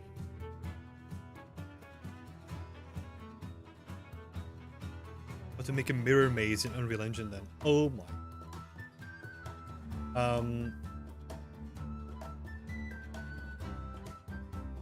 Yeah, what would be like the most horrible thing? The most horrible environment that you could make? I've never really thought about this. Mirror maze must be pretty high up on that list, to be honest.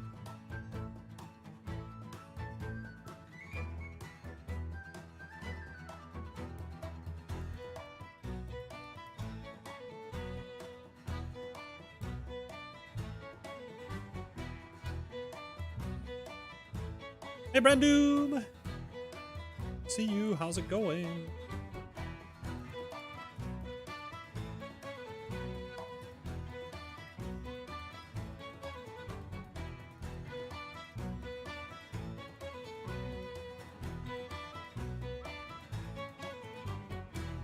Just spent like a couple of hours just making like this thatch building attachment.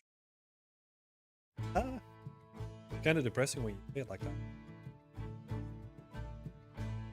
Does look nice though.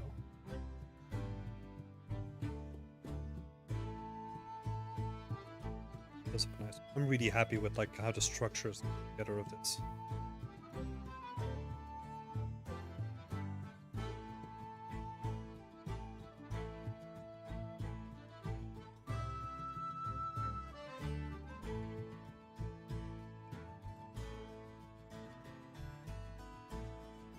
Ding. This side I don't really like. It's like just straight.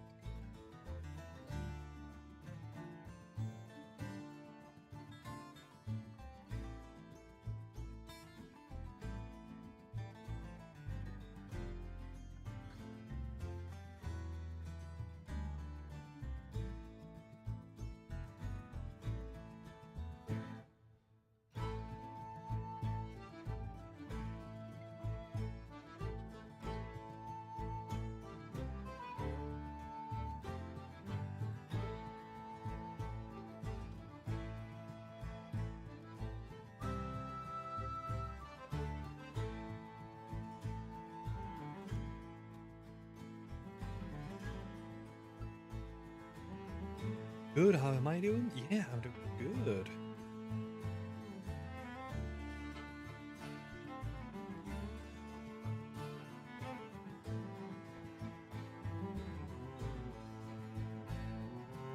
Like a couple of these individual guys.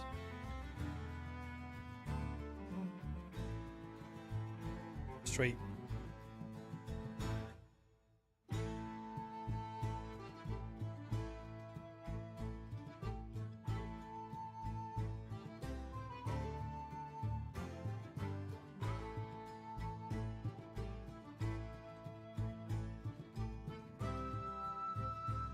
You have any smaller straw stacks to add in like a little breakup? Well, that's what I'm doing here already, right? I just need to make sure that they're not just stacked, same thing.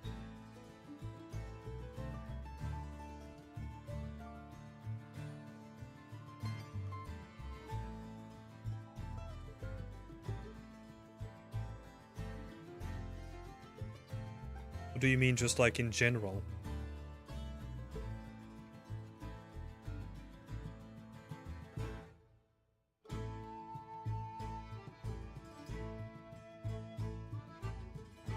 A separate trim? Oh no, this is all just this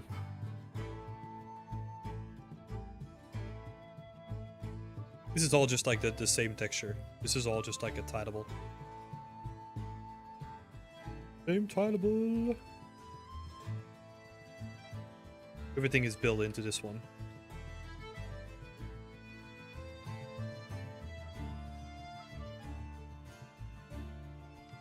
That's right.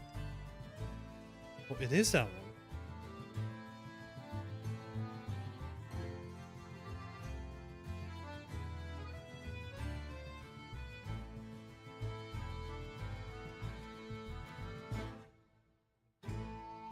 You know what, guys? I feel like it's pizza time today.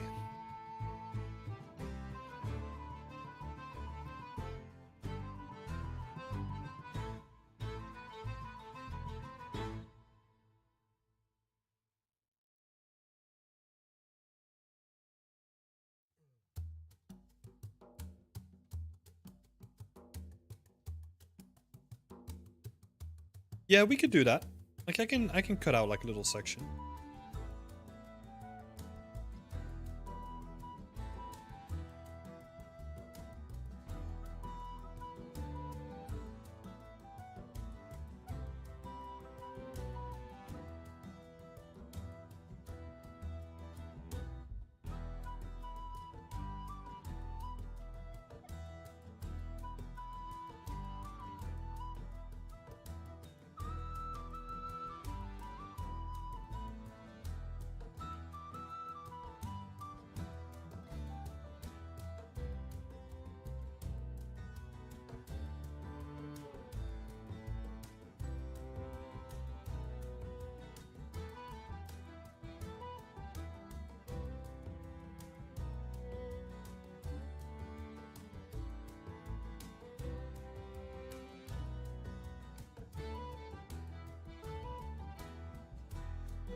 We want to experiment with.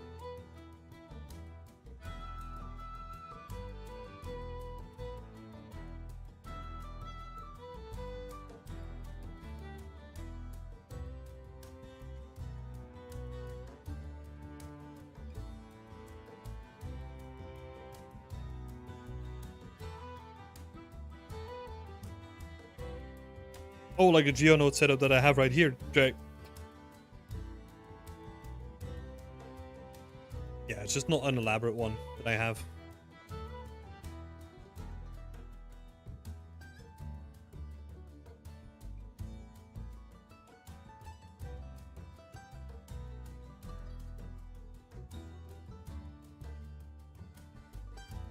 Yeah, honestly. I want to get carried away with too much. I think it's a good idea. But it's also something that we have to be careful of when it comes to the modules again, right? Okay, let's see. Yeah, it is. It will be nice to have like a proper GeoNode setup though. But then, like a lot of GeoNodes that I do is just like make the base setup simpler, right? And then I just go in and do like the hand stuff after that. It's like Substance Designer, you can get carried away with it so much. Oh, people do get carried away with it so much. It looks awesome in the end. Do I need to finish an environment, you know?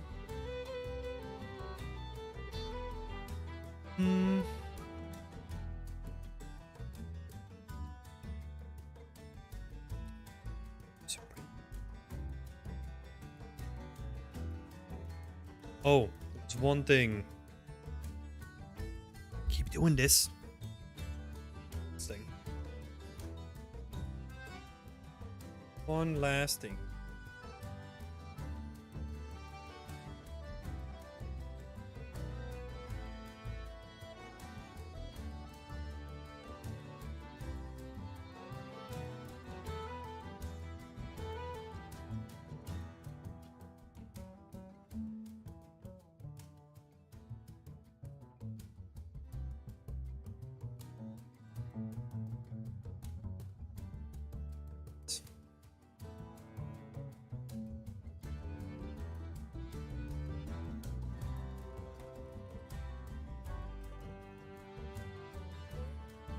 Up a little bit.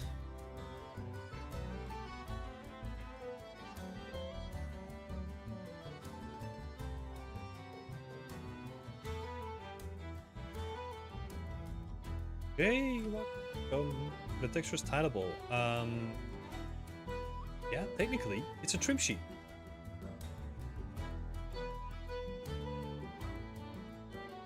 These are just like a bunch of strips that I can map stuff onto.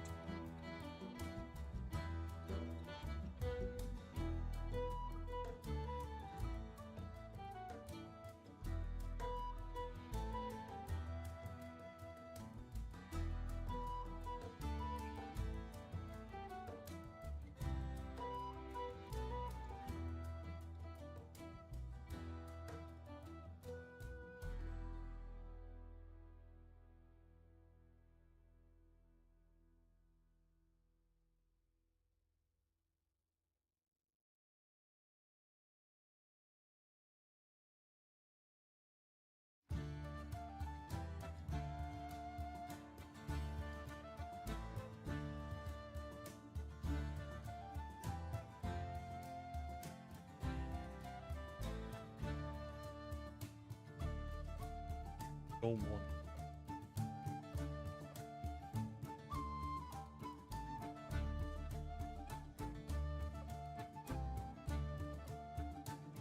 Oh no, because it goes straight.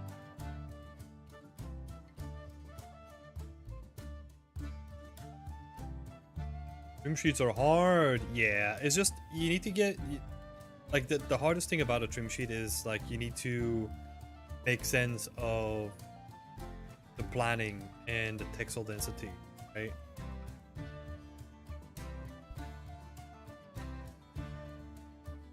McVal is gonna head out and make some food. Have a good weekend, everyone. Thanks for being here, McVal. A nice weekend as well.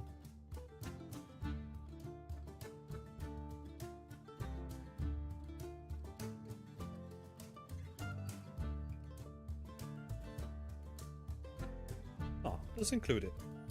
Let's include it.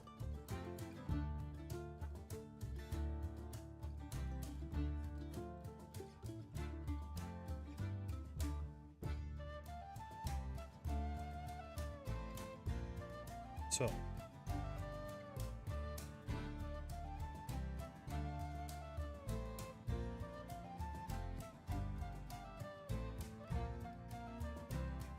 Now we kind of got like all the floating edge pieces. Just gonna straighten them out.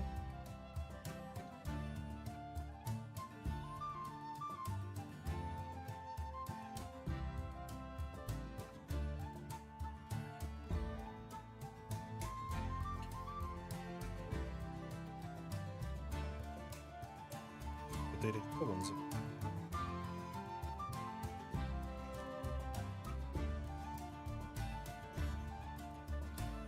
Very different workflow from Miro assets. Yeah, exactly.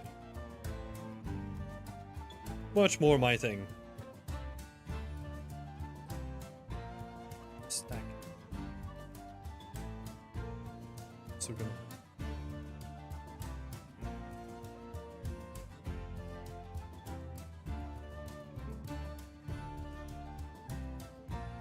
Correct.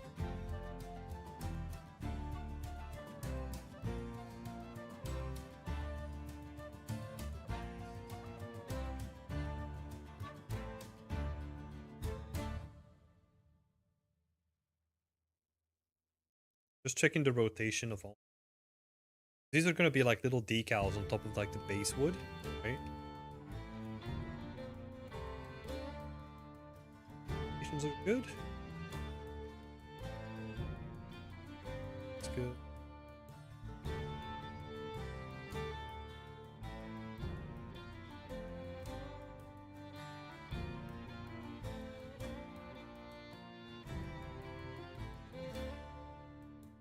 Okay.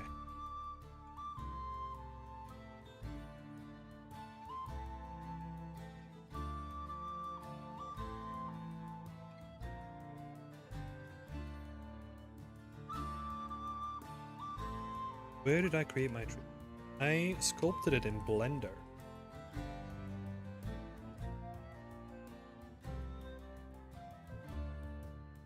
ZenUV worth it? I'm using Texels as an add-on. I think it is. Yeah. I think it is. It has some really cool features. Like I'm using it for like automatic mapping to my trim sheets as well, which is super handy. Even though sometimes it's quite tricky and specific in the way that it wants you to work with it, but overall, commend it. But yeah, the way that I created my trim sheet was I sculpted it in a Blender first. Then I took it into Substance Painter for baking and texturing. Yeah, but the main part of it is creating it. Handy boy. Slap mic.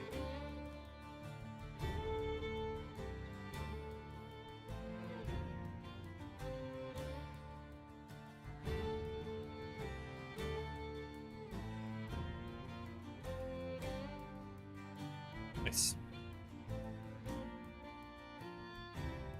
I'm gonna get some gals on top of it.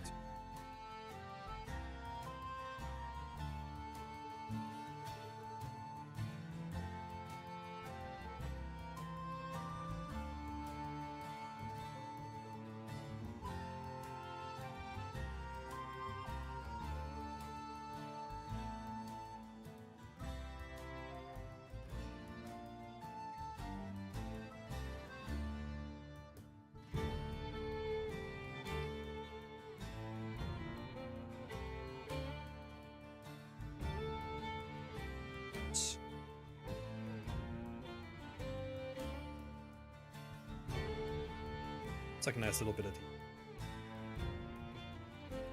Make sure you dive into trims. A lot of junior artists are too used to doing stuff unique and lack the know-how to use a trim correctly. Honestly, you can do 90% of a game environment. Yeah, I mean, looking at an example right here, right? What's that? In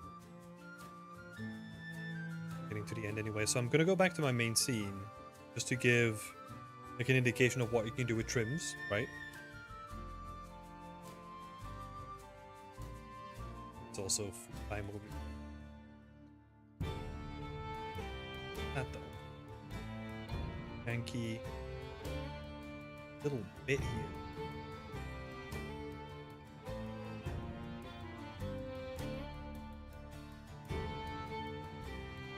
It's gross. So yeah, all that you see here is just made with tidables and trims, right? Like the whole thing from like the smaller assets to like the big buildings, all just trims. Like all the stuff that's wood is just like the one texture that I'm using. Right? So yeah, just to add like a visual backup to what Jay is saying. Yes. 2 trims.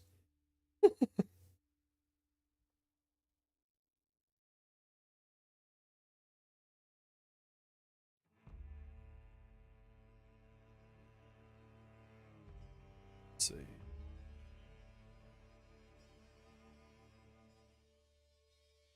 Entrance again.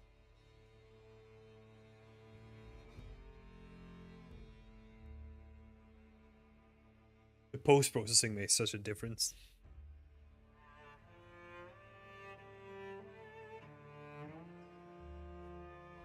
So, lofty ambitions for today. We only managed to do 1.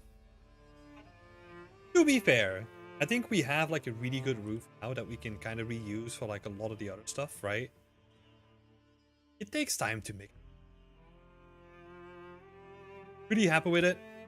We also adjusted this guy as well, which we need to just like the cloth on it, like make it look like nice and you add some too. Overall, pretty happy with it. I'm probably gonna continue this.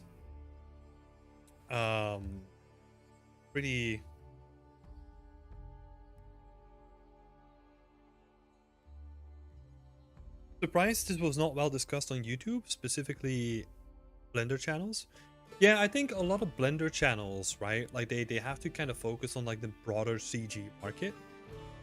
If you are getting into trim sheets, Mr. J, look at our channel. We have 2 workshops. We have 2 workshops that talk about like trim sheets specifically, right? One is about hybrid trim sheets. It's like an alternative way on how to use trim sheet. We also have like another one that goes into how to use.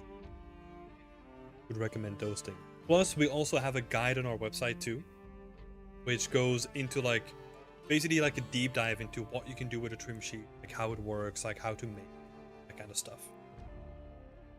Yeah, check that out if you're interested in learning more. When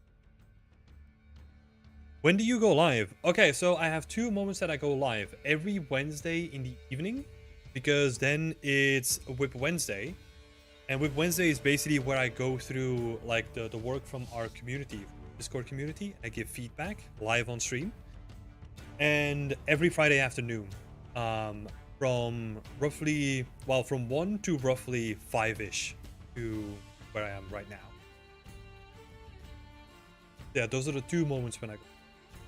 So Friday is always just like personal work, like what you're seeing me work on right now. And then Wednesday is always feedback for the community. Those are the 2 moments. So, yeah, if that interests you, make sure to click a like and subscribe, right, to stay up to date when I go live. Thanks for asking that question. And if you want to know more, know more about like environment art, how to create stuff, feel free to check out like our YouTube channel and also our website as well. Ton of useful stuff. Go check all that stuff out. Ravine coming in with the last minute suggestion. Polygon Academy has a good video on trim sheets too. Yes, he does. Very good overview and a very good deep dive on trim sheets too. Yeah. Man, have a good day. Yeah. Same to all of you. Thanks so much for being here. I wish you all a nice weekend, and I'll see you back. Bye, people.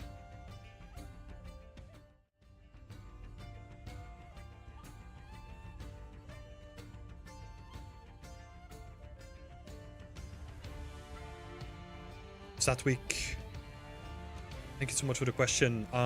Will the stream be uploaded on YouTube? Yes. And you can watch all the parts in the stream playlist that is linked down in the description as well. So go check that out too. Talk to y'all later. Bye bye.